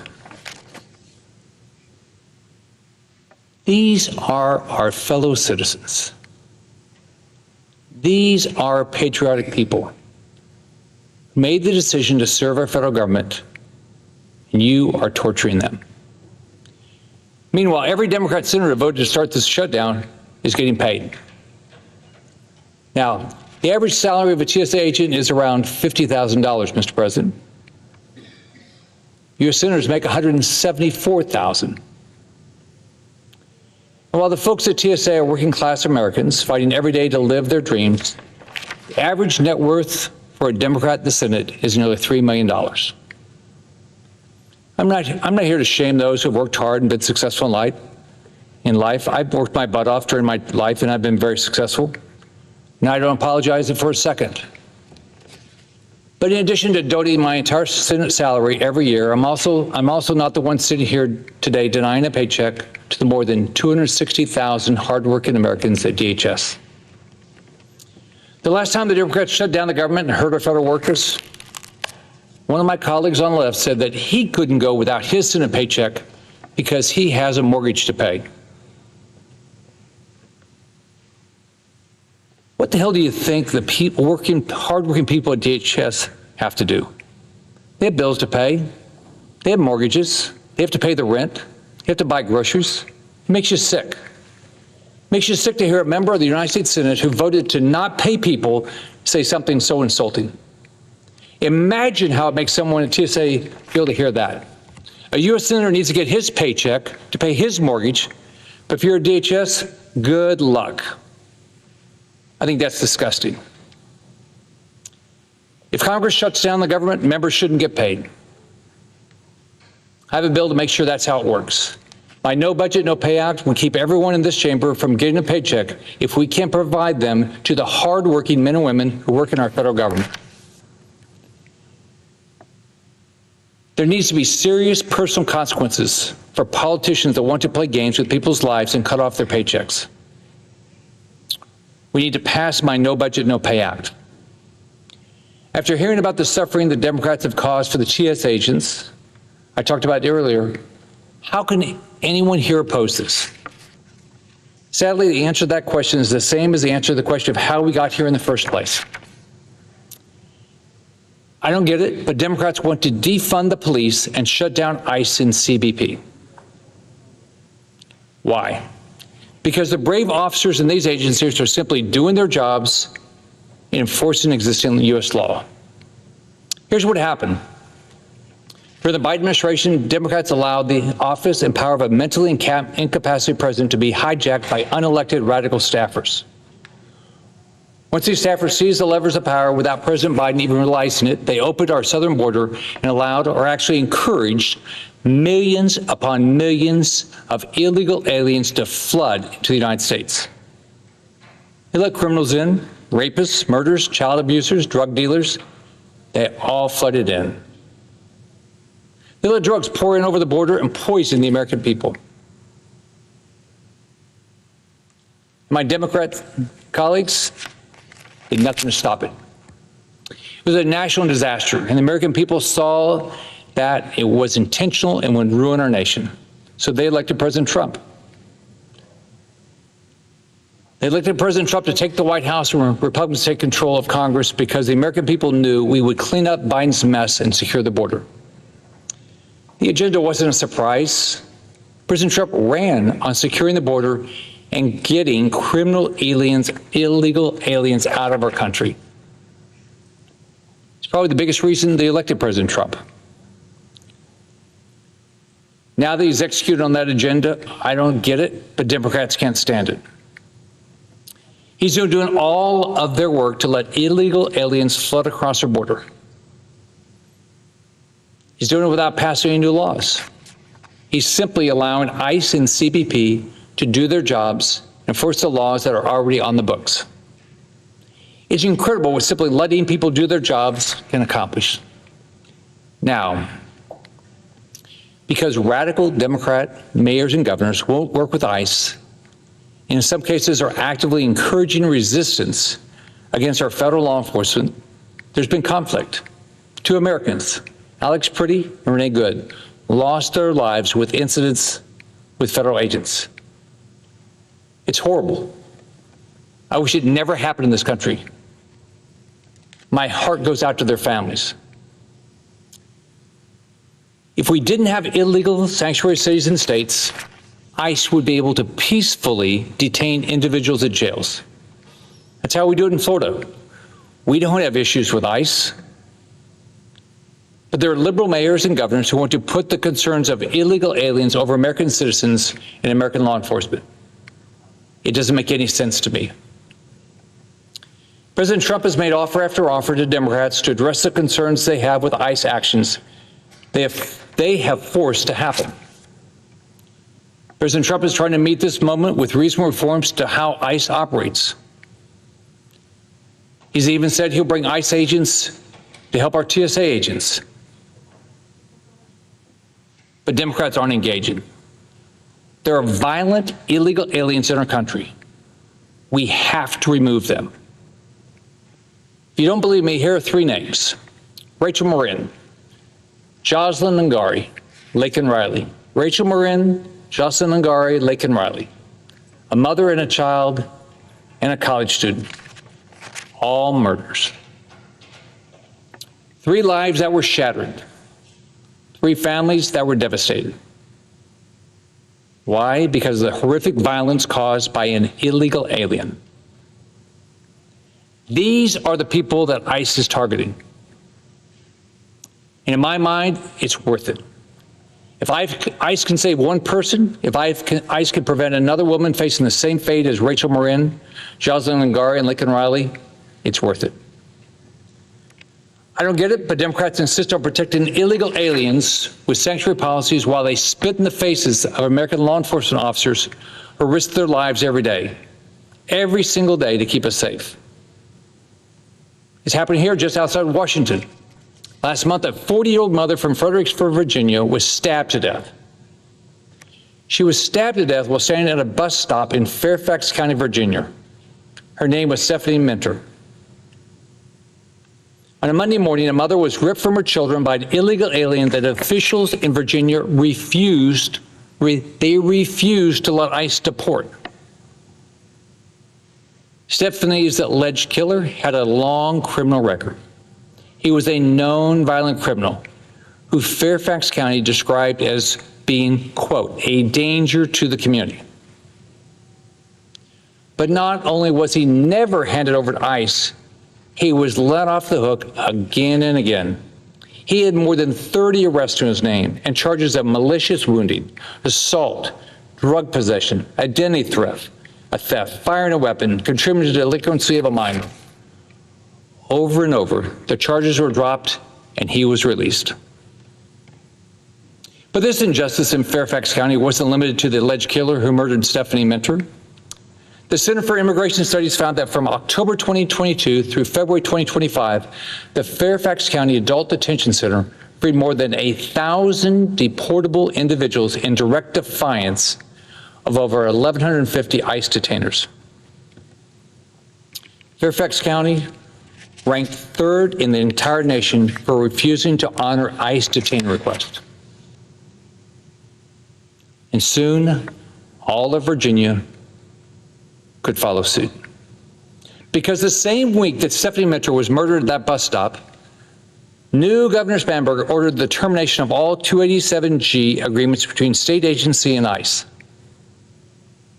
Think about that for a second and ask yourself, how could this happen in America? Sadly, this is the reality facing Americans in Democrat cities, counties, and states. According to DHS, sanctuary jurisdictions across the country declined to honor 17,864 ICE detainer requests in 2025 alone, nearly 18,000 in 1 year. In California alone, over 4,500 criminal individuals have been released since January 2025, despite active ICE detainers. The crimes those individuals were associated with include homicides, assaults, burglaries, and sexual offenses. In New York, ICE has documented cases where individuals with records including rape, strangulation, and burglary were repeatedly released by sanctuary policies. First, Democrats passed sanctuary laws to protect violent illegals that they know their source-funded prosecutors won't go after. Now Democrats are trying to destroy ICE completely so that the very system of brave law enforcement officers, which was established to save the lives of individuals like Stephanie, Laken, Rachel, and Jocelyn, could no longer protect our families. Mr. President, I don't know why the Democrats want to defund our law enforcement. I don't understand why they want to watch as TS agents suffer without pay. I don't know why Democrats are fine seeing Americans wait hours in line for a flight. And the thing I struggle with the most is I don't know why the left is so hell-bent on protecting illegal aliens while letting a mother like Stephanie Minter be stabbed to death at a bus stop. It doesn't make sense to me. I think it's time for Democrats to come to their senses and fund DHS. To the hardworking individuals at DHS, I'm sorry this is happening to you. You absolutely deserve to be paid and respected. You deserve a shot at the American dream. My heart goes out to you and your family. These individuals chose to take a job where every second of their professional life is spent protecting their fellow Americans and keeping their homeland safe. They didn't sign up to not get paid. When they agreed to take these jobs, the federal government made a deal with them that they would be provided for, and we are failing on our end of that agreement. Now, these people who are working full-time, dealing with long lines, very frustrated travelers, and long, brutal days, dead on their feet, many probably working overtime to protect us, are going home to empty refrigerators, overdue bills, and eviction notice because of my Democrat colleagues' political theater for illegal aliens. And if you look at some of the half-measures Democrats have put forward to get themselves out of this situation, it's obvious. They do not care about whether TSA, FEMA, and the Coast Guard are paid, and they want to absolutely shut down ICE and CBP. That's just another way of saying they want to defund the police so they can hamstring our ability to enforce immigration laws. Again, not for the benefit of American citizens, but for the benefit of illegal aliens. Mr. President, I think we've had enough of this political theater. We've had enough of the hypocrisy. We need to make sure these individuals get paid. It's unfair to deny paychecks to our TSA agents and more than 200,000 other DHS workers. And we can't allow more heartbreaking stories like Alondra, Susan, Rachel, Jocelyn, Laken, and Stephanie. America is better than this. And I'm not going to stop fighting to these radical attempts and to put illegal aliens before American citizens. Mr. President, I yield the floor. President. The senator from Maine. Mr. President, I'm somewhat perplexed by the comments of my colleague because 6 times in the last week and a half, measures have been put forth on this floor that would pay TSA, would pay the Coast Guard, would pay FEMA, would pay CISA, and his party blocked every one of them. And there was a vote just today that would have led to the funding of TSA, and I don't know how the gentleman voted, but I suspect he voted no. So this idea that somehow this side of the aisle is defunding and not voting for these other agencies is just not true. There have been 6, at least, in the last week and a half, motions to move forward with the funding of the non-ICE agencies. And each time, a representative of the party across the aisle has risen to object. So let's be clear, who's blocking funding for TSA? It's not over here. We're ready to fund it tonight. We had a vote a few hours ago that would have funded it. So let's be clear about who's blocking funding for TSA. It's right over here. The second piece is, why are we talking about ICE? If ICE, as the senator suggested, was talking about criminal aliens, we wouldn't be here having this debate. The problem is that's not what's happening. In my state of Maine, in Portland, we had an ICE surge back in January and February, similar to what happened in Minneapolis. It wasn't as large, it wasn't as violent, but it was nonetheless a similar kind of surge where a lot of agents came in and a lot of arrests were made. We've had a hard time getting the actual data, but here's what we do know. Over 200 people were arrested or detained, many of whom were sent far away to Louisiana or Texas or somewhere else. But the website, I just looked it up. DHS actually has a website called The Worst of the Worst, where they give you the picture and the name and the crime of the people that they've arrested to demonstrate that, in fact, this is what they're doing. Here's the problem.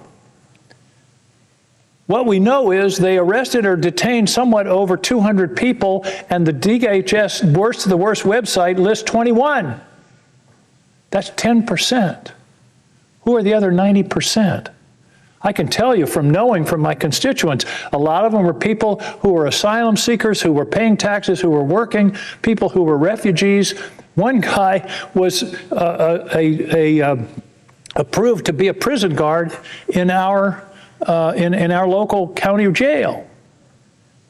So if it were the worst of the worst, and the senator kept using terms like criminal illegal aliens, and he gave these horrible cases, if that was what ICE was doing, we wouldn't have a problem.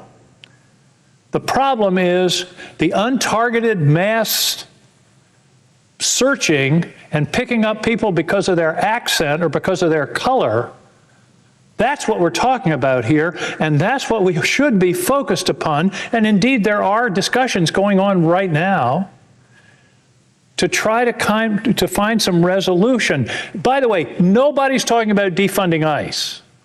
Nobody that I've heard of is talking about defunding DHS or defunding the police. We're talking about guardrails applied to ICE, similar to the guardrails and the codes of conduct that apply to every police force in America. I suspect the city of Miami has a code of conduct that talks about how do you respond to use of force, when warrants are required. They may also have something about identification. Those are the kinds of things that we're talking about. We're talking about guardrails. We're not talking about defunding anybody. So let's be honest with the American people about what this debate is about. And I believe deeply, I understand about TSA and the Coast Guard, which is very important to my state. They should be getting paid. And that's why, starting several weeks ago, this side of the aisle has brought forward unanimous consent agreements that would have funded those agencies, only to be objected to. And if we could go have one of those unanimous consent agreements tonight or tomorrow, we can get those agencies funded right away and then focus on what the issue is that divides us. And there are discussions going on with your colleagues and with the White House to try to resolve some of those issues. But let's not talk about how, and I'm an independent, although I caucus with these guys, but let's not talk about the Democrats are shutting down TSA. The Democrats are moving to fund TSA and are being blocked by the other side. So let's be clear about what's going on here. And if we can solve and we can fund those other agencies, which we should, I agree, and then we can talk about guardrails for ICE and putting them under the same kind of reasonable constraints of every other law enforcement agency in the country. In my whole life, I have never seen a law enforcement agency that wears masks. Why do they wear masks? Because it's intimidating. It puts people in fear, citizens in fear, and it also, Mr. President, gives a license to the person with the mask on to act not in the public interest. It emboldens somebody to use the force that they have. And I understand about doxing, and we can have a law, we can pass a statute making doxing of these agents illegal and a crime and a serious crime. I understand that. I've got a draft of that here, of that law. And I think that should be part of our discussion. But I think we really should be talking about what is it that we're trying to resolve here with regard to the guardrails on ICE. And the original communication from the minority leader and the minority leader in the House said nothing about defunding. They talked about what are the restrictions that we need to talk about. Warrants. This is Constitution 101. You don't break down somebody's door without a warrant unless there are certain exigent circumstances. The president's a constitutional scholar. He understands the Fourth Amendment. But those are the kinds of things that we need to be talking about, not should we be paying TSA officers? Of course we should. So let's vote it. Let's do it. Let's put it on the floor and get that done tonight or tomorrow, and then we can focus on the issue that's before us. So I just believe that this body ought to be coming together and talking about the real issues and trying to resolve them and not having collateral damage of these other agencies. For myself, given what happened in Maine and what happened in Minnesota, I cannot vote for a budget that leaves ICE rampant without the guardrails that apply to every other police force in the United States. I can't in good conscience do that. And that's why I'm voting to move forward with funding of the other agencies, but to focus on ICE, to try to get some reasonable guardrails, and we are negotiating and working toward those. But in the meantime, let's pay the TSA people, let's pay the Coast Guard, let's pay CISA, let's pay FEMA. I get that. But let's be clear about who's blocking that. Thank you, Mr. President. I yield the floor. Mr. President. Senator from Florida. So let's remember who shut down Homeland Security. Democrats shut down Homeland Security. They voted to shut down Homeland Security. They wouldn't fund it. And they funded because they don't want ICE to be able to do their job. And it's a problem the Democrats caused because the border was completely open for 4 years. So if we do one part and don't do the rest, we know what's going to happen. ICE will never get funded.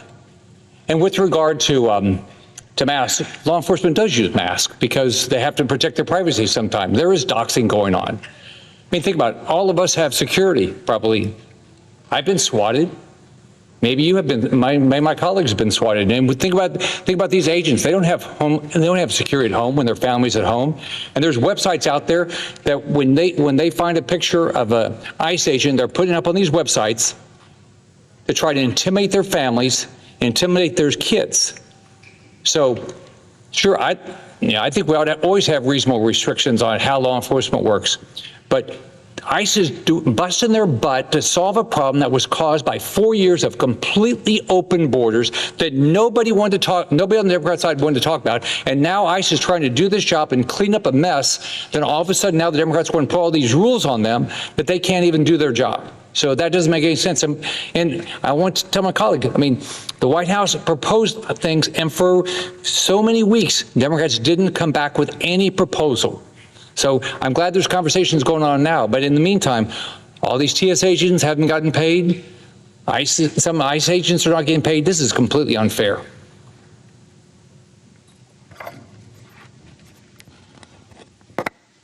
Mr. President, let the record show that a real debate broke out for a few minutes on the floor of the United States Senate.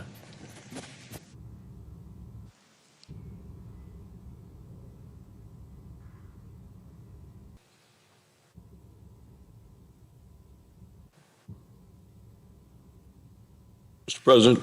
Majority Whip. Mr. President, I ask unanimous consent that the Senate resume legislative session and be in a period of morning business with senators permitted to speak therein for up to 10 minutes each. Without objection. Mr. President, I ask unanimous consent that when the Senate completes its business today, it stand adjourned until 12 noon on Sunday, March 22nd, that following the prayer and the pledge, the journal of proceedings be approved to date, the morning hour be deemed expired, the time for the two leaders to be reserved for their use later in the day, morning business be closed, and the Senate resume the House message with respect to S. 1383. Without objection. Mr. President, for the information of my colleagues, we expect a cloture motion on the Mullen nomination at 1 p.m. tomorrow. That will be a vote. If there is no further business to come before the Senate, I ask that it be a stand adjourned under the previous order following the remarks of Senators Lee, King, Kim, and Blumenthal. Without objection. Thank you, Mr. President. I yield the floor. Senator from Utah. Mr. President, we've had more discussions today on a number of topics. One of the topics that has commanded a lot of today's discussion is the bill that is now pending before the United States Senate, the Save America Act. There have been more assertions made on this bill today than there have in the past, and so I need to address each one of those points, particularly those that have not been refuted, or at least adequately refuted today in connection with these debates. While it's difficult to know exactly where to begin, I'm going to begin before I refute these, just with a generalized statement up front that will facilitate my ability to refute the scurrilous and false arguments that have been made against this bill. Now, although some of these arguments have been mingled with truth, they are almost entirely false, built on lies, built on blatant mischaracterization of the legislative text now pending before the Senate, based on a mischaracterization of the legal status quo and the effect of existing laws, based on mischaracterizations of the Constitution, based on mischaracterizations of the individual motives of lawmakers in this body, something that we're not supposed to call into question, but that has been called into question a number of occasions today. So first, as to the general backdrop against which we are operating, we remember that the whole purpose of the Save America Act is to make it easy to vote and hard to cheat. We remember the fact that the purpose of the Save America Act is to do this through a two-step mechanism, one that focuses on requiring proof of citizenship at the time of voter registration, and another that requires photo ID at the time and place of voting. The whole reason that this law became necessary, that this bill, this legislative project came into existence about 2.5 years ago, was that Congressman Chip Roy and I, Congressman Roy comes from Texas, he and I were talking, and having been informed by some experts in this area, we pieced together a number of features, legal, factual, historical developments that have converged into one, producing a massive gap in our election security. Remember that the National Voter Registration Act of 1993 has been interpreted by the Supreme Court in Arizona versus Intertribal Council of Arizona as prohibiting the states from doing any follow-up to verify, to confirm, or refute someone's citizenship. Although federal law does, in fact, as has been noted repeatedly today on the floor of the Senate, it does, in fact, require that you be a U.S. citizen to vote in a federal election. That doesn't enforce itself. And in fact, that criminal prohibition against non-citizen voting in federal elections has become more or less impossible to enforce because non-citizen voting is nearly impossible to detect under the status quo. Because of the Supreme Court's ruling in Arizona versus Intertribal Council of Arizona in 2013, the states can't ask for proof of citizenship for anyone who registers to vote at a DMV through an NVRA form at a DMV while applying for a driver's license and simultaneously going through the process of registering to vote. And remember, all you have to do with an NVRA form at the DMV while you're applying for a driver's license is check one box saying, yes, I would like simultaneously to register to vote. The only further act is to sign your name, certifying that you are, in fact, eligible to vote. That is the end of the inquiry. And there can be no more inquiry. And that is part of what's causing so much of a problem. Now, decades ago, there were simply fewer non-citizens in the United States. In many instances, it was difficult to get a driver's license if you were a non-citizen, especially if you were an illegal immigrant. And that too has changed. We've now got 30 million plus non-citizens in this country. We've got 10 to 15 million illegal immigrants in this country, specifically illegal immigrants who arrived between that 4-year period between January 20th of 2021, the day President Biden took office, and January 20th, 2025, the day President Trump became president for the second time. This veritable flood of illegal immigration, a mass-scale border invasion invited by the Biden administration, contrary to our laws, brought these circumstances about. And by doing that, so when you merge that with the fact that we've got a lot of non-citizens here generally, coupled with the fact that it's impossible for the state to ask for any type of proof of citizenship for someone registering to vote at a DMV through an NVRA supplied form, you've got a recipe for disaster. A recipe for disaster that we've never had previously in this country. All right, so as to the arguments, they're picking apart arguments with it.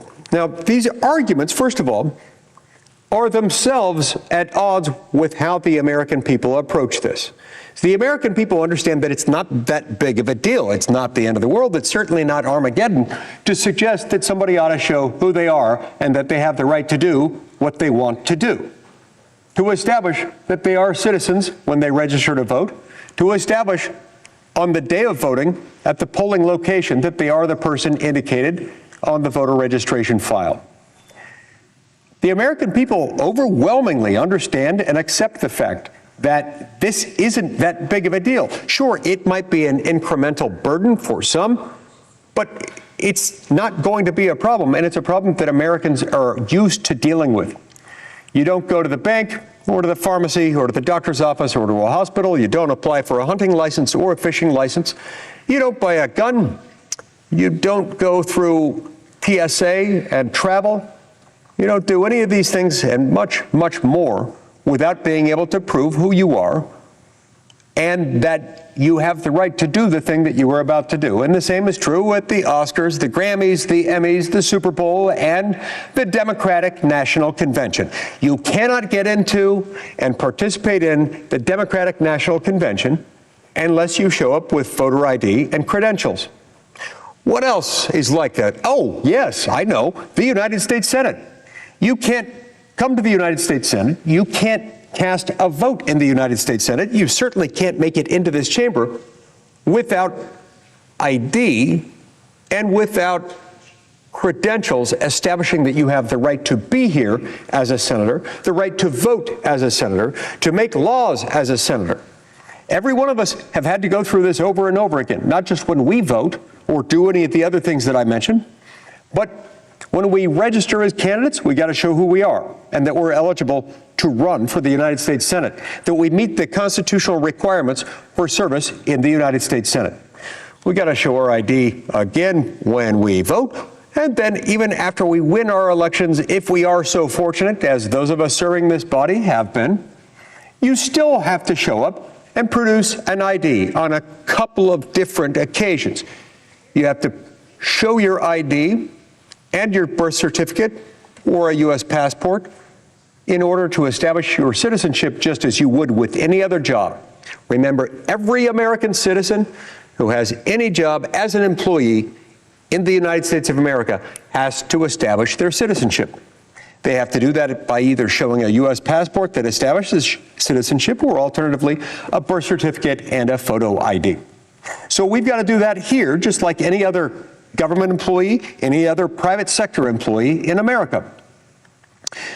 But as senators, we also have to show up with other documentation in addition to showing that we are who we claim to be and that we are that person who claims to have been elected to the United States Senate in the most recent senatorial election. We also have to show up and have the benefit of an election certificate by our chief elections officer, Secretary of State, or Lieutenant Governor in most states, to establish that we are eligible to participate here. So this is no different. And the Democratic National Convention, Republican National Convention as well. These are not unusual standards or requirements. And so let's get on to these arguments. Over and over and over again, and we heard this both from the senior senator from Rhode Island and from the junior senator from Rhode Island, among others, over the last few days. We're being told this would bring about a massive campaign of voter disenfranchisement. Let's remember what disenfranchisement means. In this context, it means you're taking people who can vote today and making it so that they can't vote tomorrow. This is an argument conceived and held by the devil himself because it's just utterly false. There is not a scintilla of truth to this. You could try to breathe life into it by adding inference upon inference, taking different statements out of context. You would still be lying if you were making this argument because there's nothing about it that it disenfranchises anyone. If anything, Madam President, what this would do is this would prevent the disenfranchisement of actual U.S. citizens by those who are not citizens of our country, by those who, whether through mistake or more likely fraud, may register to vote, notwithstanding the fact that they're not eligible to do this. The modern left has become obsessed with what they consider victimless crimes. We hear about this from the modern left all the time, and we've heard about that in this very chamber this very day. They approach non-citizen voting as if it were such a minor thing, not only in terms of the numbers, the frequency or infrequency with which it occurs, but also that if it does happen, let's not worry about it. Remember, our mantra is make it easy to vote and hard to cheat. Their mantra appears to be let's make it easy to vote and screw the rest. We don't care. Easy to vote. When you focus obsessively on easy to vote to the exclusion of all other things, you're not just increasing marginally the risk of voter fraud, something that they claim doesn't exist, and that we have invented into existence because of our own tendencies toward paranoid fantasy. But they're also ignoring the fact that when we allow that to happen, we are disenfranchising actual American citizens because their vote matters less. Their vote can be canceled out entirely by 1 or more, or 1,000 or more, or 10,000 or more people who vote in the same jurisdiction who might not be eligible to do so. So yes, it matters. And this is not disenfranchisement. It's a little bit like saying you're excluding entire categories of people by requiring them to prove who they are when they start a job, something that we all have to do every time we start a job. And somehow the American economy continues to function. Somehow men, women, people of every race and combination of races imaginable in America do every single day. Most of us do that many times in a single career. We start a new job, we prove who we are. When we go to the DMV, we have to prove who we are. When we get pulled over in our car, we prove who we are. Why is this any different? Well, they say, well, it's a constitutionally protected right. Darn right it is. And it's our job to make sure that that is protected. But the fact that it's a constitutionally protected right in no way, shape, or form means that we have to make it easy to vote and screw the rest. Let's let them cheat. That's not a rational conclusion. Unless, of course, your objective is to facilitate non-citizen fraudulent voting in our elections to the disenfranchisement of actual American citizens who were there to vote. This is not a victimless crime. And shame on my colleagues for suggesting otherwise. We also heard, this one was from the junior senator from Rhode Island, and we heard it multiple times, not only from him, but from the senior senator from Rhode Island, that it requires a passport to vote under the Save America Act. This is not just a lie, this is a damned lie. Because the plain black and white text of the bill makes very clear that there are a zillion ways that you can prove your citizenship. Now, there are a couple of them that are easy, that are familiar, that roll off the tongue because we use them elsewhere. Like, for example, providing a U.S. passport that establishes citizenship on its own. And like showing up with a birth certificate and a government-issued photo ID. That'll do it too. Those are the documents we use in the employment context under the I-9 form. But there's a whole lot of other stuff we've added to this one. For example, there are certain types of driver's licenses. I don't mean real ID, because there are a lot of real ID driver's licenses that are issued to citizen and non-citizen alike. That's become a point of confusion. There's a subcategory of real ID driver's licenses known as the enhanced driver's license, issued by some states to some people that contain indicia on the face of the driver's license that it will establish citizenship. There are, as I understand it, some tribal identification papers that will also establish U.S. citizenship. Not all of them, but some of them do. There are a handful of other things that will do that. But, Madam President, in addition to all these mechanisms, you can also show up without a single document in hand. If you don't have them, you can't find them, you lost them, your house burned down, whatever it is, you can show up and you can fill out an affidavit, a sworn affidavit saying, I, Mike Lee, swear under penalty of perjury that I am a citizen of the United States, and this is where I was born. If you're a natural born citizen, as I am, as I think most of us here are, I was a citizen as of the moment of my birth by virtue of the circumstances of my birth when I was born on June 4th, 1971 in Mesa, Arizona, to U.S. citizen parents. If you are not and those are the basic facts, you outline the basic facts of how it is that you became a natural born citizen, enough facts so that the state election official knows what to look for, knows where to look, and can confirm or refute the existence of your citizenship as a natural born citizen. You shift the burden onto the state. It doesn't cost you a dime. It doesn't even have to take more than a few minutes to show up and provide that information. Now, some might say, well, that too is a step. Well, yeah, there are a lot of steps in a lot of things, and it's what we do to make sure that the vote matters, to make sure that the vote isn't being just completely left open to fraud and manipulation. If you take the easy to vote nonsense far enough, and you don't couple it with anything that makes it hard to cheat, you really are just inviting and in fact guaranteeing fraud. You're guaranteeing effective disenfranchisement, nullification of U.S. citizen voting, and often facilitating foreign election interference, something that my Democratic colleagues claimed for years to be obsessively concerned about. And now, nah, let's not worry about it. We just want to make it easy to vote. So it's not true to say that you've got to have a passport to vote. One of the reasons why they like to make this argument, as dishonest as that argument is because passports, of course, are something that not everybody has. Some Americans do, but some don't. Some don't travel enough for it to matter, and if and when they need to travel outside the United States, they'll get one. And it's expensive, costs a couple $100 to get a passport. All of us as senators have had a lot of experience helping our constituents get passports.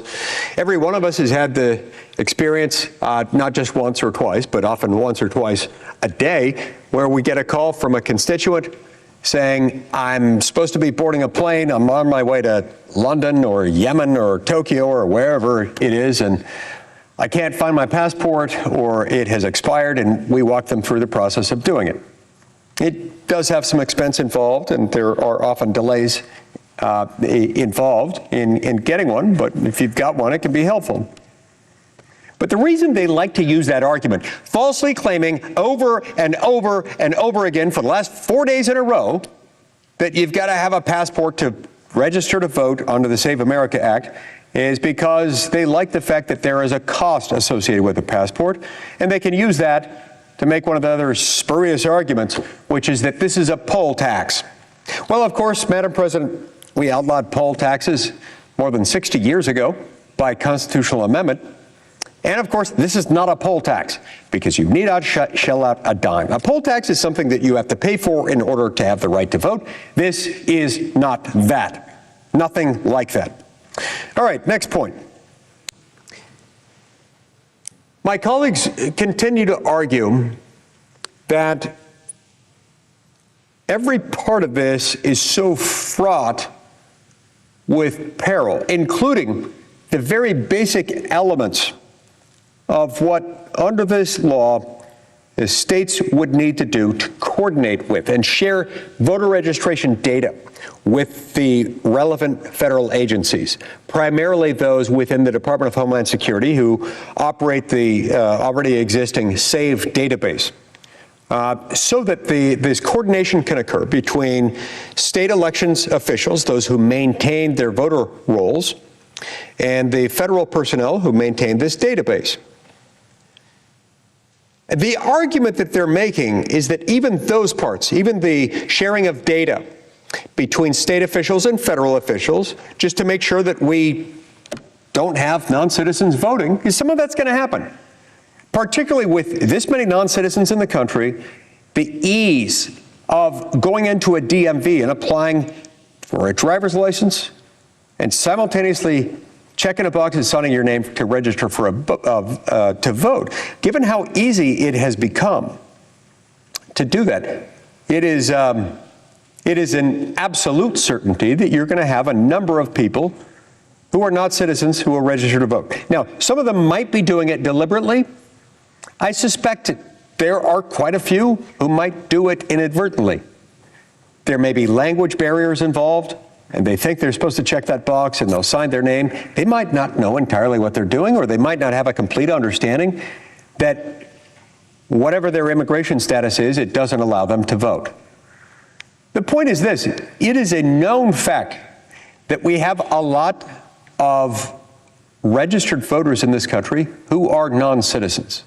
Let's talk about how we know that. In the first instance, we've got a small handful of states, but a growing number of states that have begun a systematic review of their own voter registration files. And they have shared their voter registration file data with the individuals and agencies within the Department of Homeland Security in Washington, D.C., to figure out who's a citizen and who's not. Those that have done this have found many thousands of non-citizens in their voter files so far. My head goes off to those who have done it. This is the responsible citizen thing to do.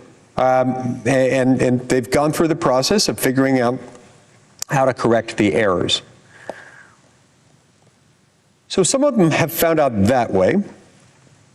Others, as is the case, for example, with the state of Oklahoma, a general phenomenon occurs all over the place, but in Oklahoma, they have a law designed specifically for this situation.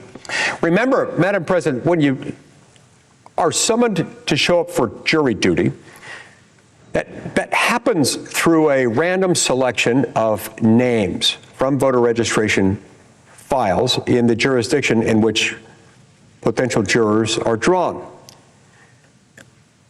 So nobody should be summoned for jury duty unless they're on a list of registered voters. And when registered voters show up for jury duty with some regularity, they will stand up and they'll say, hey, I'm not a citizen, and I therefore cannot serve as a juror. Now, there are all kinds of reasons. I've seen this happen as a lawyer many times. People get summoned for jury duty. Some of them will look for excuses not to do it. Some are really good reasons, others less so. You hear people joke about different ways they could avoid it. I've heard people joke about showing up and saying, you know, I believe in jury nullification, that the jury can do whatever it wants without regard to the law. It doesn't matter, it's all our choice. And some say that that's a way to avoid it. I don't encourage that. Others will say, well, there was this great episode of the sitcom 30 Rock years ago, where I believe Liz Lemon, the main character of the show, showed up for jury duty while dressed as Princess Leia, and with just as many indicators that she was really weird as possible, hoping that some of the lawyers would exclude her, perhaps using one of their peremptory challenges to get over it. Others still might show up and fraudulently claim that they are not citizens when in fact they are citizens.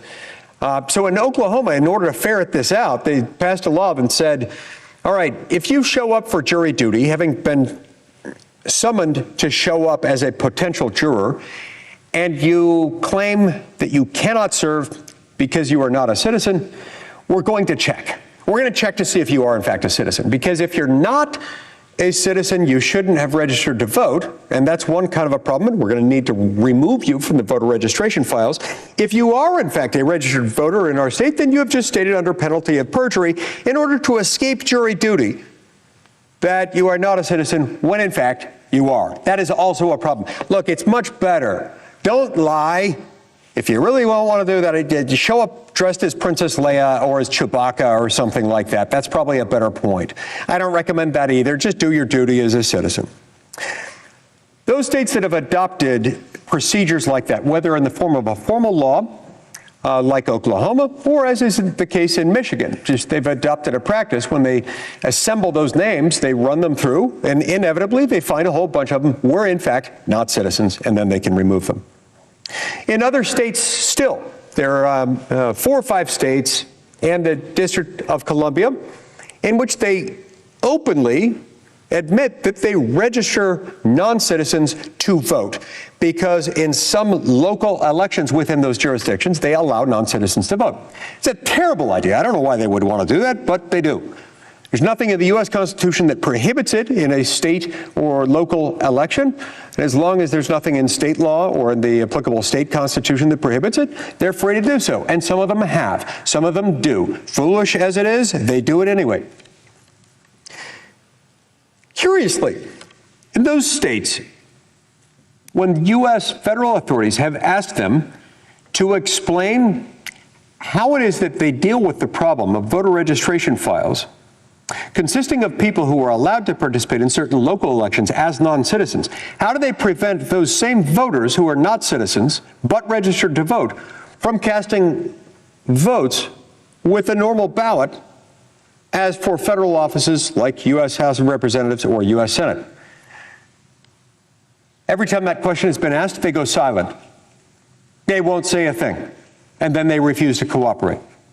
Now, a few minutes ago, I referred to a number of states that have on their own, just because they're good citizens, they've taken advantage of the SAFE database within the Department of Homeland Security. They've shared their data, usually having entered into a memorandum of understanding between the state and DHS beforehand.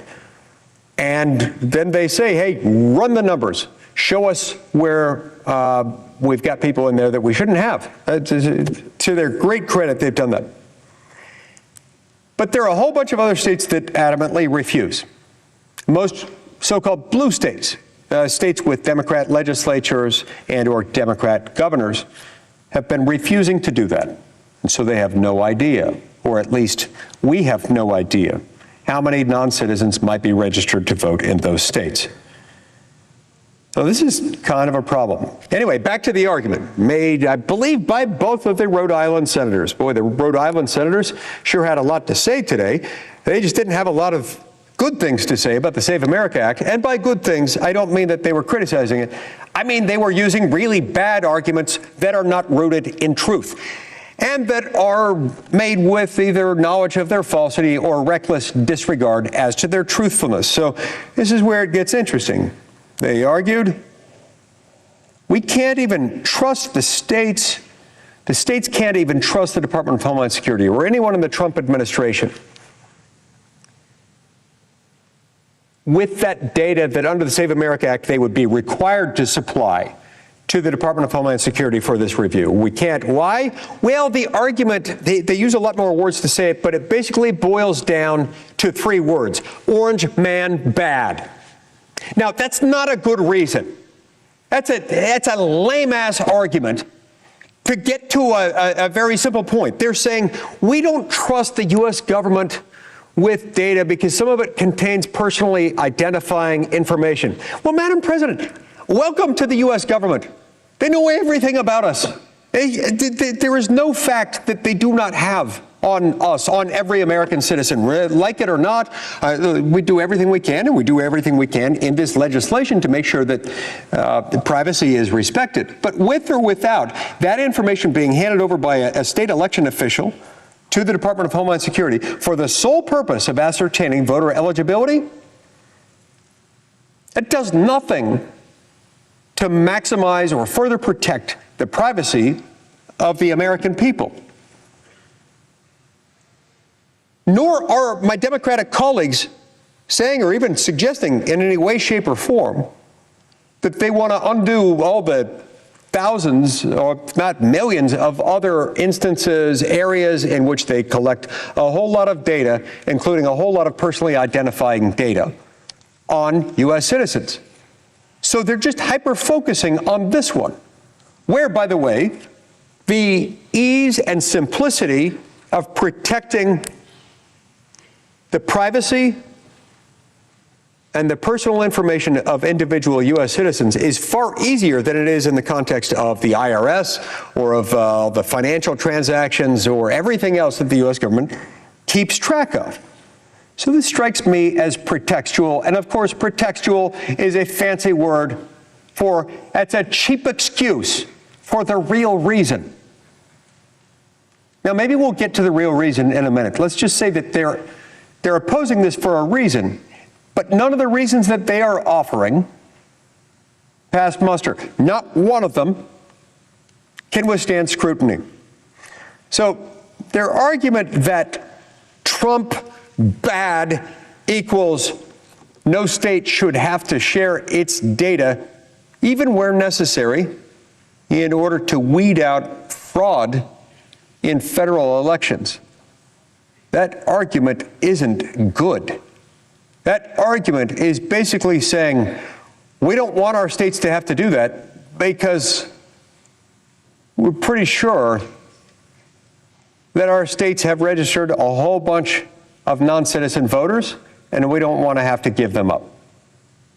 From day one, when they talk about this, even before debate began in the Senate, my Democrat colleagues have been arguing that anyone whose name would likely trigger alarm bells through the processes established by the Save America Act, warranting their removal based on their status as non-citizens.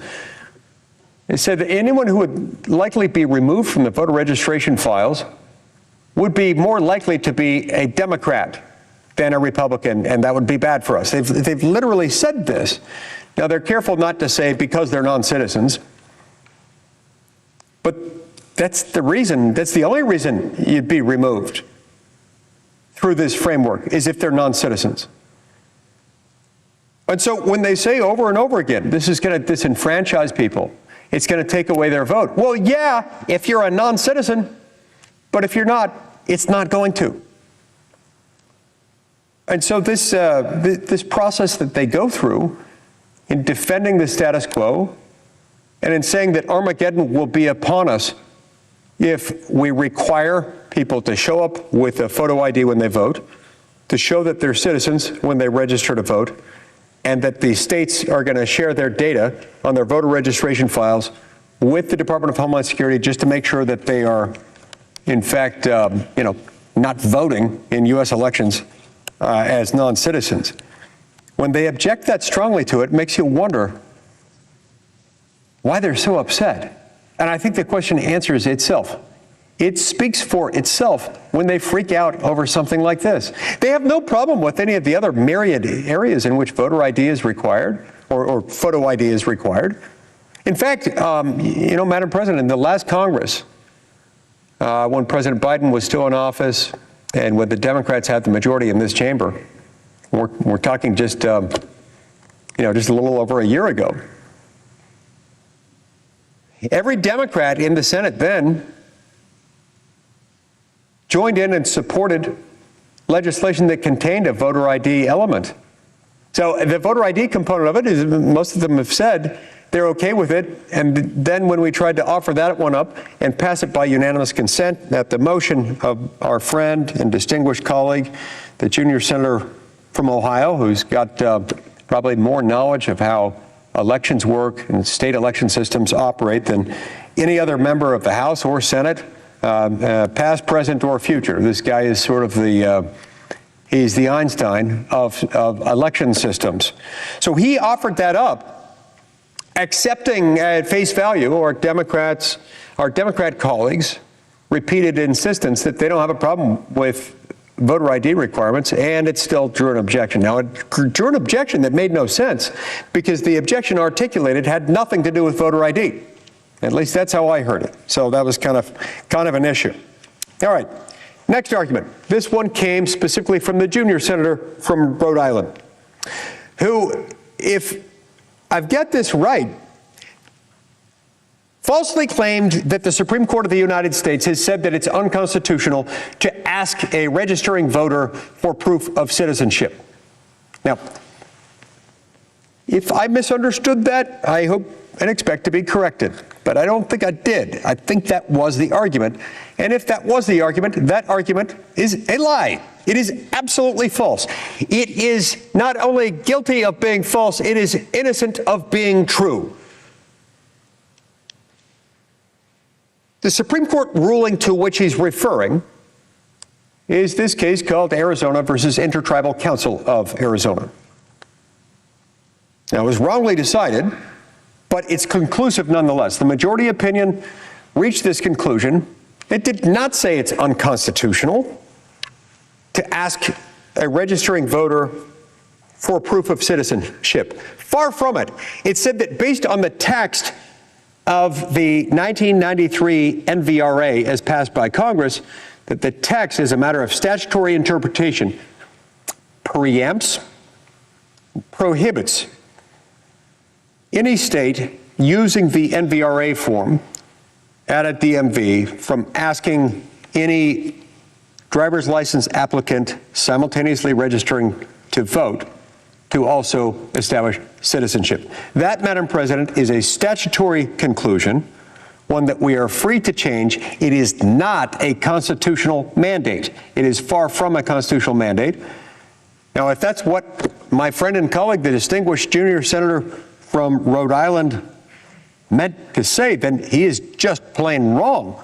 But by saying that, he's suggesting that we are powerless, absent a constitutional amendment, from requiring any registering voter to provide proof of citizenship, which would make no sense, by the way. I mean, given how many times you're required elsewhere in federal law, to say nothing of state law, but even just in federal law, to establish who you are and that you are a U.S. citizen. Now, for example, you have to do that in the I-9 every time you start a new job. Every American has to do that, or you can't start the job. You also have to do it when you apply for a passport. And then there are related issues of proof that you have to do in many, many other circumstances. If you want to buy a firearm, and you go into a federally licensed firearms dealer, you have to provide a photo ID. You then have to go through a background check. You have to show who you are. Now, to this, the Democrats say, oh, but this is a constitutionally protected right. You've got a constitutionally protected right to vote. True. there are multiple provisions of the U.S. Constitution that in different ways protect your right to vote. Yes, it is constitutionally protected. So too, Madam President, are a whole lot of other things. So too is your right to travel. And yet your right to travel is not unqualified. If you want to travel in and out of the United States, then you're going to have to get a passport. If you want to travel between two states or even two cities through commercial air travel, you're at a minimum going to have to show a driver's license. And yet the right to travel is constitutionally protected. The right to bear arms is constitutionally protected, as is the right to vote. So the fact that something is constitutionally protected doesn't mean that there are and can be no guardrails around that to make sure that you are a person who is allowed to exercise the constitutionally protected right in question. That never has been the case, and it never will be the case. You still don't escape the need to establish who you are and that you have that right.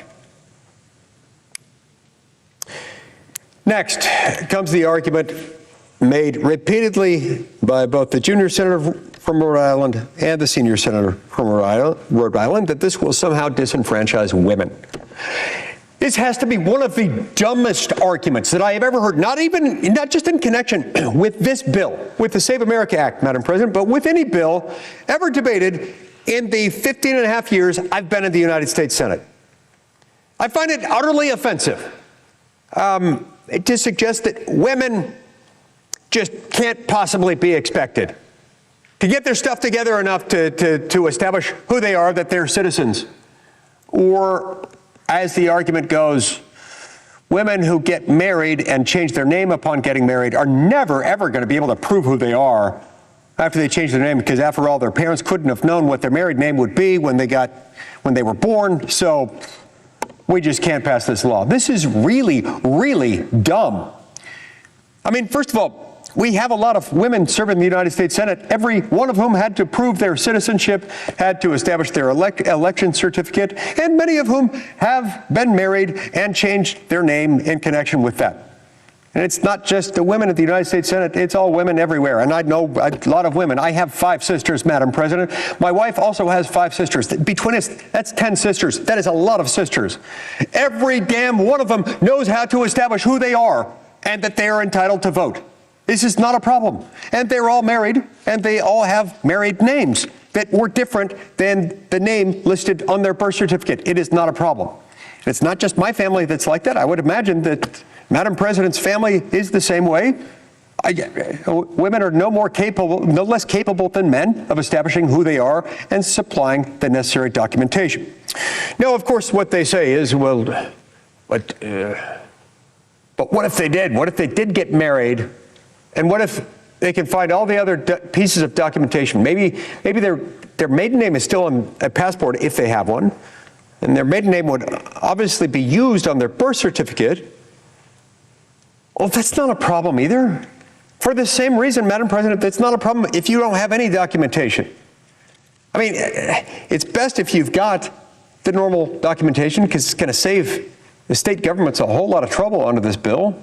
Makes it a lot easier for them if you just show up with the right documentation, which most people have. But if you don't, that's okay. We've made that okay too.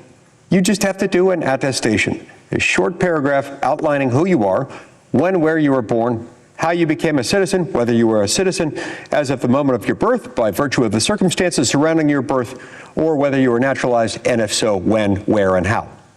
It's not hard. You could write that out. Any American could write out that information in minutes to make sure that my handwriting is neat enough to be read, and even then, it's a jump ball. It's an open question, but I'm pretty sure I'd be okay.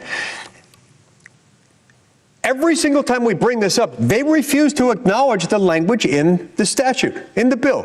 Page 12, line 22, and the text that follows from it makes very clear that if you're missing any of that documentation, let's say you are a married woman whose birth certificate, whose passport, whose other documentation uses only your maiden name, not your married name, you can't find your marriage certificate. By the way, if you can find it, that's conclusive proof of the name change. You don't have to worry about it at all. But let's say you can't find the marriage certificate, you've got everything else, then you swear out a brief affidavit. I got married on July such and such of such and such a year, and I married so-and-so. His name is Jones. My maiden name was Smith, so I changed it from Smith to Jones. You're done. That's it. From that moment forward, whether you're missing one document or all documents, you fill out the affidavit, you hand it over to the state election official, they'll ask any follow-up questions they need, and from that moment forward, the burden is off your shoulders. The burden is shifted to the state authorities, whose job it is to confirm or refute your citizenship or lack thereof. States, remember, have access to all kinds of information. Birth certificates issued in that state. I believe many, if not most, if not all states, have reciprocal arrangements with other states where they can confirm, refute information on each other's databases about birth, death, records, and so forth. This is not hard. And yet they refuse to acknowledge that language. They just go on over and over again saying, oh, you're going to disenfranchise women. Look, the American people don't buy it. And the American people know that when you raise bullcrap arguments over and over and over again, you're not taking the American people seriously, especially when you insult their intelligence and their competence by saying that vast swaths of people, and I've heard everything under the book, you name it, heard it stated with regard to rural Americans as opposed to more urban Americans or suburban Americans, people of certain ethnic or racial backgrounds, men, women, old people, young people. They tried to otherize just about everybody imaginable and say that certain subgroups will somehow be disenfranchised, disadvantaged. This is all nonsense, and it all ignores the same central feature in the bill that makes this tremendously easy. All right, next argument that they both make, fees. You got to pay fees somehow to vote. This gets back to their poll tax argument. Utter lie, built on paranoid fantasy, conceived and held by the devil himself to make these arguments over and over again to scare people. Now, this really has to stop at some point or another. At times they start to argue against the photo ID point minimally, and then they remember that many, if not most of them, at one point or another, including some in the last few days, have said they're okay with photo ID, and so they don't argue with that one too much. But at the same time, they don't own up to the fact that every Democrat in here in the last Congress was, I believe, a co-sponsor of legislation that contained an ID requirement. Now, it was a little bit different than this one. The biggest difference was that it wasn't quite as tight, but there was a type of ID requirement in that bill. It's not that different.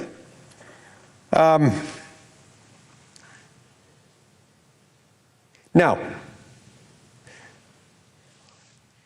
it kept arguing also that this would disproportionately burden citizen voters, that it would be citizens that really would have to worry, and that this would end up resulting in the disenfranchisement of lots and lots of citizens. The senior senator from Rhode Island even went so far as to say, a couple of things. I mean, I had to listen carefully when he started to say this, because I thought he was joking at first, or I hoped I was misunderstanding him. He started to theorize that, back to this point that, orange man bad, so none of this can happen. We hate Trump. We can't trust Trump or anybody in his administration.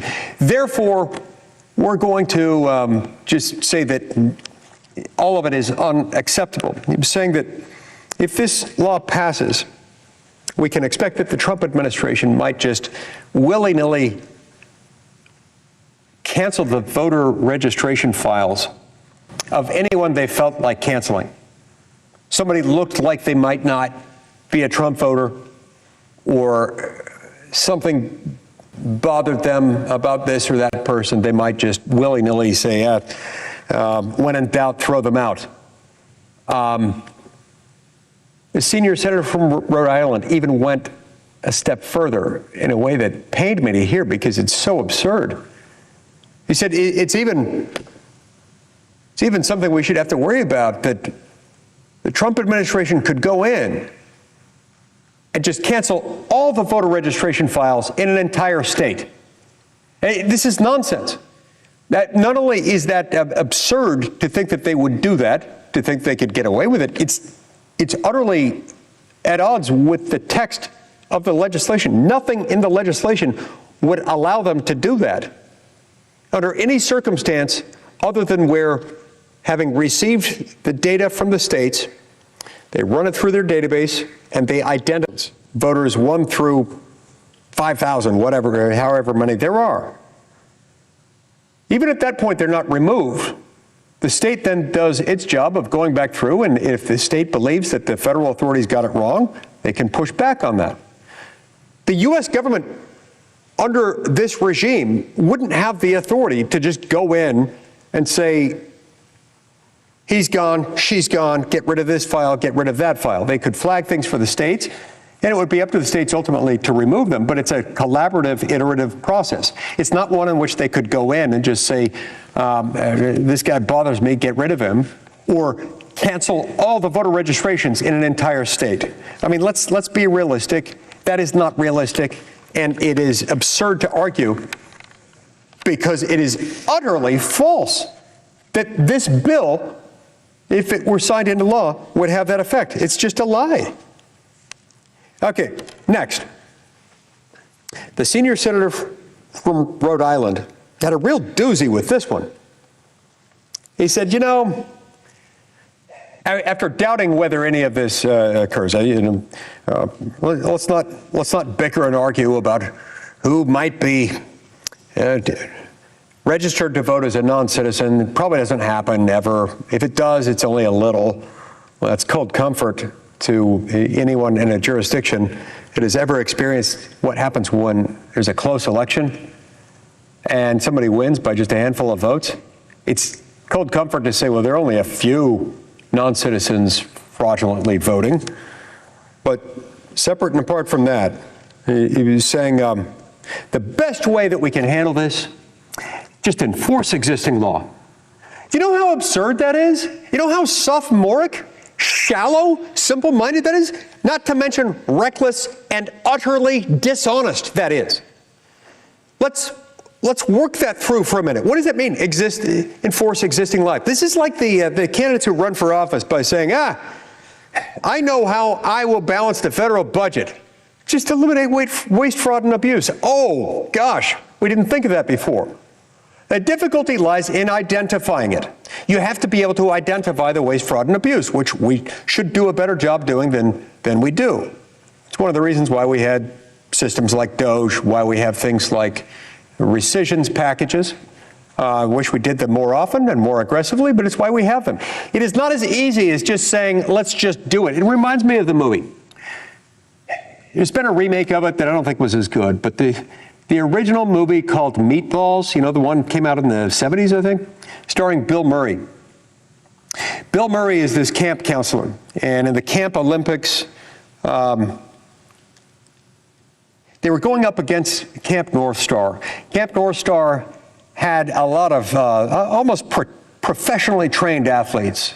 Bill Murray, the camp counselor character, just kept reminding people that they had their own coaches, their own personal masseuse on board, and they were really worried about going into the Camp Olympics against their rival camp, the bunch of rich kids at Camp North Star, I think is what it was called. And one young man was about to compete in the high jump, and he went up to Bill Murray and said, do you have any advice for me just before I make this jump? Bill Murray looked at it and he said, yes. And he got this very introspective look on his face, and he said, try to jump very, very high. That's kind of what happens when you hear someone say, oh, it's easy, waste, fraud, and abuse, or it's easy, let's just enforce existing law. So this was his argument, was that we can just enforce existing law because existing law, including but not limited to laws codified in 18 U.S.C. 1015, prohibit non-citizens from voting in U.S. elections. So let's just enforce it. That's the whole darn point, Madam President. That's the whole reason why Chip Roy and I wrote the Save America Act in the first place. It's the whole reason we had to, because our existing laws, as interpreted and as implemented, make it impossible to find out where this is happening. We can't enforce existing law, at least not existing law within states that, number one, refuse voluntarily to come forward and share their voter registration file data with DHS to run it through the SAVE database, which I think roughly half of the states, blue states in particular, are refusing to do. And those states include especially the small handful of states that openly, brazenly admit that they allow non-citizens to register to vote to participate in certain local elections, even though they're non-citizens. So with all those states, including the handful of states that expressly allow non-citizens to vote, and then offer no explanation as to how they keep them separate from those who are able to participate in elections for federal office, they expect us to just, enforce the law. Now, Rhode Island is a blue state. I will check to make sure, but I will bet $5, a lot of money where I come from, that Rhode Island is one of those states that defiantly refuses to share their voter registration data. So how in the heck are we supposed to enforce the law when they make it impossible to enforce the law? It is unknown and it is unknowable. This can't be done. But they're just fine with that. Just as the ancient Egyptians weren't all that concerned about the working conditions, the health, or the pragmatics behind their slaves. Apparently, our Democrat colleagues are not all that concerned about non-citizens voting. All right, one more movie quote while we're on the topic.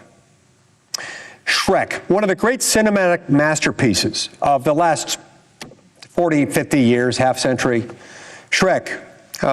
There's a character named Lord Farquaad. Lord Farquaad is not what you would call a nice guy. Lord Farquaad is a despot. He's a tyrant.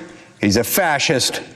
And he's talking to his soldiers as he's about to send them into battle. And he says, "Now, I realize that in this battle, some of you may die, but that is a sacrifice I'm willing to make."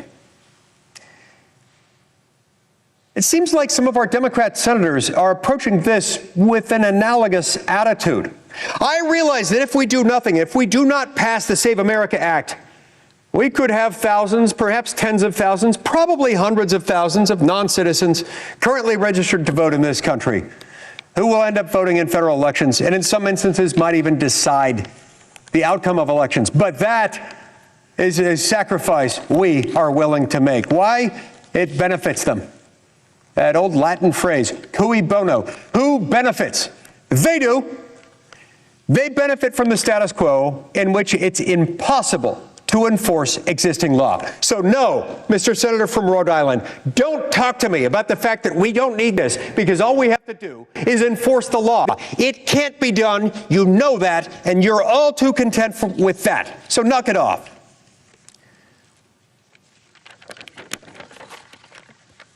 The senior senator from Rhode Island goes on to say that they'll just use it to purge voter rolls. Well, yeah, that's the idea. Purge voter rolls of illegal voters, of non-citizens, not U.S. citizens.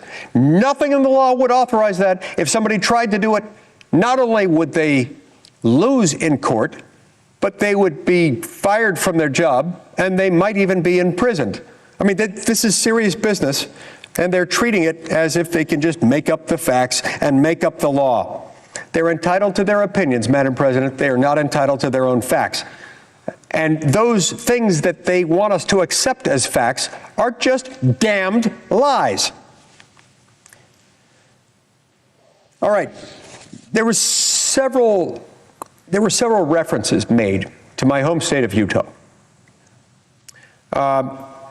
talking about how relatively clean Utah's voter registration rolls are, clean of non-citizens.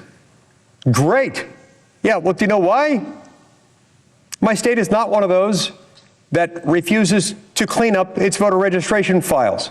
Now, I don't know whether we know the sum total of all those who might have been registered to vote or whether they have been able to review all those. I don't know. I'm not going to speak to that. But I will say that in the last 18 months of the Biden presidency, Utah had more incoming illegal immigrant traffic into the state than any other state in the union measured on a per capita basis. So even though over time, yeah, we probably had pretty clean voter registration files, there's no telling whether that's still the case today. There's no telling whether that could change between now and this November's election, especially when people figure out that, hey, no citizen, no problem. Just go into a DMV, fill out a form, check the box, sign your name, and all of a sudden, you are a registered voter.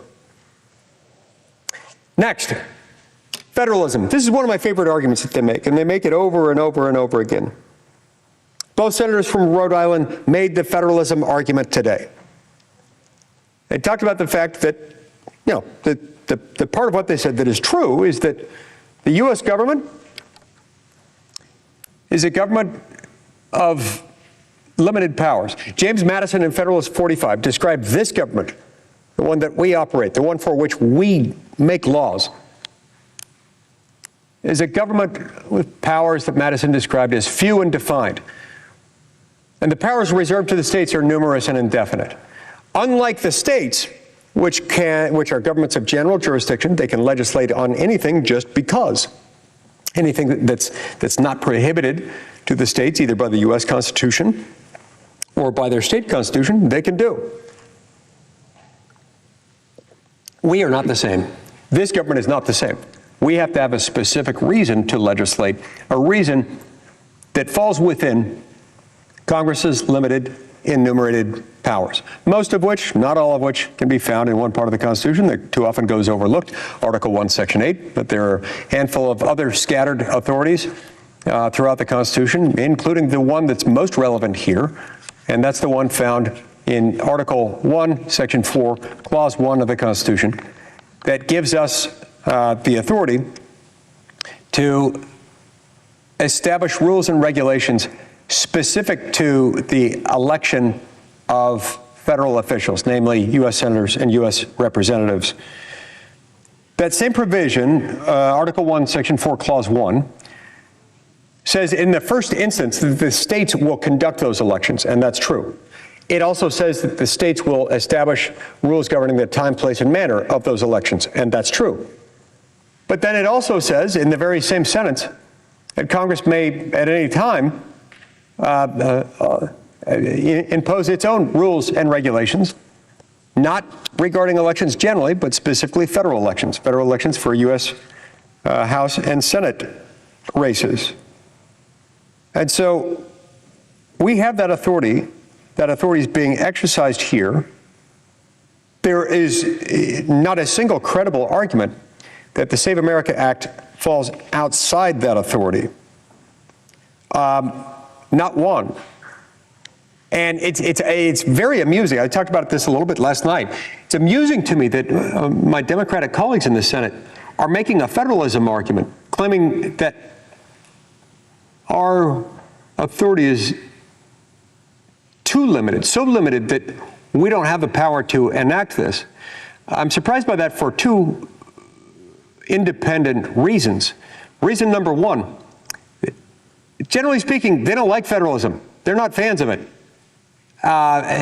Ever since at least the Franklin D. Roosevelt administration, arguably it goes back to the Woodrow Wilson administration, the Democratic Party has not been the champion of federalism. And that is really, really putting it mildly.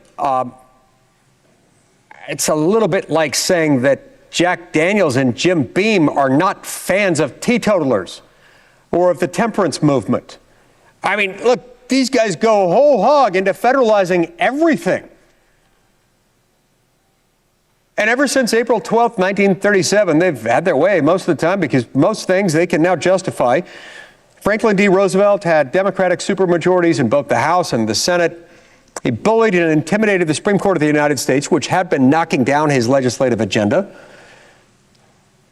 and threatened them. Right after his first re-election in the fall of 1936, Franklin Roosevelt was mad because a lot of the laws that he had pushed through as part of his New Deal program, remember the villain was the Great Depression. Franklin D. Roosevelt was going to be the hero, and his weapon of choice was going to be the New Deal programs, where they're dramatically increasing the size, scope, reach, and cost of the U.S. government, putting it in charge of all kinds of things.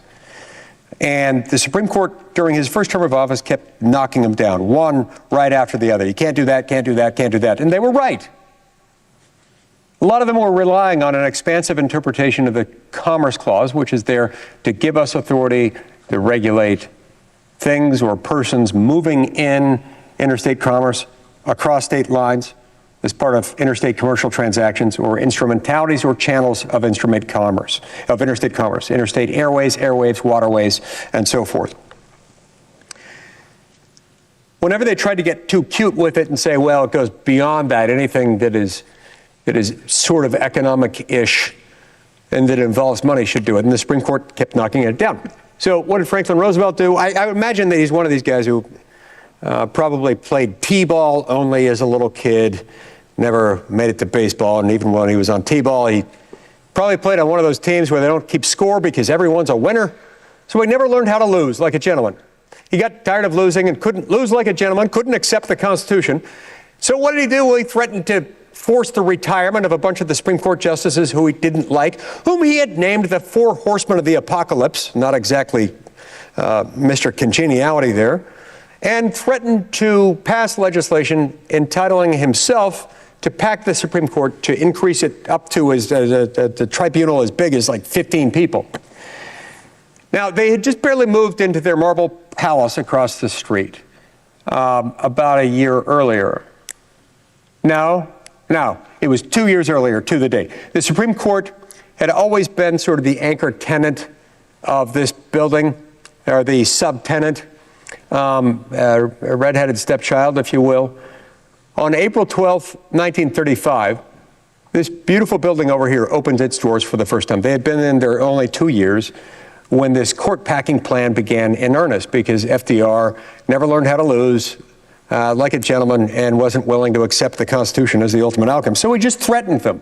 He threatened them to the point that enough of the justices flipped their votes, and on April 12th, 1937, two years exactly to the date they had moved into their marble palace, the Supreme Court of the United States rewrote the Commerce Clause, giving Congress newfound power over basically everything.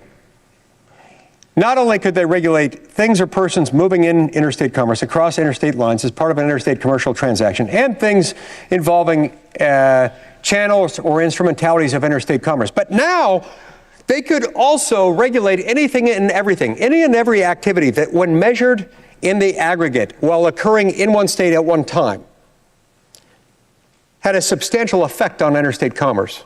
Yes, this is legalese. Yes, this is jargon for a very simple concept that just means Congress could now regulate whatever the hell it wants. Every aspect of human existence, labor, manufacturing, agriculture, mining, health, safety, and welfare, even occurring in one state at one time, was now on the table, was now federal.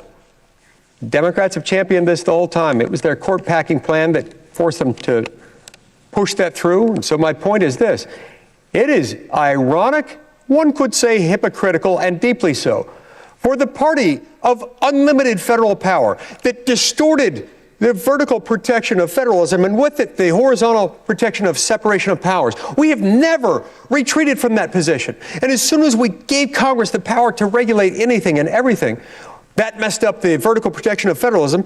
We started messing up the horizontal protection of separation of powers, because no sooner had we, as senators and congressmen, gotten all this new power that we started saying, holy crap, I'm going to have to work a lot harder, and I'm going to have to take a lot more votes. They're going to make a lot of people mad at me. So they stopped making real laws, and they started passing platitudes, and it goes something like this. We hereby declare as a Congress that we shall have fair labor standards and practices in this country. And we hereby delegate to the National Labor Relations Board the power to make, interpret, and enforce rules carrying the force of generally applicable federal law that will guarantee fair labor standards. And they do that over and over and over again. This is what happens with their version of limited government. So don't talk to me. Don't talk to me about federalism. This is an area where we actually have a very specific federal power, and we have a very narrow, non-abusive, non-abusable grant of federal power to the federal government from the Constitution itself. This is not a federalism problem, Madam President, not by a mile. That leads to the next argument closely related to that one. The senior senator from Rhode Island, who was on a roll tonight, I'll give him credit for that. The problem is that in an hour and a half, he failed to make even a single correct point without the use of abusing the English language, the law, the Constitution, and common sense. Other than that, it was a great speech. Having sort of exhausted his lame federalism argument, which doesn't work, he then said, but we have to remember that whatever power is granted under Article 1, Section 4, Clause 1 to the United States Congress to provide rules and regulations governing the election of federal lawmakers, that's only for Congress. And you look at the Save America Act, and it gives responsibilities to executive branch agencies. Well, no crap, Sherlock. That's how we do everything. Everything that's delegated to Congress, all federal powers, when there's a federal grant of authority in the Constitution, with very few exceptions, like the commander-in-chief power that is given directly to the president, not through the Congress. When the Constitution threw out Article 1, Section 8, and the same would be true in Article 1, Section 4, Clause 4. When Congress is granted a power, it's understood that we make the law, but the execution and implementation of that law is given to someone else. This is not the same as what I was describing a minute ago, where the law-making power is handed in the first instance over to an executive branch agency. That is different. And that, by the way, Madam President, is why we need to pass the REINS Act after we're done passing the Save America Act. As I know, Madam President is a fan of that legislation, as am I. Because anytime we're making new law, under Article 1, Section 7 of the Constitution, you have to pass through this dual gauntlet of Article 1, Section 7. You cannot make a federal law, meaning you cannot make a rule enforceable by the overpowering, brooding omnipresence of the U.S. government unless you have satisfied this two-part gauntlet. You have to have bicameral passage, House and Senate, same text, followed by presentment to the President of the United States for signature, veto, or acquiescence. So, this is totally different than that. We're not outsourcing the lawmaking power. We're adopting a single, visible, understandable, intelligible, principle-based legal standard, and then handing over to the Department of Homeland Security for the execution of that standard, which we've made with abundant clarity. So, the senator from Rhode Island says, but it gives Congress the power to do this, not the Department of Homeland Security or any branch of the executive, any part of the executive branch of the U.S. government. This is just nonsense. I've never heard somebody make such an argument, but it is wrong. We do have that power. That power doesn't evaporate simply because we ourselves don't implement it. You know what's funny here, Madam President? It'd be unconstitutional for us to execute it. Why? Because we don't have the executive power. We have a narrow piece of executive power expressly given to us on our executive calendar. On our executive calendar, we handle the confirmation of presidential nominees, and we handle treaty ratification. But that's it. That's the extent of our executive power. It would be unconstitutional for us to make a law and then also put ourselves in charge of executing that same law. That would put us in the position of the lawmakers in our mother country who don't have separation of powers like we do. They're barbarians. That's why we left them. It's why we don't fly the Union Jack. It's why our dental care here is much better than it is there. It's why our food doesn't suck, because we left them a long time ago because we got tired of them and their, hoity-toity butchering of the English language. But we especially got sick and tired of their lack of adequate separation of powers. So those guys are involved in the execution and implementation of the law. We are not. We can't be. So not only is he not making a good argument, he's making an argument that, taken to its logical conclusion, would be unconstitutional. All right. Mass purges. The senior senator from Rhode Island, still engaging in his paroxysm of paranoid fantasy, theorizes that somehow the Trump administration, and I'm trying to imagine the characters, the animated characters running around in his mind's eye as he's saying this. Like, who is it? Is it like Steve Bannon and Corey Lewandowski, Stephen Miller? I don't know who it is, but these very Trumpy members of the executive branch who are friends of the president are just going to come in and say, we cancel all of your votes. Mass purging. Let's do this just to be mean. This is absolutely insane. That is not at all. There's nothing in the bill that would allow a mass purge of U.S. citizen lawful voters. It's never, ever going to happen.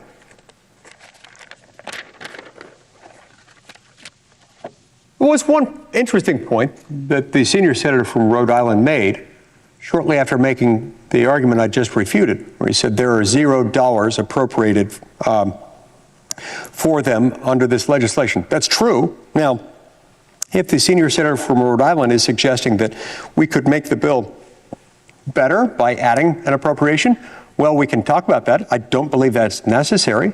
The reason I don't believe it's necessary is that we already have several legal regimes, several statutory frameworks through which there are federal dollars already allocated to the states for their role in carrying out these responsibilities under laws like the NVRA and under laws like the Help America Voter Act.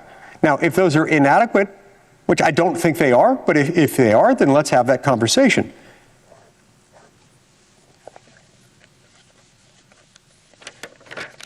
By the way, before we get to our next flawed argument raised by the senior senator from Rhode Island, I've got to get back to the federalism argument. I left out a key point of that.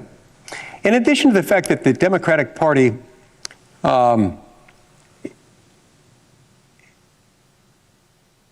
is about as into federalism as they are into kosher delis in Tehran, in addition to that, they themselves pushed a bill, ironically called the For the People Act, in the 117th Congress. Remember, this was that lovely time in between January 3rd of 2021 until exactly noon on January 3rd of 2023, when the Democrats held majorities in the House and in the Senate, and also held the White House. They pushed this bill called the For the People Act, which purported to be drawing its authority from Article 1, Section 4, Clause 1. Now, not only were there lots and lots of executive branch agencies, like multiple executive branch agencies and departments, that were going to be empowered under that, thus eviscerating his own argument,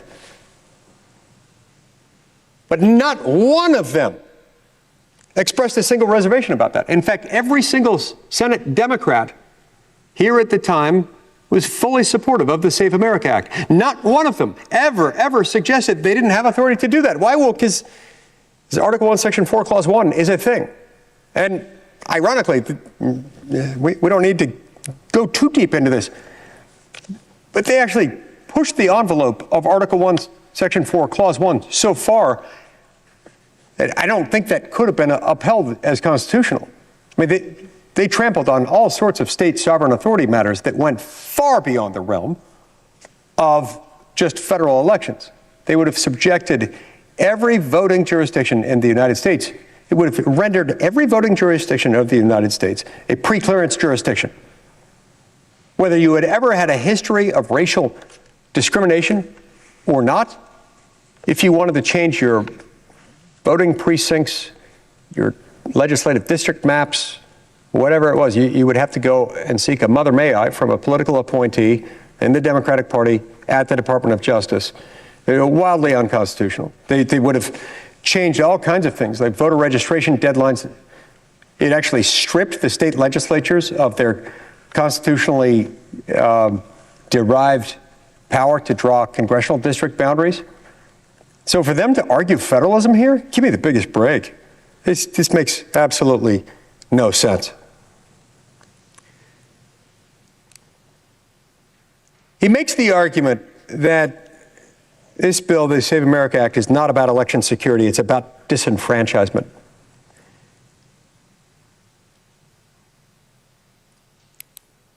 It's really cheap. It's a really low argument, especially because there's not a single word, not a single syllable, not a single letter in the bill that can justify that. I know that my friend and colleague from Rhode Island, he must not mean that. I don't know who wrote that speech for him or who told him he had to say that or whether he did it himself. Look, we're all entitled to a mulligan once in a while, and I'll give him one here, but that's a doozy. There's just there's literally no truth to it. And that's the hard part about arguments that have zero truth to it, is that when they have as little truth to it as that argument, it's kind of hard to refute it. You have to build it up in order to knock it down, and that's hard too.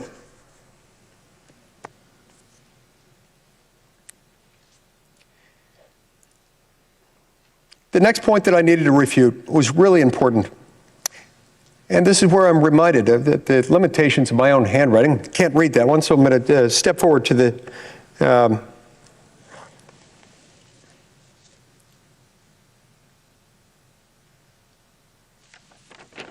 next argument. In each instance, both the junior senator from Rhode Island and the senior senator from Rhode Island, this being Rhode Island Day with the Save America Act, they both kept relying back on the fact that it's already illegal. Yeah, it is. It is already illegal for a non-citizen to vote. But the fact that something is already illegal doesn't mean that it's self-executing, that it's self-implementing, that it's self-revealing. It is none of those things. Some things are, some things are not. This reminds me of an argument that I had to refute either yesterday or the day before. Somebody said they compared it to laws governing the running of a stop sign. One of our Democrat colleagues had said the other day, in a way that reminded me of what the two senators from Rhode Island argued today, that you don't have a law prohibiting people from running a stop sign at an intersection and then say we need another law prohibiting the running of a stop sign in a stop sign controlled intersection. They miss the whole point altogether. The way that you could make that argument fair and analogous here would be to say if you had a law prohibiting the running of a stop sign, and then you had another law, or maybe the same law was interpreted oddly by some creatively thinking judges as prohibiting the police from monitoring or watching intersections guarded by a stop sign, then, yes, that would be a fair analogy. And yes, Madam President, then we would need another law saying, no, it's not illegal for the cops to watch that intersection. Another analogy here that I think is helpful just deals with another instance where you've got to prove who you are. I don't personally drink alcohol, but I know nonetheless that the way this works is that whether you're a young person or an old, bald person like me, if you go into a liquor store or any other place where alcoholic beverages are sold, you're going to get carded. And I know some people profess to being very flattered when they get carded because it makes them feel young when they do that. But my understanding is that you pretty much always have to show your ID when you go into there. They're just not going to take any ifs, ands, or buts. You have to show your ID. Is it the same kind of comparison? If we didn't have that law that you had to show ID when you bought alcohol, then it would be impossible not only to enforce, but even to detect violations of laws saying that liquor stores can't sell booze to kids. That's why we have the ID requirement. You got to establish who you are, and then there are some record-keeping obligations that go along with that. So this is just really foolish to think for even a second that it's enough to say it's already illegal. It's back to our point earlier of, oh, I know how we're going to save money. We're just going to eliminate waste, fraud, and abuse. Great. You can't just say we're going to do this.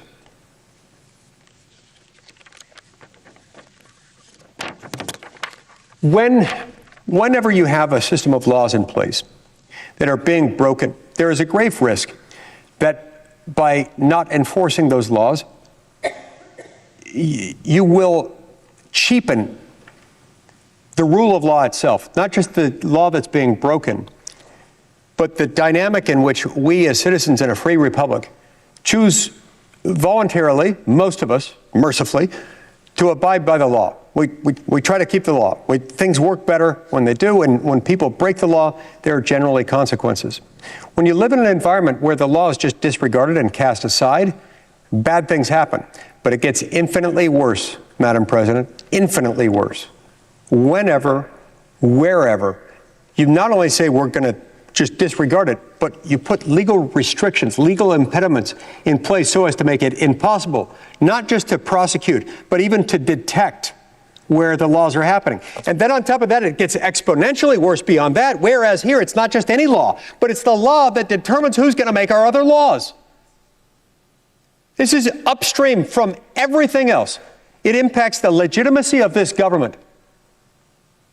It's what's standing between us and untold amounts of not just election fraud, but foreign election interference. And so we can't pretend that this is academic, that this is a frivolous concern, and I will not indulge for another minute the absurd suggestion that this is about President Trump and his administration wanting to just go in and disenfranchise an entire gender or an entire race or an entire political ideology or set of party affiliations.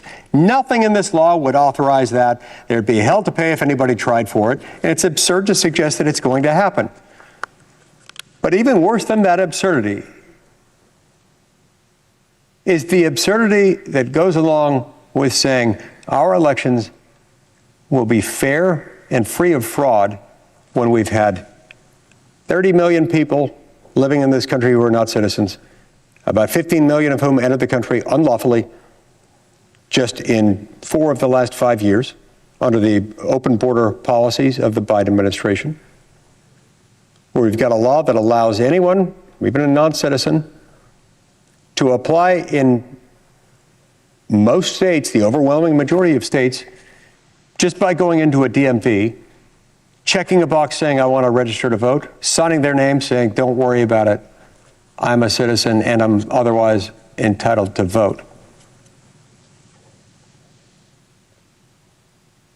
When we tell our own fellow citizens that not only are we not going to enforce that law, but we're going to continue to make it impossible to detect and prosecute and punish violations of that law, heaven help us all. So no, this is not about a party or a part of the country or this or that subgroup or demographic. This is about one thing. It's about citizenship. And yes, it's already against the law, so let's act like it. Let's allow for the law to be enforced. If we did the same thing with our drug laws, everybody would be taking drugs. It's almost like encouraging people to take drugs if you do it that way. But this is even worse than if you let our drug laws be unenforced, because this one determines who makes the laws. This one determines the legitimacy or lack thereof of our government. This, in effect, will disenfranchise Americans who will have their votes diluted and canceled out if we allow persons who are not citizens to vote in there. Madam President, we can get this done, and we will get this done. I was here yesterday and the day before and the day before and the day before after that, before that, and I will be here every day until this is passed. I will not stop, and I know the presiding officer won't stop either. We're going to stay on this legislation. We will continue to debate. We will debate in the rain, on a train, in a box, with a fox, anywhere, everywhere. We will debate this thing. We will make them speak until they are tired. We will make them speak until every one of their arguments, frivolous or legitimate, have yet to hear any of the latter, but it could happen, until they have all been exhausted. And then we will win. And at some point, we will move away from the frivolity. At some point, we will stop making arguments rooted in science fiction, paranoid fantasy, and move on to what the bill actually says. That's what happens when We're exhausted. That's what happens when people have to actually stand and speak and articulate their concerns with the bill. Sooner or later, you start being able to separate fact from fiction, from paranoid fantasy. And at that point, that's where the magic happens. We can start to look for where the real points of contact are. If there are amendments to make to this thing, let's make them. Let's make it work as well as possible, but let's get it done. We're not going to quit. Miles to keep and miles to go before we sleep. We will not sleep until this is done. Thank you, Madam President. I yield the floor.